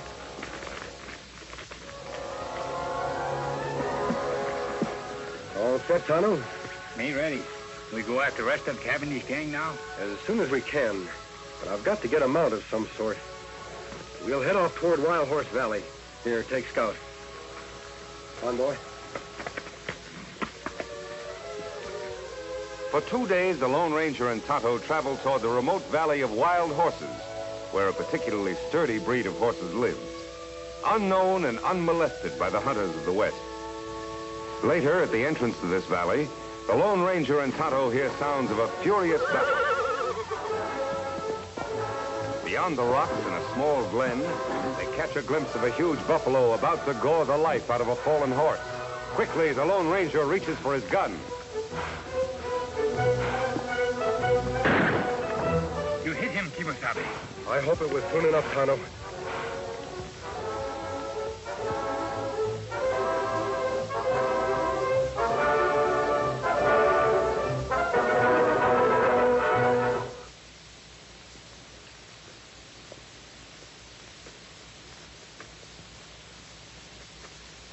Buffalo dying. Horse look bad. Me shoot him? No, Tonto. I'm going to try to pull him through. Well, old fellow, you're in bad shape. A lot of bumps and bruises. Tonto, get some rags from the supplies and bring the canteen. Me do. So, in an instant, the Lone Ranger has made a momentous decision, for he has recognized the sterling qualities of the animal he has saved. For some time, the masked man in the Indian camp beside the wounded horse, tending his battle hurts and caring for him as best they know how.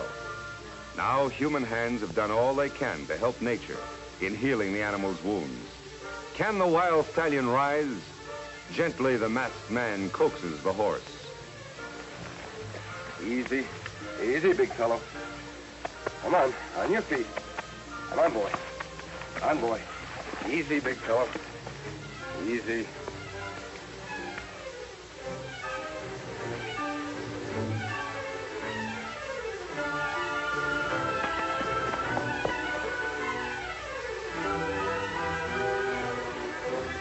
Me get bridle and lariat. Him run away. No, wait, Tonto.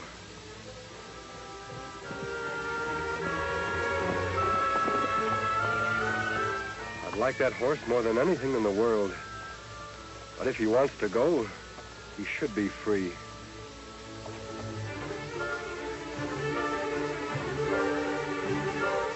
Him a beauty. Like mountain with snow. Silver white. Silver. That would be a name for him. Here, Silver. Come back, big fellow. Come on, Silver. Come back, big fellow. Come on, Silver. Me get bridle now. Him come back. No, he wouldn't take a bit. I'll use a hackamore for the time being.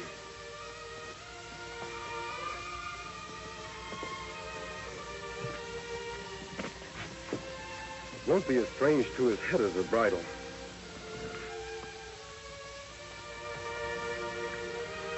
There. There, Silver. You only knew how we need you. Ooh. Oh, boy. Oh. Oh.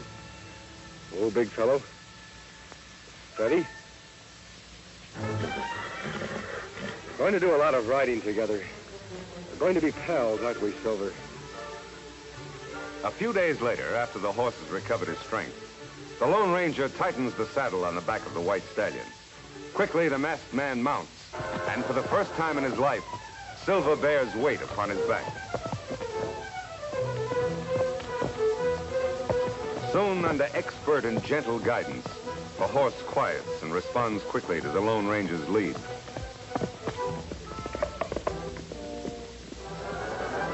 Later, the hackamore is exchanged for a bridle and bit. Here is no conflict between animal and master. Here instead is a partnership between horse and rider. The Lone Ranger and Silver accept each other as equals.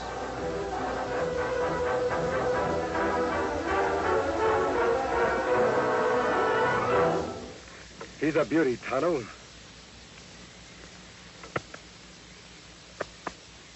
A dream horse if I ever rode one. Him and Scout good friends. Yes, they'll do a lot of riding side by side. Me got everything packed. Here's saddlebag. Here, blanket. We ride after Cavendish gang now? Yes, Tonto.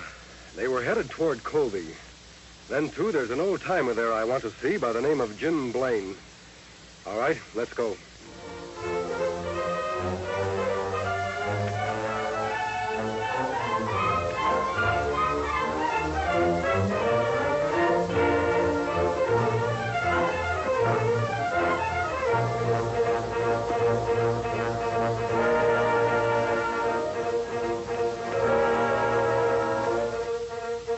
There it is, Tonto. Jim Blaine's place. Look like him got company. We'll wait until the caller leaves before we drop in. It's nice seeing you, Judge. Be seeing you next week, Jim. Look, the side of the house.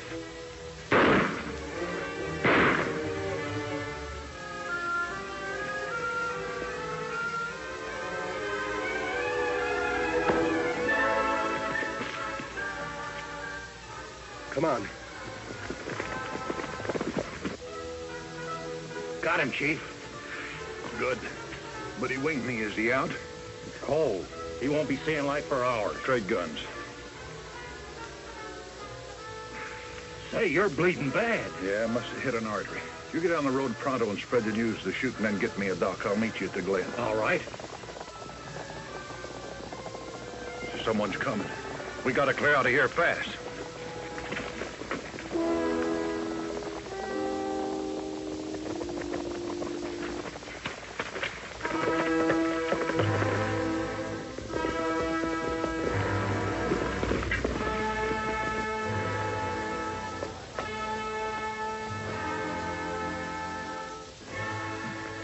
Him dead yonder, Kimosabe. How's Jim?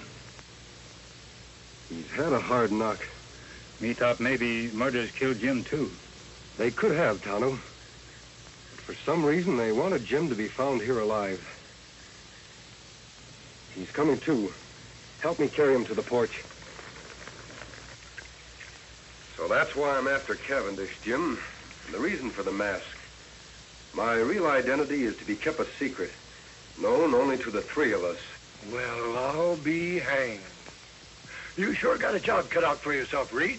I mean, Lone Ranger. I'll help in any way I can. I was hoping you'd join us, Jim, and live up at our old silver mine. Oh, you're mighty kind to an old ex-ranger who used to nurse me, boy. Sure would like to. Never did like living here trying to farm, only... Only what? Well, I can't run out now with the owner of the bank. Poor old Judge Knox lying dead back there. Folks might think that I did it. Why, they might start blaming me for all the rest of the killings that's going on in town. More murders, Jim? Yes, lots of them. First, it was Lem Peters. He owns a newspaper. Then Biff Anderson, postmaster and telegraph man combined. Then Max Strauss, the hotel man. And a couple others, too. Why, it seems everybody important in Colby is getting shot. The sheriff's plumb going crazy. Did you recognize the man who killed the judge? Couldn't mistake him. It was Butch Cavendish, the owl hoot you said you're after. Cavendish. He must be doing these killings in Colby for a very special reason. Yeah, but why? Most likely he wanted the murders to look like a local affair. I'm certain, Jim, will upset his plans if you're not around to accept the blame for the judge's death. That old silver mine of ours will be a perfect hideout for you. Yes, it would. By cranky, I guess you're right.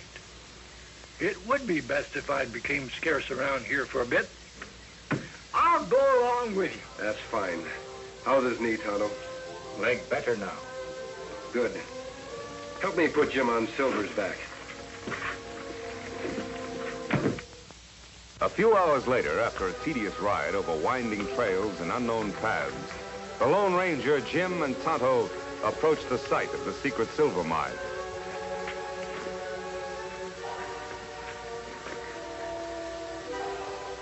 Now, this is it, Tonto. Where mine? Don't see it, do you, Injun? Fooled you just like everybody else. Come on, I'll show you.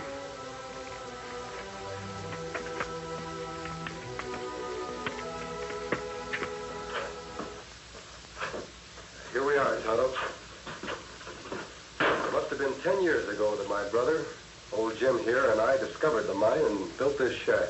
9 years ago this spring. Still no see mine. Over here, Tonto. It's under the bunk. There. Yep, one of the richest veins of silver ever found in these here parts. I never thought I'd care about digging up the ore. That is, until now. Water there, too. That's a spring we were cleaning out when we found the vein. We drained the water to get to the silver ore. Jim, you and I can fix up this place while Towner goes into town for the sheriff. His name is Taylor, isn't it? Yep, old Two-Gun is still on the job. All right, Kimosabe. When you find the sheriff, tell him you know where Jim Blaine is. He'll come with you. That's good. Me go now. The shack seems to be in pretty good shape. I'll be as snug as a bug. All I want out of this place is enough silver for some immediate needs. Other than that, all you can dig is yours. Oh, no, I couldn't. You're entitled to it, Jim. You'll have to do all the work. You know, I could refine a little ore right here. That's just what I want you to do, Jim. Then in the future, whenever Tonto and I come back here, we can get the pure metal for money and bullets. Bullets? Yes. I want some of the ore cast into silver bullets. Thunderation, what's the matter with lead bullets? They'll kill just as well as... You forget I told you I vowed never to shoot to kill. Silver bullets will serve as sort of a symbol. Tonto suggested the idea. Symbol? Of what? A symbol which means justice by law. I want it to become known to all who see the silver bullets that I live and fight only to see the eventual defeat and the proper punishment by law of every criminal in the West. By criminy, I think you've got something there. And I'll mold you all the silver bullets you want, Ranger. But from what I know about this here country, there'll be an awful lot of silver shot up before you're through. I hope not, Jim. We have a lot of metal here for that purpose, if we need it.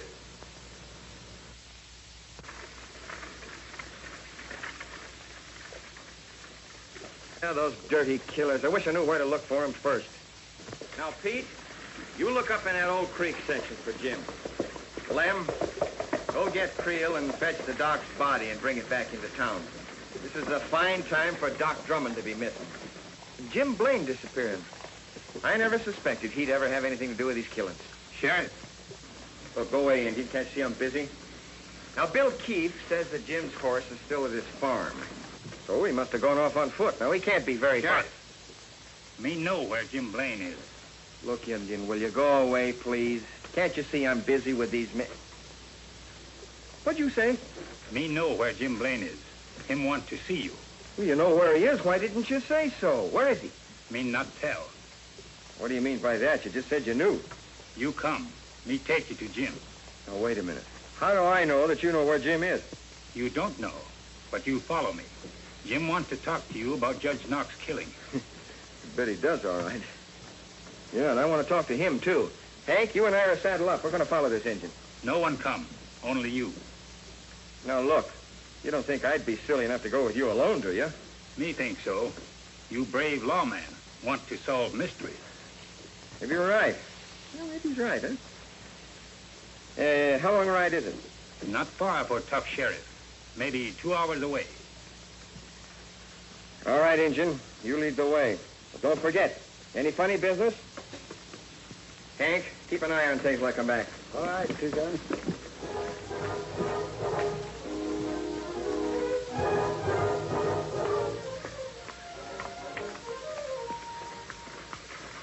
Just a minute, stranger. Down the gun, Sheriff. I can explain. Howdy, Two-Gun. Jim, what the Sam Hill's going on here? Who are these people? Who's this masked man? What about Judge Knox shooting? Somebody's got a heap of explaining to do.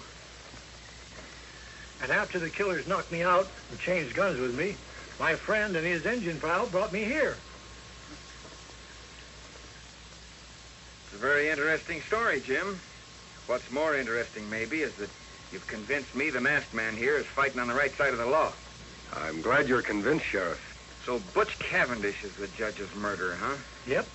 And right now he's somewhere in this here vicinity, wounded, with my bullet in him. Wounded, huh? Say, maybe that explains something. Old Doc Drummond's the only doc in these parts, and he's missing. 10 to 1 he's been fetched to fix up Cavendish. Yeah, the problem now is, where's Cavendish hiding out? He left a trail leading away from Jim's farm. I think I might be able to follow it, Sheriff. Good, I'll get some men from town. That'll take too much time. It would be quicker for you to come with me now. Tonto can ride to town. Me do, then follow your trail. All right, Injun. See my man Creel at the office. He'll get some men. Watch that leg, Jim.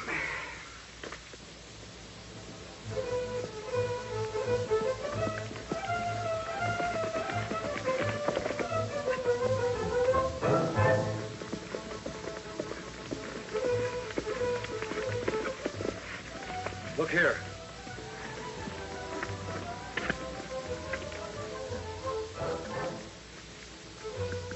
Wagon tracks. Cavendish was followed by someone in a wagon, and a horseman riding alongside of it. Those tracks were made by Doc Drummond's rig. He's got the only narrow rims around here.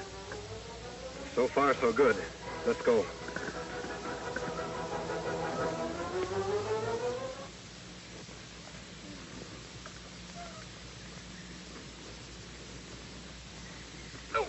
Doc, take it easy. Well, I'm doing the best I can. There it is. All right, get on with the bandaging. I'm in a hurry.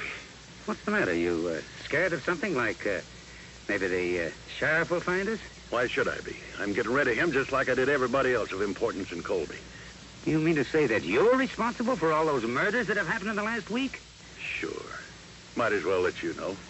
You see, Doc, all the men that have stepped into their vacated positions belong to my organization. It's taken a lot of planning, but we're just about set. I'm taking over Colby. Well, why are you telling me this? I'm going to be needing sawbones in my organization, and I've just decided you're going to be him. Like blazes I am. I'd die before I'd help a pack of coyotes like... What was that? Doggone nag. Think they heard us. Somebody over there. Give me that gun. I'll cover the dock. You boys get over there and find out. Here they come. Take cover.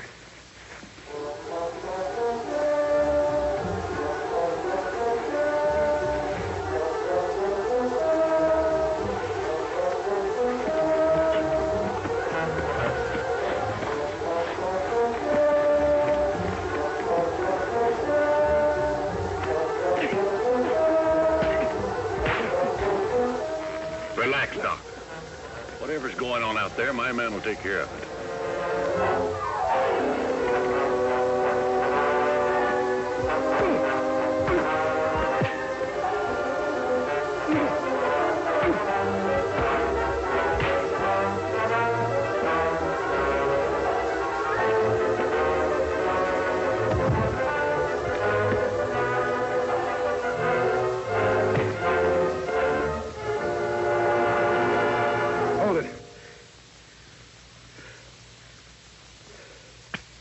Much obliged, partner. Watch these men, Sheriff. I'll go help the doc. Jerry! Pike! What's going on? Answer! You go take a look. I want to find out what's happening. But don't run. I've got this on your back.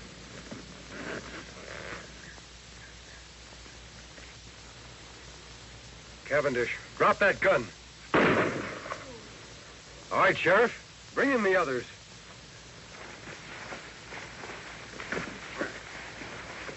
You all right, Doc? Yeah, I'm all right. Who's the masked man? He's on the side of the law. Well, this crook was going to take over Colby. He admitted all those murders. We know, Doc. We overheard him. Sheriff, you can take Cavendish to town in Doc's buggy.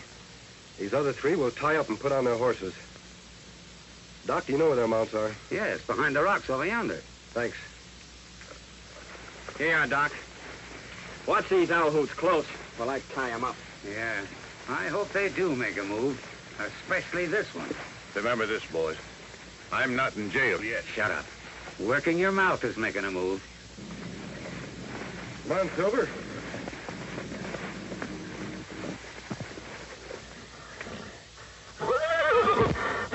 Silver. What's wrong, Silver?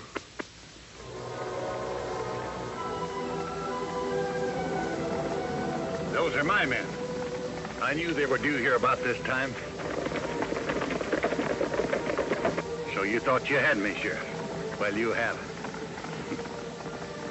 You, the Sawbones, and that masked man over there behind those rocks can start counting the minutes you gotta live. Beginning right now. Silver.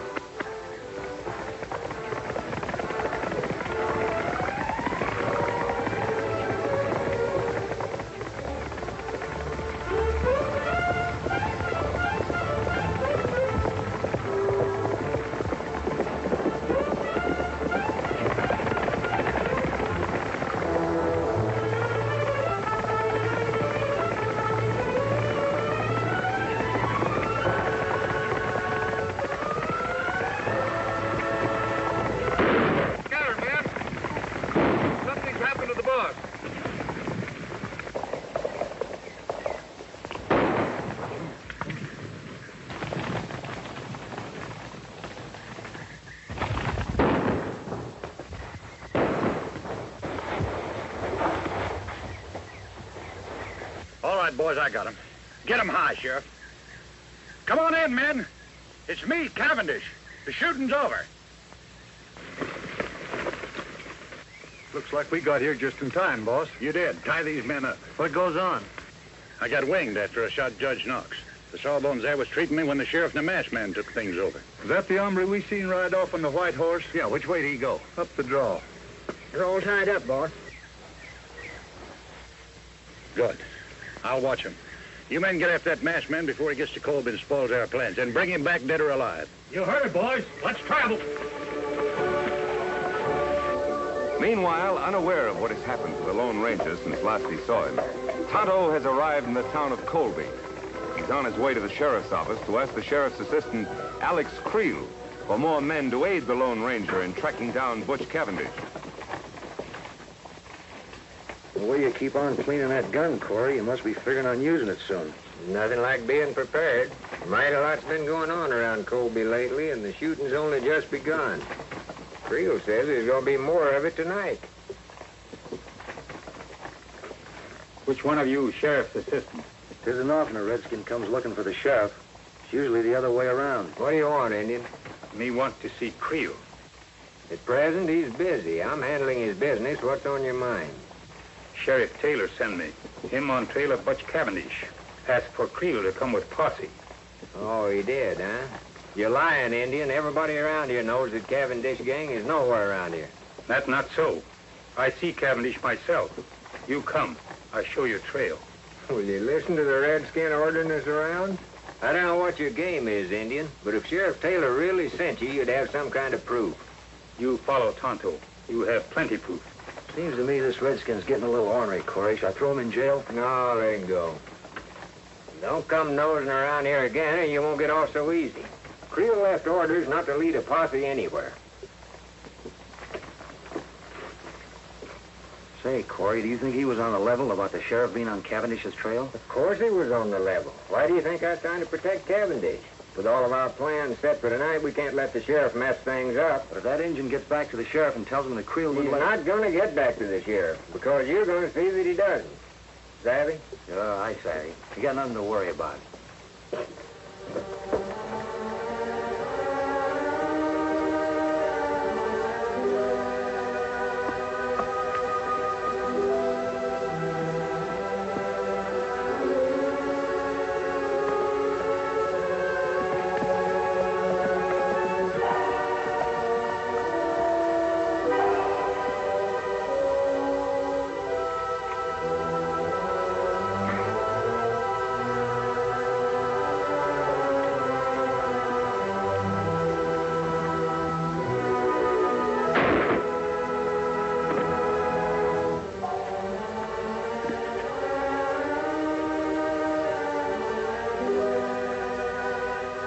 Nothing like making sure, Injun.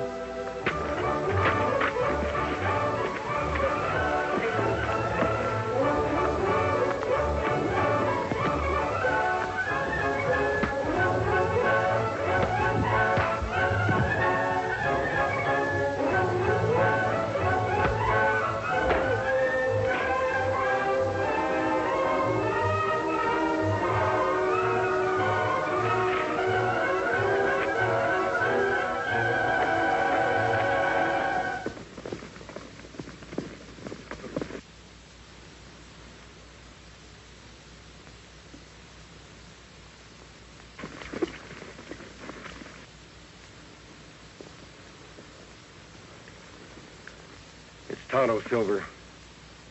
Tonto. Me follow trail Kemosabe. Take long time. Where's the posse? No posse. Sheriff's men in Colby wouldn't send men with me. It must be one of Cavendish's men. That's right. Him send man to ambush me. But me take care of him. You find Cavendish? Yes. But his men rode down from the hills and surrounded the sheriff and Doc Drummond. We go back and round them up? No, there are too many of them. We'd need a whole troop of cavalry to capture them all. But I've got a plan, Tonto. Now, here's the idea. We'll circle back.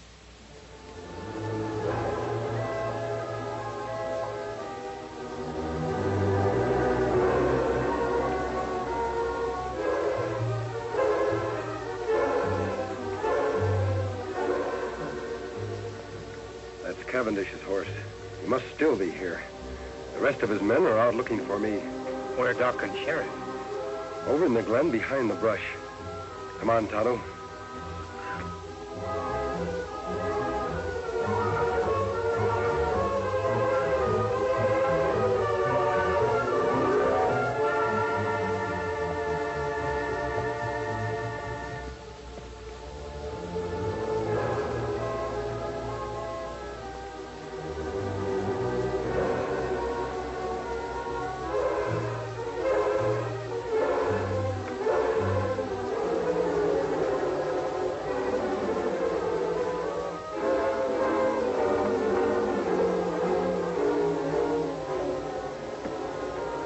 That's Sheriff's horse. Yes, Tonto. He still must be here with the doc. I imagine that Cavendish is watching our friends until his men return. We'll sneak up to the glen. If Cavendish is there, I'll want to surprise him. Then you know what to do. A hoot owl. Me understand. We'll leave our horses here.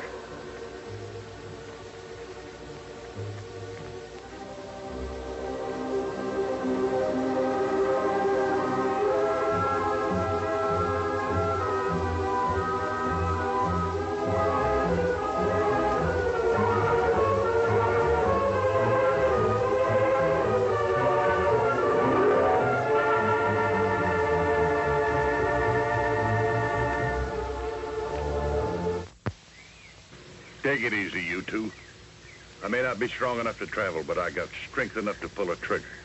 You won't get away with this. How long do you think honest people are going to condone activities like yours, Cavendish? You know I've got men in my office who've sworn never to rest until you're captured. Myself included, of course. And that masked man, he's one of my special secret deputies. Your men will never catch him.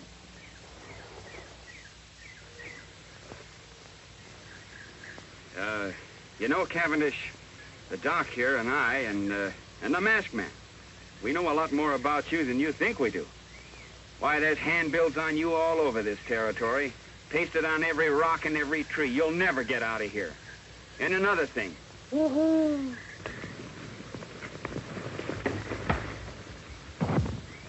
Attaboy, stranger. You're a sight for sore eyes. Yeah. I thought we were goners. Who's the Indian? He's my friend.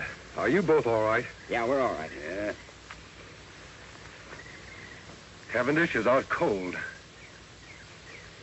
Where you been, stranger? I was getting worried. I rode off on Silver. Met Tonto coming from Colby. We sneaked in here the back way. Sheriff, your man Creel in town wouldn't send the posse. Him no believe Tonto. Well, then that proves he's part of this murdering fiend's band. And I can name more in town that are working with him. Well, Anyway, we got Cavendish. We can load him in Doc's rig and take him on into town. Wait a minute, Sheriff. I want to capture more of the gang than just Cavendish. He's the leader. With help, we can capture him and his entire band when they return. Take too long to get help from Colby. They'll all get away. There's help much closer than town, Sheriff. Tonto said he saw a cavalry detachment passing a short distance off. We'll get their help. Now, leave Cavendish here. He's out and too weak to travel anyway.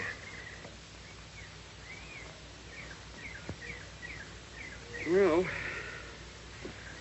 whatever you say. All right, let's go. Come on, Doc. Don't worry, you're not going to lose me.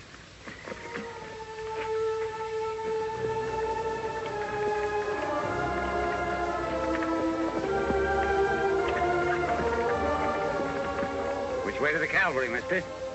Take the right fork and circle back to Colby. To Colby? What about the cavalry? There are no cavalry. Thought you said they're passing through hereabouts. What I said was for Cavendish to hear. But he couldn't hear anything. He was unconscious. You should have examined him when I did, Doc. He was faking. Well, if there's no cavalry, just what in tarnation you aiming to do? I'm trying to delay Cavendish's plans, Sheriff, to gain time. We have a lot to do tonight in Colby. All right, Doc, let's get on with it. All right.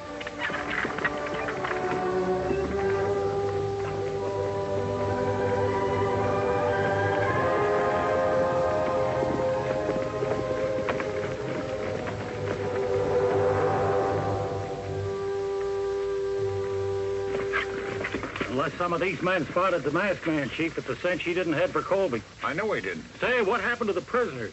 The masked man must have hid in the brush nearby. While you were out straining the eyes for him, he come back here with an Injun friend. Turn the prisoners loose, huh? Yeah.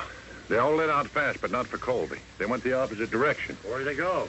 I overheard the masked man tell the sheriff there's a group of cavalry passing nearby. Now, they've gone up to get him to round us all up, so we got to work fast. Green, you, Sellers, and Shep stick here with me. We'll go back to the hideout. The rest of you try to head off the prisoners. See if you can spot that cavalry, too. This is going to delay my plans concerning Colby a bit. I can't take any chances. Now get stirring.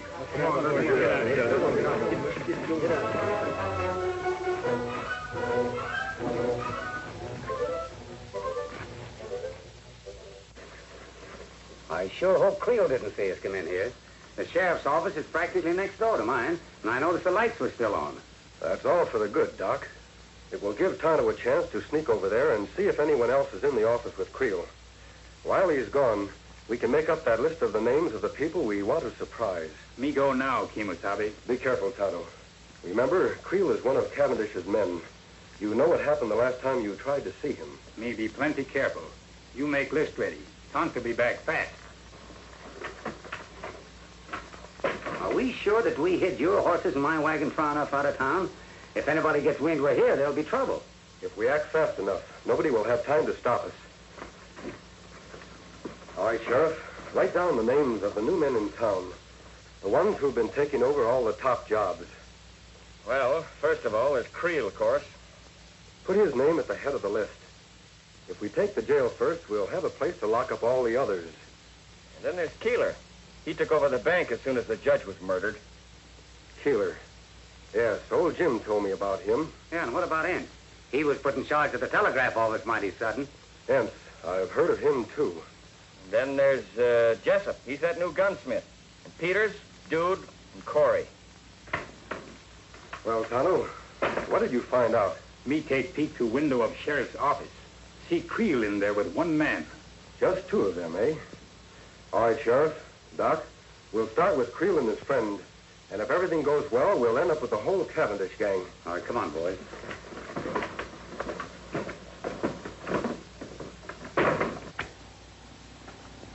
I wonder what's keeping Cavendish. Sure getting to be late enough. Oh, I don't know, Creel. Maybe him and the boys were held up. Probably you sent us a message or something.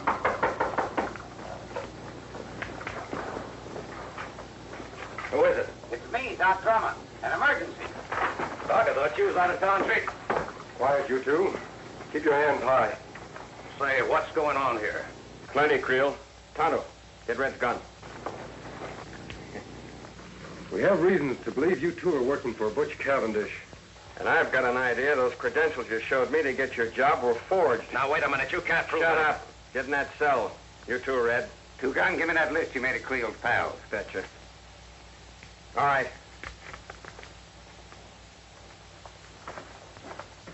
All right, Doc. We've got to hurry. It's getting light outside. Come on, Tonto.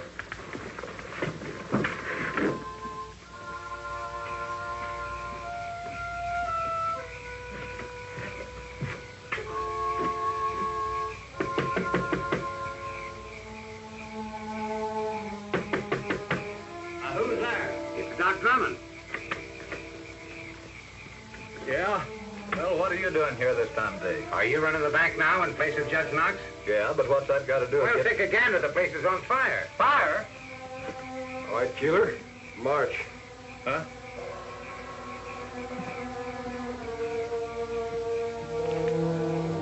Keeler, check. 1 down and 7 to go.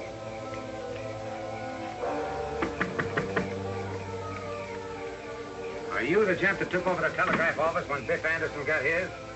What about it, Doc? Well, come on, quick. Your place is on fire. What? Put your hands up, Rivers.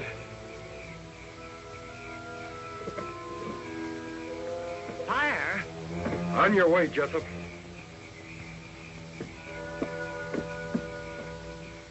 No trace of the masked man and his friends, huh? No, we spent the whole night looking. What about the cavalry? Must have gone through here awful fast, Chief. Nary a sign of them now. Good. Then there's nothing to stop us from moving into Colby right now. Right. Let's go.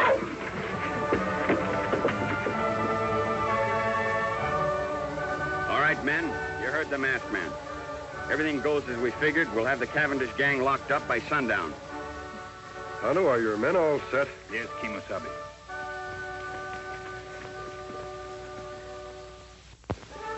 Here they come! All right, boys. Let's go get them. Come on, Silver!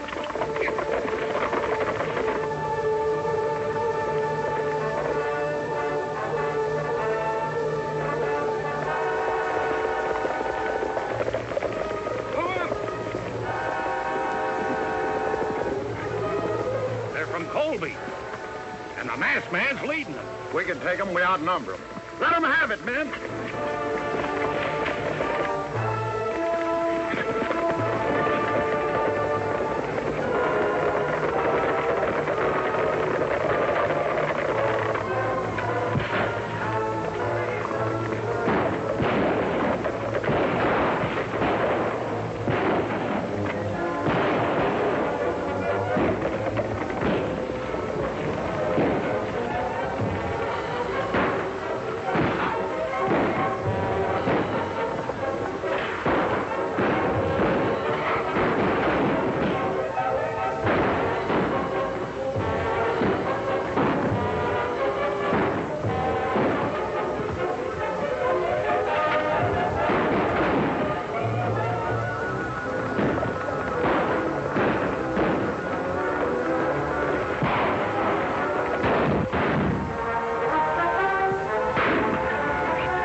got me, stranger?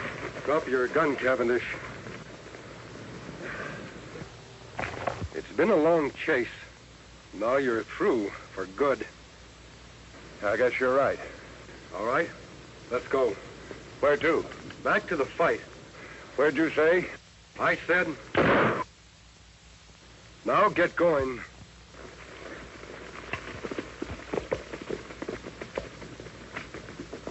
Hey, Name.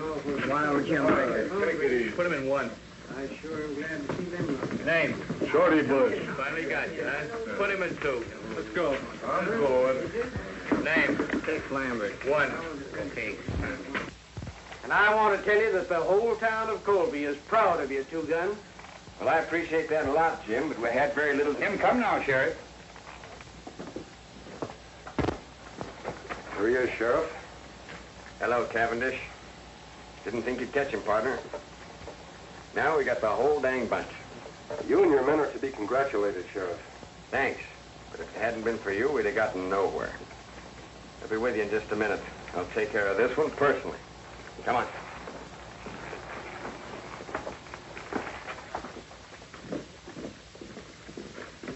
Easy, Silver. Now, Cavendish can't capture Kemosabe. You take off now. I'm going to continue to wear the mask and keep my identity a secret. For how long? Our job has just begun. We have a lot of trails to follow. That's good. Sheriff, before the lockup, do you mind telling me who the masked man is? Wouldn't mind at all, except that... Hey, where'd the masked man go? He and his Indian pal are going out to get their horses, Sheriff. Well, guess he isn't one to stick around for a party. Well, who is he? I don't rightly know his real name, but I've heard him called the Lone Ranger.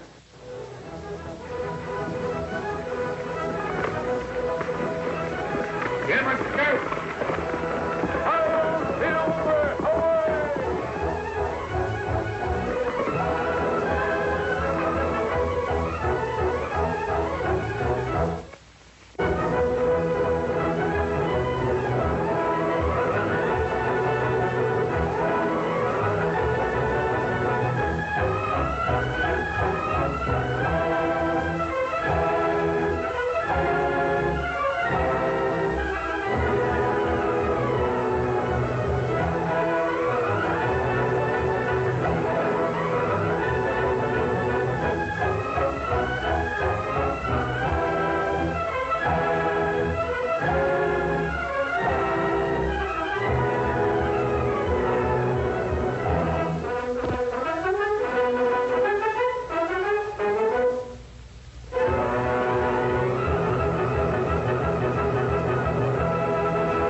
Poker chips, compliments of Mayor Nard Lundy. Just wolf right over to El Dorado Saloon and ante yourself into a fortune. Remember to vote. It's Nard Lundy's town. Let's keep it that way.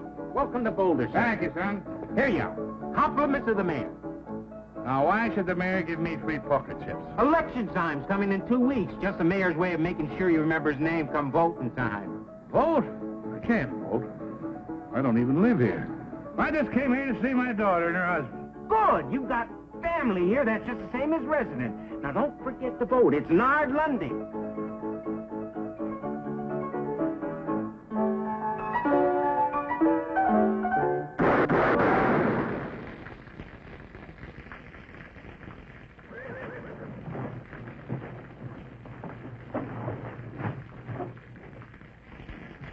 Like I always figured, Jeff Rose is full of pickle juice.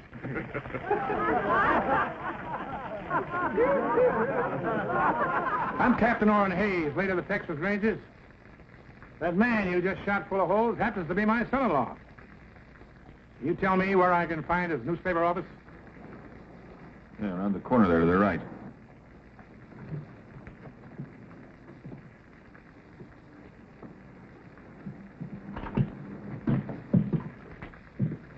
Papa! Captain Hayes. Sweetheart.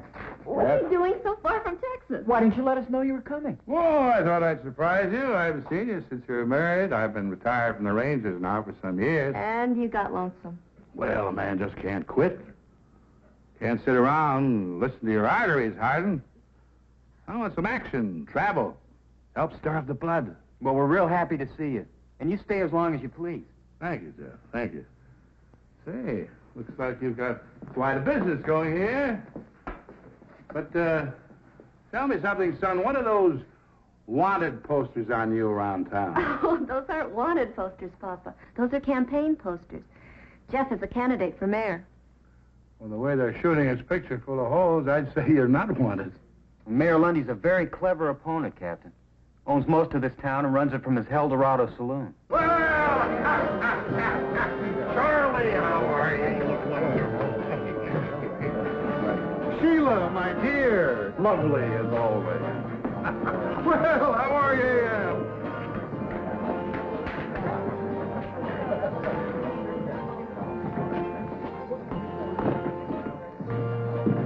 Fellow come in on the stage a couple of minutes ago, Mayor. Old fellow. Says he used to be with the Texas Rangers.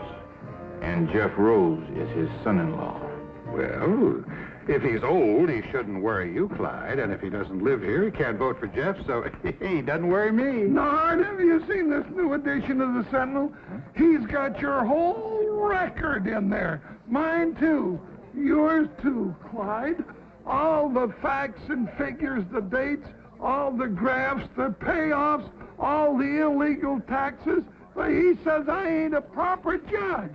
He says I'm guilty of malfeasance. Whatever that is. It means you are a walking whiskey vat, and you bought your Justice of the Peace office years ago from Charlie Reeves. But I've still got my office. Only because I keep you there, don't forget that, Your Honor. Now, don't you just shut up, Amos.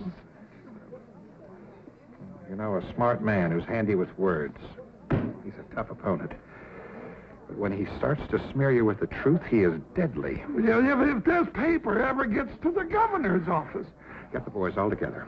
Round up every copy of this that's in circulation. Buy them, steal them, take them, but get them. Telling you all along, Nard. You give that newspaper fellow too much rope. Well, you always got things done right. Oh, no, Clyde. I'm not the sort of man to use force when gentle persuasion will serve. Why don't you get your deputies together and pay yourself a little call on Mr. Rose? Mm-hmm.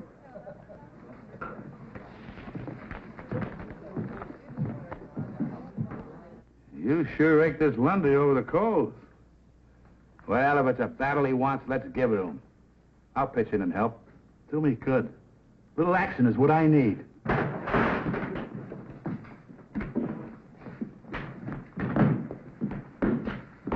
You here on law business, Sheriff? No, we're just a bunch of plain citizens.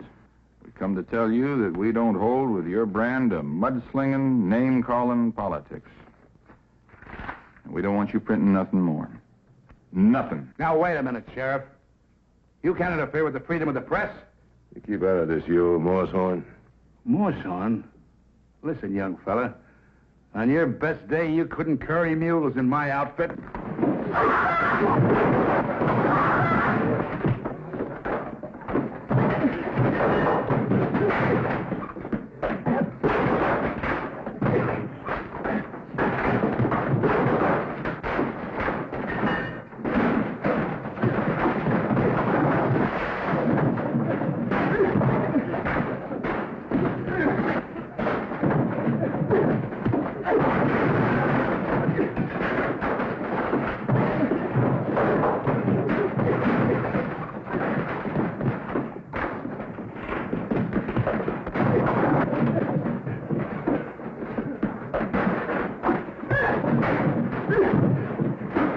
All right, let's get out of here. Let's get out of here.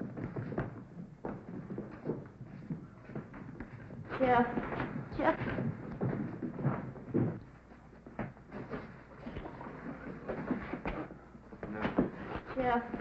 Jeff, you've got to give up. Lundy's too powerful. He's too dangerous. Maybe next time he'll order Sheriff Barnes to use his gun. That's exactly why he's got to be fought and beaten. Jeff, the best thing for you to do is strap on your own gun, fight him in his way. Captain Hayes, I know gunplay was necessary in the days when you were with the Texas Rangers.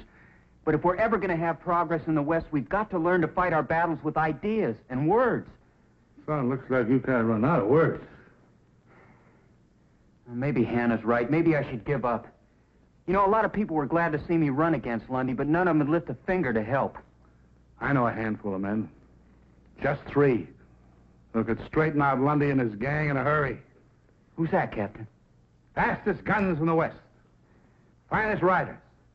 Top scouts. Crack men who served with me on the River Brazos. Who brought law and order to the Lone Star State. The pride of the Texas Rangers. First off, I'll send to Abilene for Nash Crawford. His gun was quicker than the blink of a cougar. Faster than the flick of a prairie dog's tail. Go for your gun, mister, and you'll be dead before it clears leather.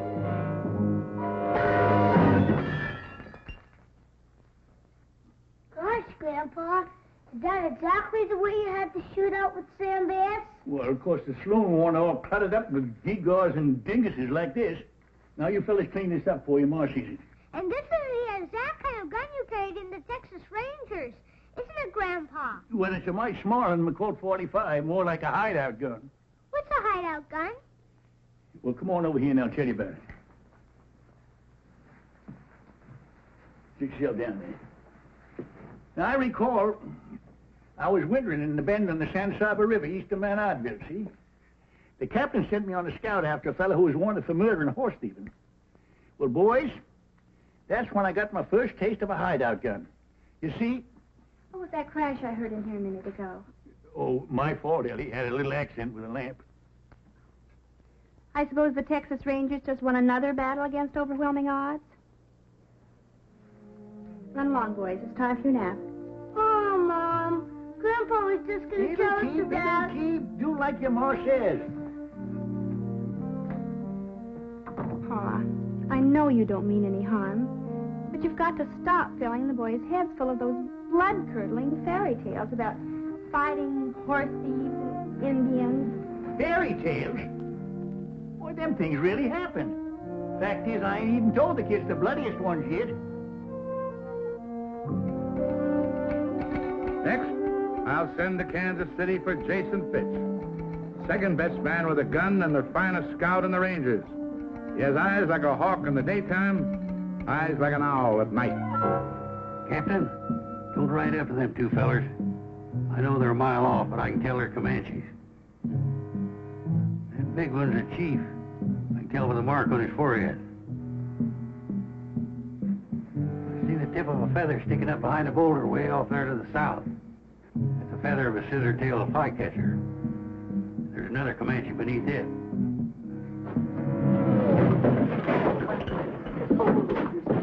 An ambush, them Redskins bushwhackers. Oh, you must have been a marvelous scout, Mr. Fitz, to recognize all those terrible Indians so far away.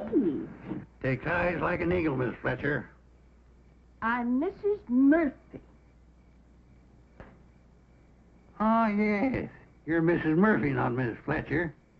Say, you're a pretty little thing. Mr. Fitch, you're really much too bold at times. Once had a shootout with 3 dudes over a woman like you. Mr. Fitch! Real catalog woman she was. Pretty little thing. Just like you. Mr. Fitch! Mr. Fitch! Mr. Fitch! Find your own woman, boy. This telegram just came for you. Somebody's dead. It don't have a black border. Let's see it. You tell me what that says, Miss Murphy. I need my strong glasses for reading. It says Brazos. Brazos. That's the old code word of our company. It means trouble. Strap on your guns and hit the trail. What else does it say? It's just an address. Sully's Mine on Feather Wash, south of Boulder, Nevada. Signed Captain Orrin Hayes. Captain Orrin Hayes. Our old outfit's back in action. I gotta light out for Nevada fast. We'll help you get packed, Mr. Fitch.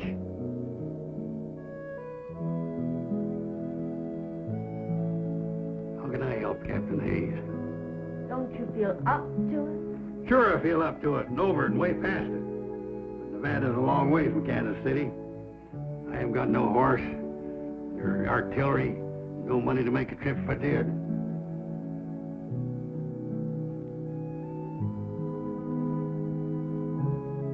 Well, maybe when I don't show up, the captain will think I'm dead. Maybe I ought to be. Good night.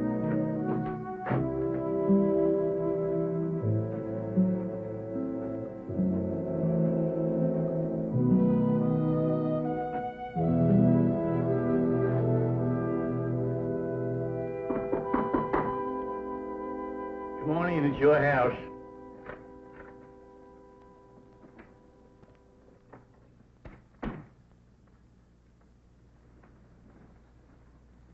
Boy just delivered this telegram for you. Who in tarnation sending me a telegram? What's it say, Pa? Brazos. That's all? Brazos? No, there's an address here, too. Sully's Mine on Feather Wash, south of Boulder, Nevada. And it's signed Captain Orrin Hayes, my old captain from the Texas Rangers, Ellie. He needs me. He's calling me to ride again. You mean it's trouble? Shooting and fighting? Brazos. It's the old code word. He always used to call us together. Well, it's a kind of reunion. Pa, it's been years since you've heard from Captain Hayes, and... Every man in our outfit come a-running when he hears that word, Brazos. But your outfit's all broken up. It's spread over the whole country. I'm tired. No ranger retires perpendicular. Well, it's an awful long way to Nevada. Yeah, well, it was a far piece down at an oasis, past Fort Clark, and up the Devil's River, and on to Beaver Lake, to hit the Kickapoo. But we made it. Well, how are you going to eat and sleep along the way? What were you going to do for money? Oh, I've saved a little. From what? From not spending it. Well, if your mind's made up, then I guess I can only kiss you goodbye and wish you good luck. Yes, sir? I'll just throw this gear on my horse. Pa! What? You don't own a horse. And last but not least, I'll send for Gentleman George Agnew. We call him gentleman because of his spotless character, his courtly manners, his spit and polished appearance.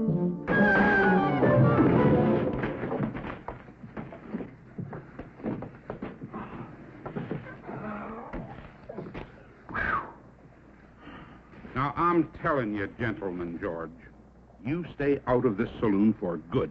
Doggone, Mac, I'm gonna miss going in that saloon of yours. You know, when I get to liking a man, I freeze to him. Well, I'm freezing you out. Now, there's your cards. And don't try using that slippery deck again. Next place, you're liable to wind up full of holes.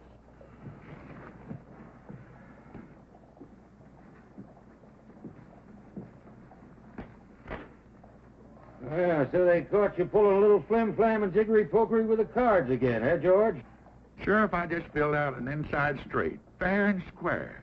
I could have used this ace or this deuce, but the deuces wasn't wild. No, Mac didn't throw you out just for the exercise. That joke was on Mac. All I did was reach in my pistol pocket for my harmonica. Here, I'll play you a little piece. George, I think you best move on out of range. Now, why don't you go on home and get some sleep? I ain't got no room, Frank. I've been doing all my sleeping in Mac's saloon in yonder. Oh, I can eat a bed. I could toss you in jail. Jail? What for? For most anything. For inciting a riot. For littering up the streets. Now, come on. I don't want to put you to all that bother, Frank. I'll just find myself another saloon. George, you have used up every saloon in the whole Oklahoma territory. Well, there must be somebody building a new one around here somewhere. George? George Agnew? You! I got a telegram for you, George. Who in the world would be sending me a telegram? Let's see this thing. Yah, Francis. What's that mean? I'm wanted. Well, now, that don't surprise me none. Who by? The Texas Rangers. My old captain wants me to come up to Nevada. You know, I gotta get me a broom-tailed fiddle-footer and ride.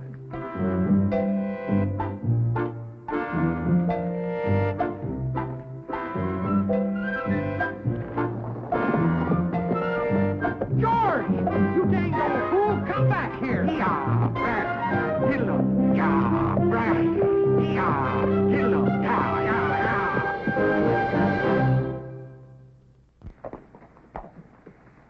Why, you long-legged, you-necked broomtail? The first time I ever seen one jackass riding another. Now, who you calling a jackass? You old moss-backed, bull-winded, kettle-bellied... George! Nash!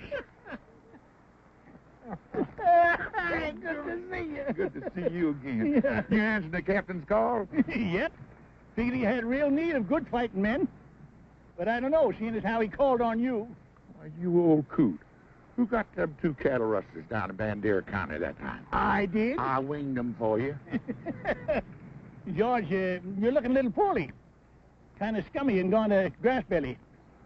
You don't look like you wintered too good yourself. And who upped you up on that horse? You must be 95 if you're a day. Well, I reckon my gun ain't aged none. I reckon that's what counts, Sergeant. Then let's ride. Yeah, brass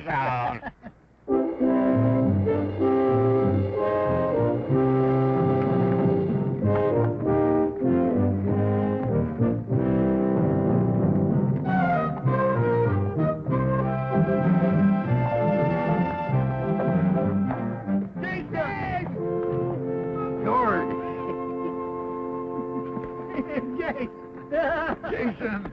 George Agnew, you're a sight for sore eyes. Well, your eyes must be mighty sore, Jace. I'm Nash Crawford. Oh, sure. I know you anywhere, Nash. Red hair, straight as a ramrod, skinny waist like a girl's. Well, by jingles, the captain sure called up the best man of the old outfit. And the captain don't like to be kept waiting, so let's move out.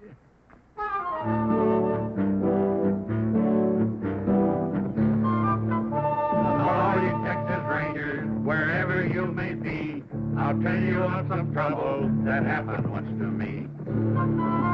Our captain, he informed us one dark and stormy night, before you reach the river, boys, you'll have yourself a fight. The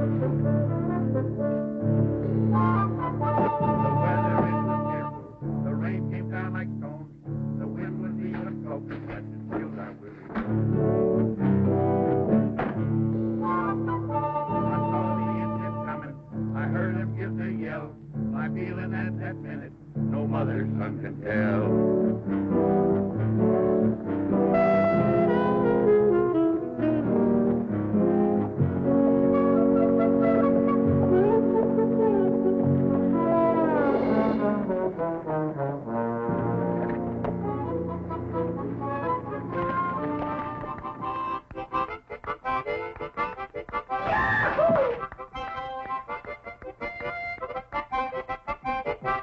I hate to say this, sir.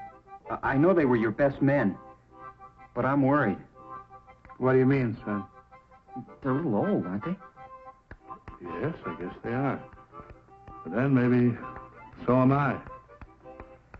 My boy, a man never really sees himself till he looks at the friends he once knew. What are we going to do, Captain?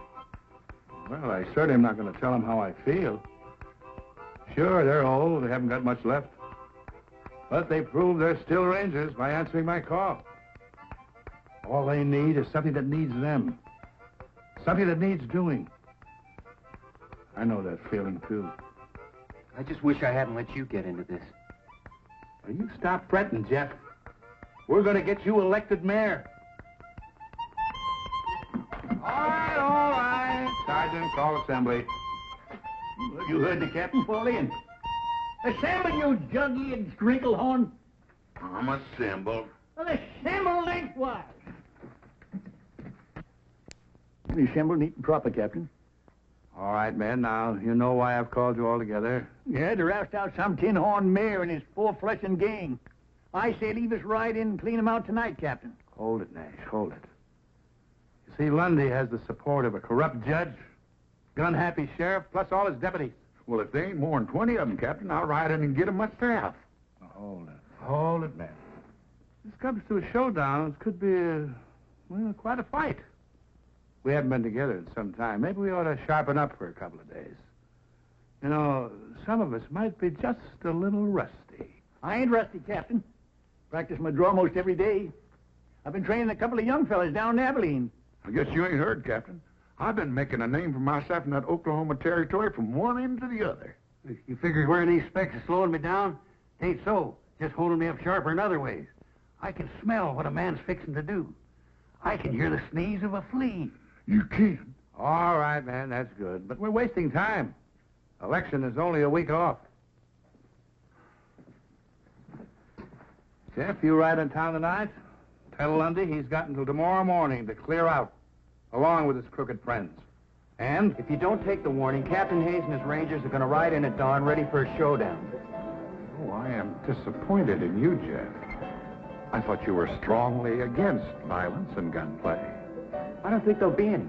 I figure you'll go. Texas Rangers? They're a mean bunch. Maybe I ought to injunct the legal paper against them. Whereas the people of this here town declare that all troublemakers looking to make... Why don't you save that for your next Supreme Court decision? Go finish your beer, will you? Well, thank you. You said that old fellow wouldn't worry you none when he rode into town. Just a bluff. Jeff Rose would never sanction open warfare. You gonna do nothing about it? Just gonna sit there and let them Rangers ride in free? Ex-Rangers, Clyde. They got no authority here. Sure. Let them ride in free, but if any of them start making any trouble, you have got a sworn duty to put down any attempted gunplay on the streets of our fair town, Sheriff. Now you're talking, Nard. Real shootout on Main Street.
Captain Hayes of the Texas Rangers, sir.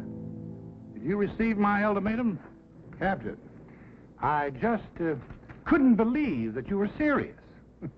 I have the greatest admiration for the reputation of the Rangers, but I do believe that you have no true military authority, and certainly not here in the state of Nevada. That's a legal ruling. Section 4, Article 2. Whereas all men known by the... All right, Judge. We are here as a private company of vigilantes, Mr. Mayor, to preserve law and order and to ensure an honest election. How would you propose to do that, sir? By seeing you and your associates out of this town now. By force, if necessary. Captain, as you see, we are unarmed. I'll give you 1 minute to get armed. Captain. We are a peaceable town of law and order. We do not want any bloodshed on our streets. Now, why can't we settle this obvious electioneering stunt in a sporting manner, eh? Why don't we have a shooting contest, the losers to leave town? Now, you select your best marksman and fastest draw. Now, when I shout draw, go for your gun.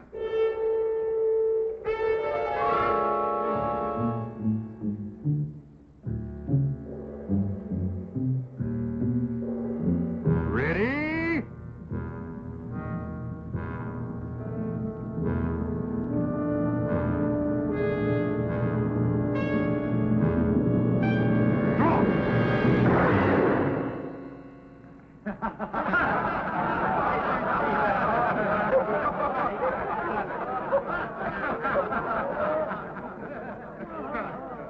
Well, Captain, you want a fair draw.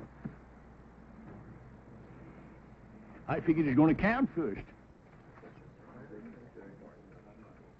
Let me have him. I can outdraw you the best day you ever lived, Sheriff. My son-in-law, you idiot. Ooh. Captain, I'm afraid that you and your men have been the victims of some poor advice. Boulder is a friendly and peaceful town. Now, if you'll all just step inside to the El Dorado, I'll stand drinks all around. That makes sense to me. Mount up. Retreat and reform.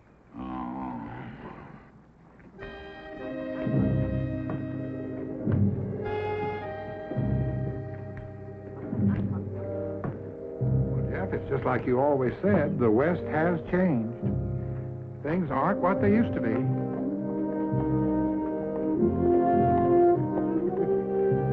They certainly aren't.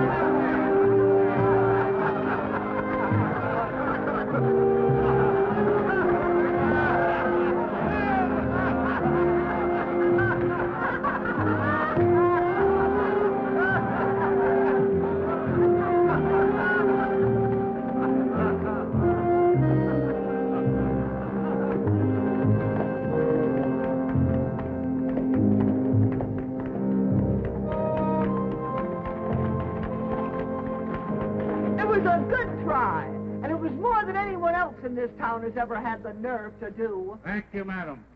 Not Madam Smith. Miss Cassie McGuire. Cassie McGuire, the famous singer and dancer? Why, I once paid $2 in Tombstone to see you perform. Doggone, I saw you in a saloon in Tulsa. They couldn't get another person in that place that wanted to take a good look at you. How nice it is to run into old friends like this. Can I offer you all a drink? No, I don't think we should. Captain, you going to turn down another drink? Well, Mayor Lundy doesn't approve of any business coming into my place anyway. Well, in that case, Miss McGuire, we accept your offer with pleasure. Good.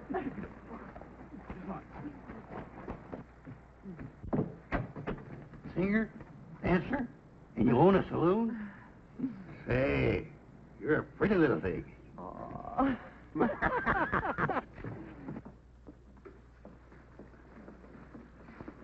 I never had the honor of serving a whole company of rangers before.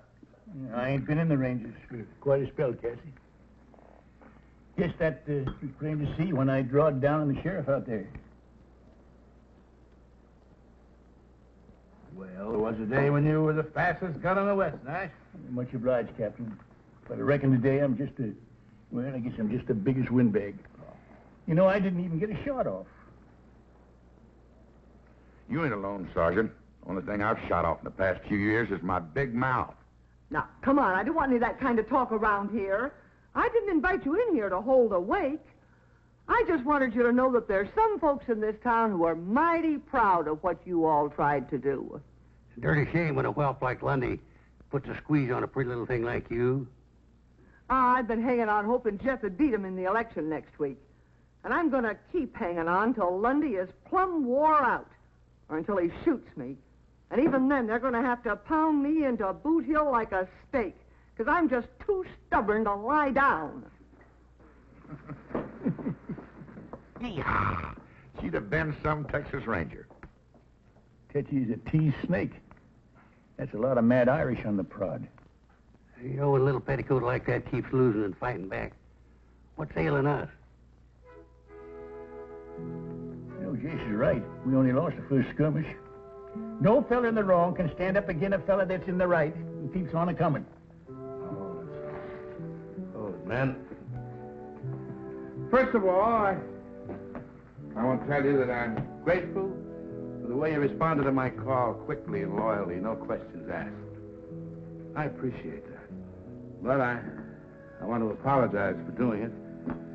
You see, I had forgotten that you'd retired honorably from the Rangers to set up new lives for yourself because you were tired of guns and fighting. No, that ain't so, Captain.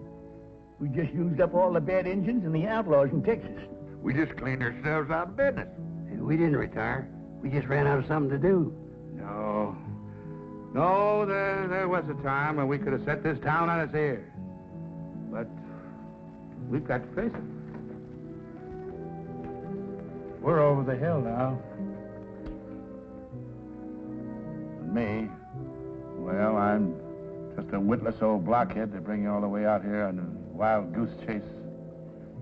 Captain, you all done speech making? Yes, I'm all done, Nash. Except, anybody wants any help or money to get home? I ain't going home. Not yet. Not till I get done what I came here to do. I ain't never crawled home with the tail between my legs in my life. And I'm too old to take on any new bad habits like that now. Hold it, Nash. Now, Captain, look, just set yourself down and let me loose your spell, huh? Just a minute. You can't pull rank on me. You're only a first sergeant. I'm pulling age on you. Age. That's all we got working for us now. Ain't that what you just said? Yeah. You know, I got laughed at out there today. It's a feeling I ain't never had before. And I tell you, it don't sit easy with me. Well, you almost outdrawed him, Nash. Almost gets a man a quick funeral. We got to go along with what the captain said. Time's been tailing us, and it's overtook us. All right, so we are a mite older. A man ain't through till he's dead. Sometimes a man's dead when he ain't no use anymore. Yeah, I know what you mean. Now, look, we got plenty of use left in us. I've been totaling up these years, and it figures there's something around 275 years of fighting savvy in this outfit, put all together in a lump. We can whip this Lundy and his gang if we just go at it right, use the right artillery. What do we use? What do we use? We use our wits. Well, maybe they've gone rusty, too.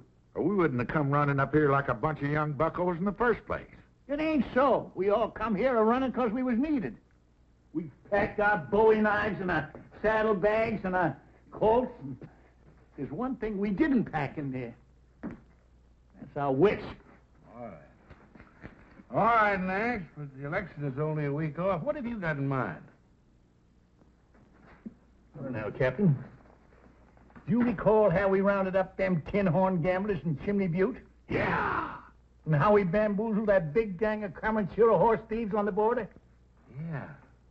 Trickery and deception. The old theory. Divide and conquer. That's it. Get inside the enemy camp, gnaw away at his vitals without him knowing it. You know, this might work. It just might work here.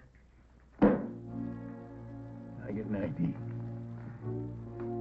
It's horse high, bull strong, and hog tight. Well,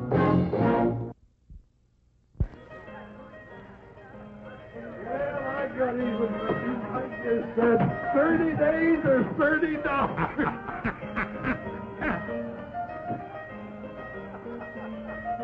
Hey, ain't that one of the old mossbacks that rode into town today? That's the one I blew the hat off of. What's he up to? Flip-flopping around like a wall-eyed mule in a windstorm. He'll probably come back to even up the score. Couldn't find his gun in the daylight. I'll go down to the jail. You go across there and prod him with some of your legal talk. Well, now, hold on, Clyde. You're the lawman. Ain't got nothing against you. Now go on. Well,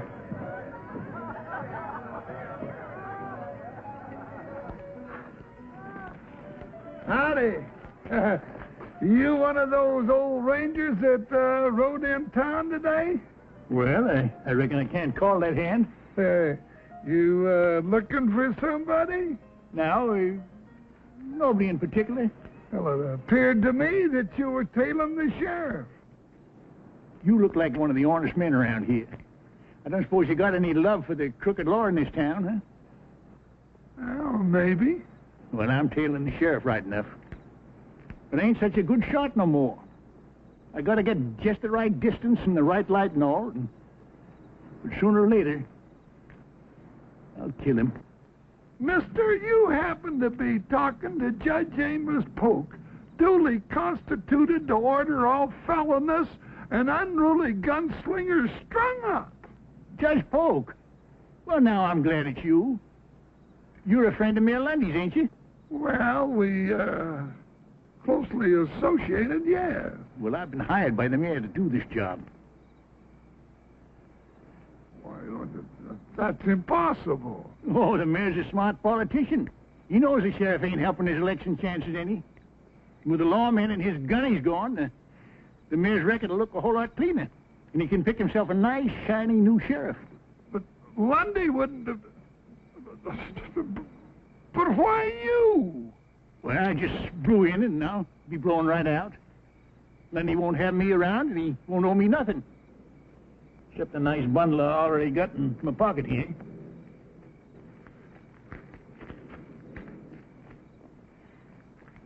It's a lie. Lundy wouldn't do it. That old buzzard's loose between the ears. Maybe the old man's better than you think he is, Clyde. Maybe he just let you outdraw him today to get you off guard and make you get careless.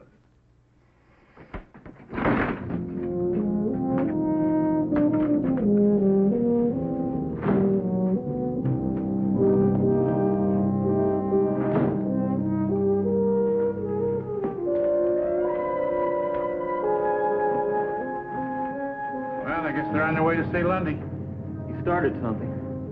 Got him nibbling at the bait real good. No, Clyde, no. I do not want you gunning down an old man like that. But he's out to get me. He told Amos. That's right. Oh, what are you so worried about? You already proved you could outdraw him. He's tailing me. You've been tailed before. Nard, let me get him. I'll make it real easy for him. Get real close. Let him reach first. No. Besides, he is no competition for you, Clyde. Anyway, the town has already laughed him out. Now, Clyde, they're on your side now, but if you kill him, they're going to turn against you. You should give him a nasty taste in the mouth right before election. You're willing to let him get me? Well, Clyde, let me put it to you this way. If you get him, I'm going to have to take that little star away from you and get me a more peace-loving sheriff.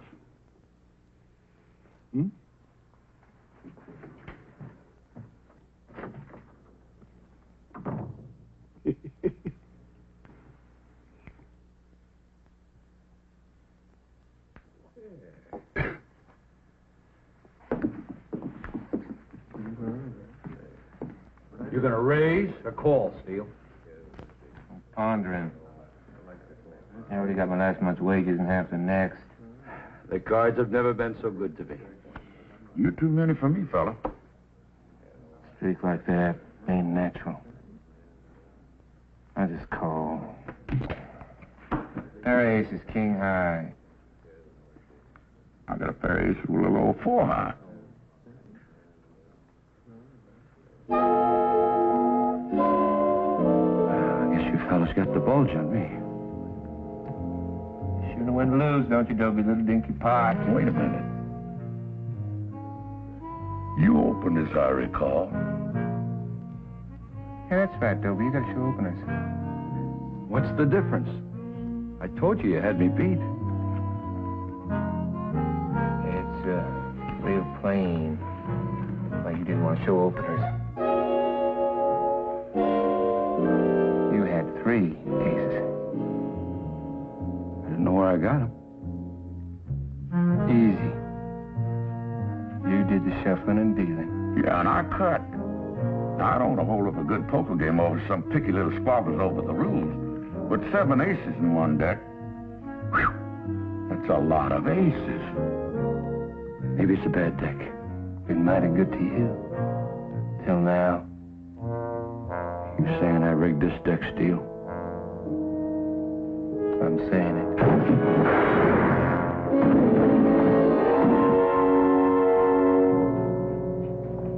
Well, we got 1 deputy on the ground and 3 in the air. Very clever, George. I'm just glad they didn't catch you making hanky-panky with the cards. Oh, they were easy marks. I could have put 10 aces in that deck, but I just didn't want to show off my talent.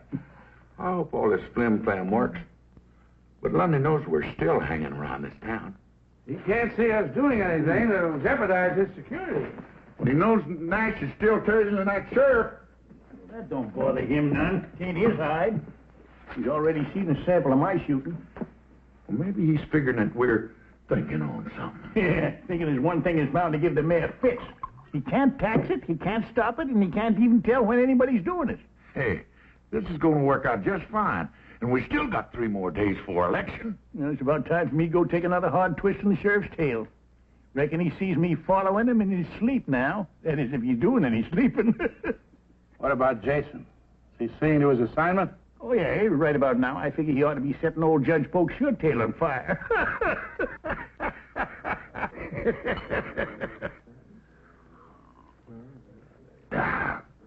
You're a mighty generous man, Jason. Well, it ain't often a man gets the honor and the privilege of drinking with a famous judge, appointed by the governor himself. Well, I got a secret for you, Jason. I wasn't appointed by the governor. I paid $10 for my office, 2 buffalo skins, and a case of whiskey. No. Say, that's a good one. Why didn't you buy the mayor job? What did you want to be a judge for? Well, I wanted to be where I could do people the most good. And by golly, I was, too, because I wasn't in there 2 days and I let 10 of my best friends out of jail. That's doing good. Man does good like that ought to get himself a medal. Yeah. Shame Mayor Lundy's fixing to dirty up such a fine reputation. Mayor Lundy, what's that, Jason? I just can't sit still for a thing like that. I tell you what, Your Honor. Why don't you sell me your office and get out before he does it to you? I'll give you $100 for it. That's 1,000% profit. Well, Nard Lundy can't do that to me. He needs me. I make some mighty tricky decisions for him. Why, I even had a couple of fellas hung for him once. I know it's hard for an honorable man like you to swallow, but Lundy's fixing to dump you just before the election. No. He's got to. The governor got a hold of a copy of Jeff Rose's paper. Well, I'm not going to take the blame for this all by myself. He's just as guilty as I am. That's what he's fixing to do. He's going to have a real house cleaning. Clean up this town. Show the folks that he's just an honorable, upright man taken in by a couple of crooks like you and Sheriff Barnes. Barnes? Why, Lundy hired a gunny to kill him. Well, I guess he was a mite more fond of you. Excuse me.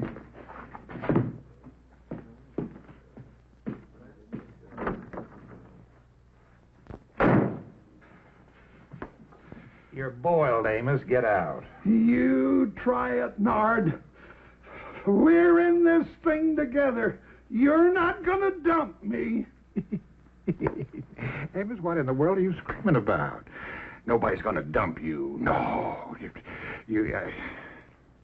Still, it might be kind of a good idea if you started thinking about retiring. You know, you could go out to California and take it easy. Oh, you're not gonna edge me out. I got all of my records hid away. And if I go down, I'm gonna drag you with me.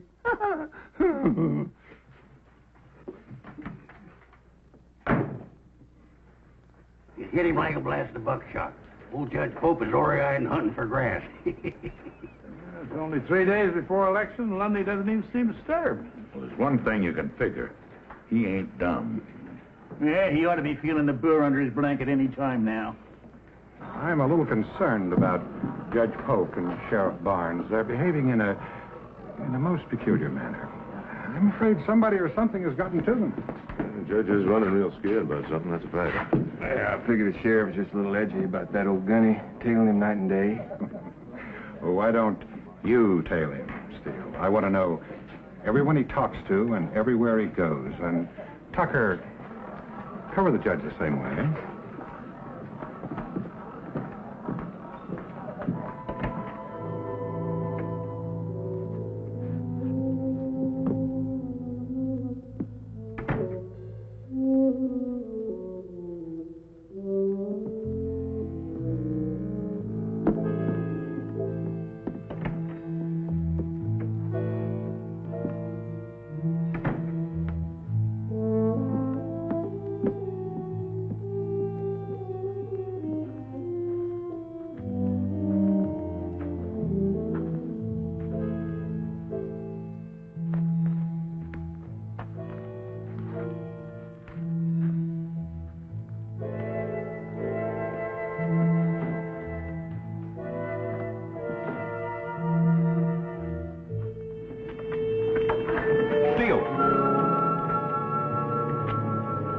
What are you tailing me for? Well, Sheriff Mayor Lundy ordered me to follow you, and Figured the old man couldn't get me. Hired you to do the killing, huh? now wait just 1 minute. I wait any longer, I'll be dead. 2 deputies down and 2 to go.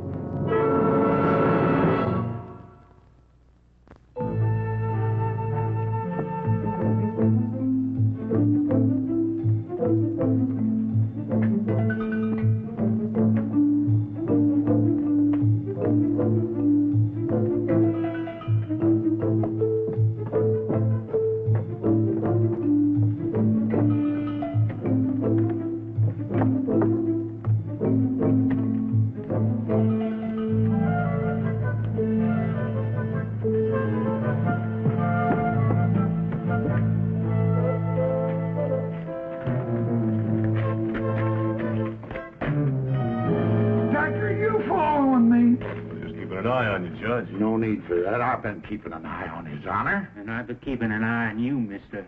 Well, both of you can just get. My orders to trail the judge come right from the mayor himself. Lundy put you on me. That's funny. The mayor gave me the same job. You know, this is a mighty confusing town. You can't tell who's out to get who. Lundy wouldn't hire an old hammerhead like you. Not when he's got us. Gentlemen, maybe I can outshoot you. I got $100 hard dollars that says I can. Now, you want to ante up or pass the buck? I ain't got 100. Me neither, but I'd sure like to get yours, mister. Well, just throw yourselves in the pot. I'll put up the 100, and if you lose, you both can just get out of town. Good. Let me at that 100. Now, hold on. What's the contest? Wing shooting for distance and accuracy in the dark. Wing shooting? Yeah. For what? See that flock of geese coming over? I'm gonna get that bull goose. You boys just picture yourselves one out of the flock.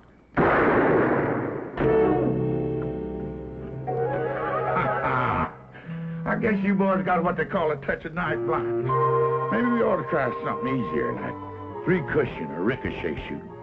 Yeah, we'll try that. Come on with me.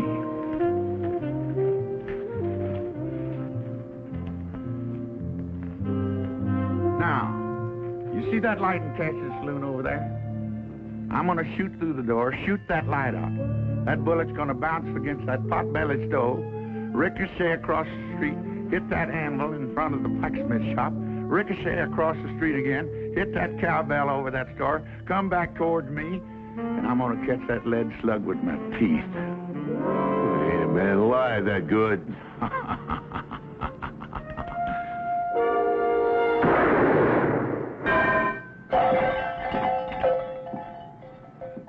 You know, I was a mite bit off on that shot. If I hadn't caught that bullet with my teeth, it might have passed by me and hit one of you boys right between the eyes. Now, you want to try your hands, or you just want to get on your horses and ride? We'll be riding. You boys ought to find good work back east. Of course, there ain't no cause for any real shooting.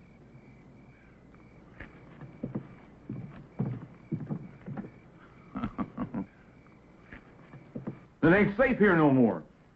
All my deputies are either dead or they left town. I ain't got no backup. You shot one of them yourself. Well, I figured somebody said that... You figured. Somebody said! What is the matter with you, Clyde, anyway? You just falling apart or something, Clyde? You falling apart? Is this job gotten to be too big for you? Or maybe you just soon not be part of my new administration after I get reelected, huh?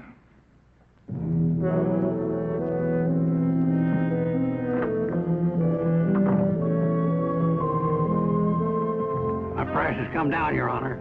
It's $50 now. Well, I'll take it. It'll pay the stage fare to Mexico. For good and valuable consideration, here paid over, I do hereby hand you the right and title, honor, and elements of my office. And what the Almighty has joined up, let no man monkey with.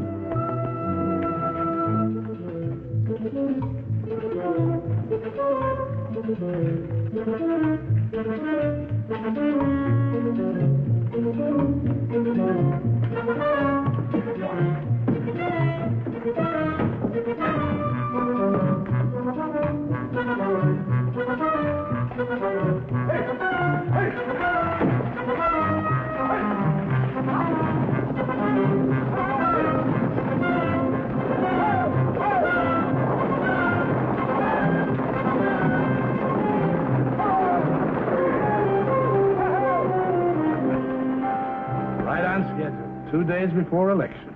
But Lundy's still here. I reckon it's time to pay him a little visit.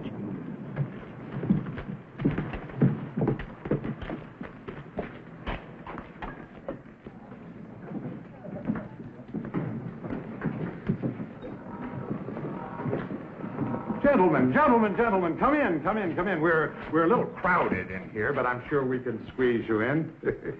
What's your pleasure? We're here to see you out of town. Oh, dear, I thought we'd settled all that foolishness. You're through, Lundy. The judge and the sheriff just took off on the last stage. Oh? Well, small loss. Matter of fact, it'll allow me to dispense some patronage after I'm elected, eh? New blood. Matter of fact, I must thank you for helping me to clean house. Why, without your tin-horn judge and your gun-happy sheriff, people will begin to get the feel of what it's like to be free. Yeah, maybe the people will vote you out. I believe the people will vote the way I recommend. You can't scare them into voting for you. Your gunmen have left town. You just ain't got no protection. That is where you're wrong. You know, I was puzzled at first, but then it suddenly occurred to me what you gentlemen were up to. So, I imported an entirely new staff of associates. Now I believe I must ask you to get out of town. Now, by high noon. It's a bluff. Gentlemen, allow me to introduce you.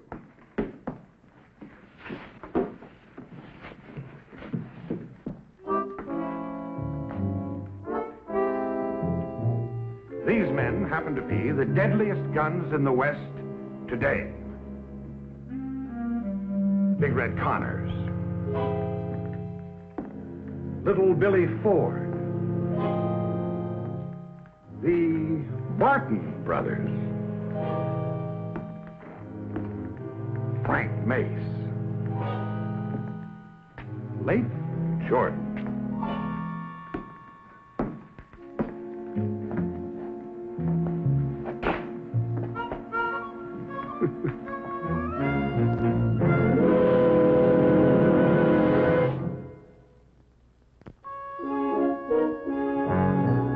Papa, you have got to give up. It's no use. Only we almost had Lundy whipped. This time we'll do it. Please, Papa. He said be out of town by high noon. It's almost that time now. Things are a lot worse than they were when we started, Captain. Jeff, we can't back down now. We won the support and the respect of all the townspeople. And they're ready to vote for you. You really believe your handful of old rangers can make a stand against that gang of lawless cutthroats? My men are setting up our first line of defense now. This town will long remember the gunfight at Cassie's Corral.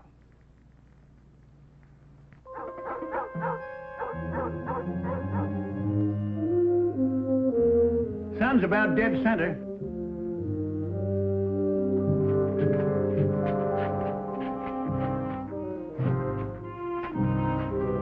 Be careful of that mirror, boys. I had it shipped all the way from New York in the good old days.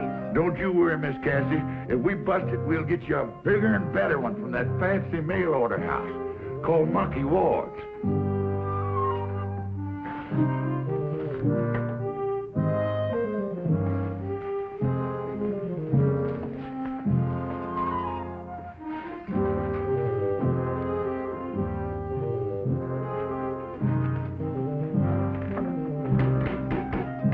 Let me work it.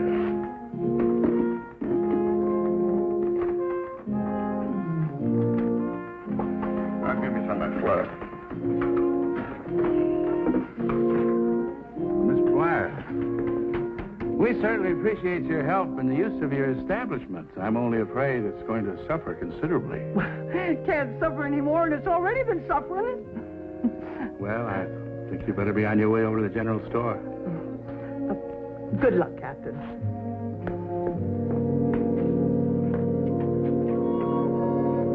Thank you.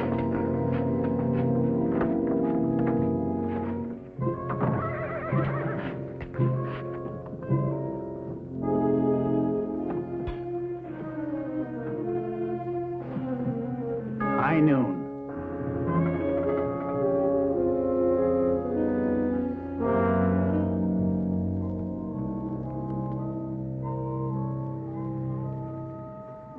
They've had their chance. Now let's run them out.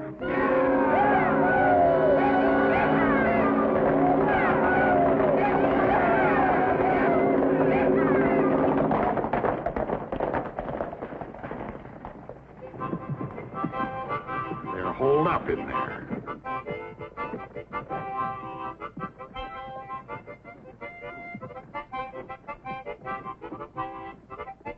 Apparently they didn't take my warning seriously, huh?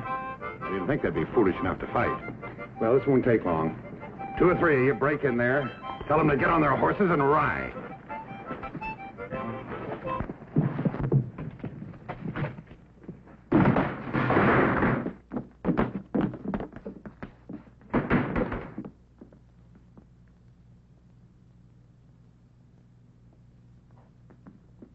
We're in this room.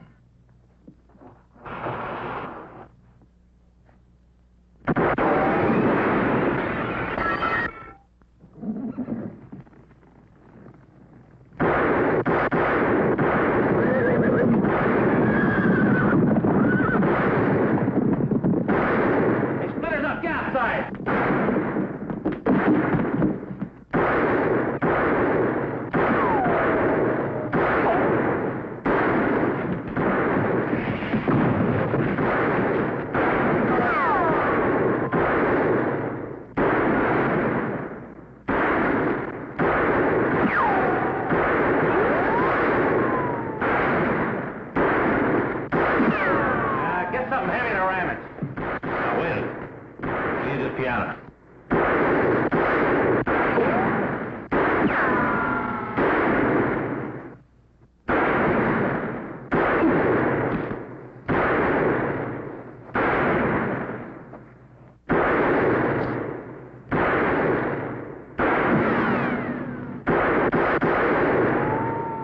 They hit you? No, just got me between drawers. Get down the street. Flush him out.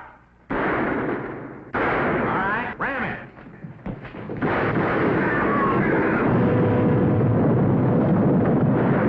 Sounds like they got an army. Let's get out of here.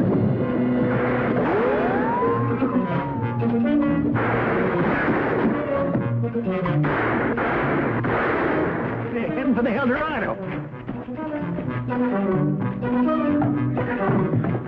Stay out of here now. I don't want my place shot up. Too bad. You got the best hole up in town. Now get in there. Scatter! Scatter! I'll keep the bounty and get him from above. You slow him up down here.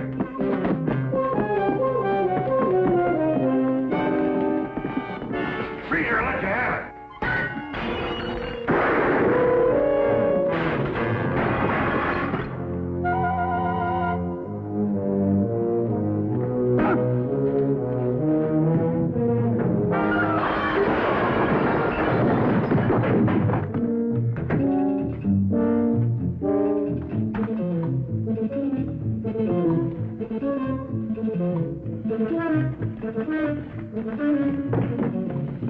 Here's another.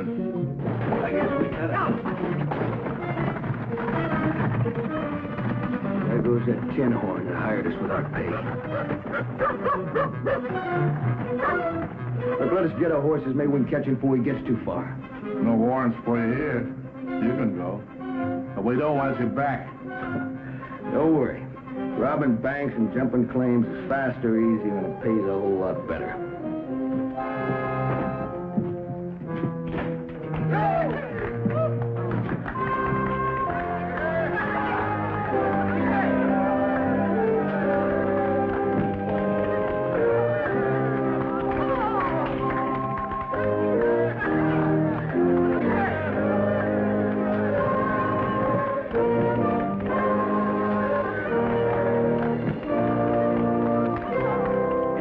Friends, thanks to the courage of Captain Hayes and his valiant Texas Rangers, this town can now look forward to the start of a new era. As your duly elected mayor, I promise a new day that will last a long, long time. Honest lawmen, true justice in our court. We may never be a big town, but we'll be peaceable, quiet, and happy, raising our children in an atmosphere free of gambling, vice, and corruption.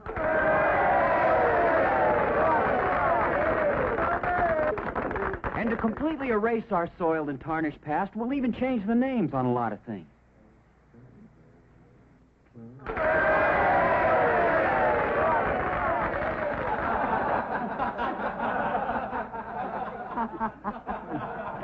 Well, I reckon it's time for us to be riding. You want me to help you up on that horse, you old droop horn?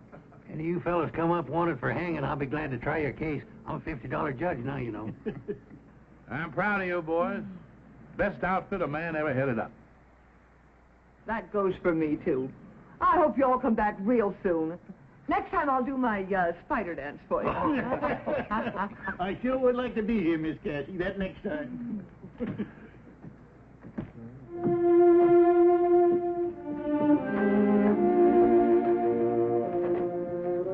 Captain, if you need us, if it ain't too long, that is.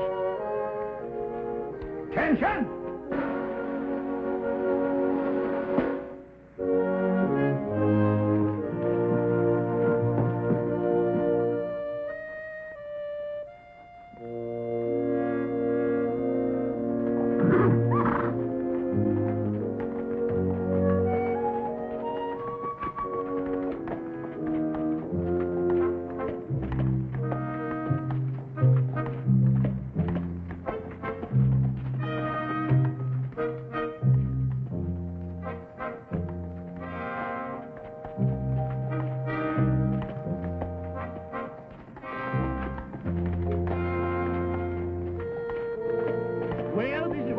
the South Fork for Abilene. If I head east, I'll be in that territory of Oklahoma.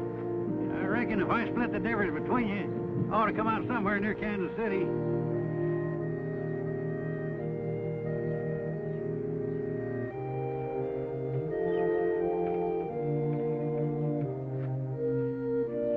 Say, you know them two young fellas I said I've been training down in Texas? Yeah. They're only 7 and 8 year old. They're my grandsons. What will you train them for? To be housebroke? Well, I reckon there's a few things I can still teach them, like not making some of the fool mistakes I done. That's always the way it is. When a man starts handing out good advice, he ain't up to set no more bad examples. Well, now I ain't ahead of you winning no big battles in Oklahoma. Well, I started a bunch of them. Nearly every saloon down there. I just wasn't there at the finish. You know, Sergeant, it must be nice to have your own home and your family and watch your grandkids grow up. I sort of got a family in Kansas City. These old-timers in this old folks' home. We could put you up in Abilene, George. We got plenty of places for you to bed down. That is, if... No, thank you, Sergeant. I'll just go back to Oklahoma and find myself a new saloon. You know something? Since I've been up here, I've got my old knack back with the cards again. I just might get myself a lucky streak of going down there. I reckon I got enough to tell the folks back home to last out the rest of my time. You know, I've been accused of telling tall tales before, but just wait till you hear this one.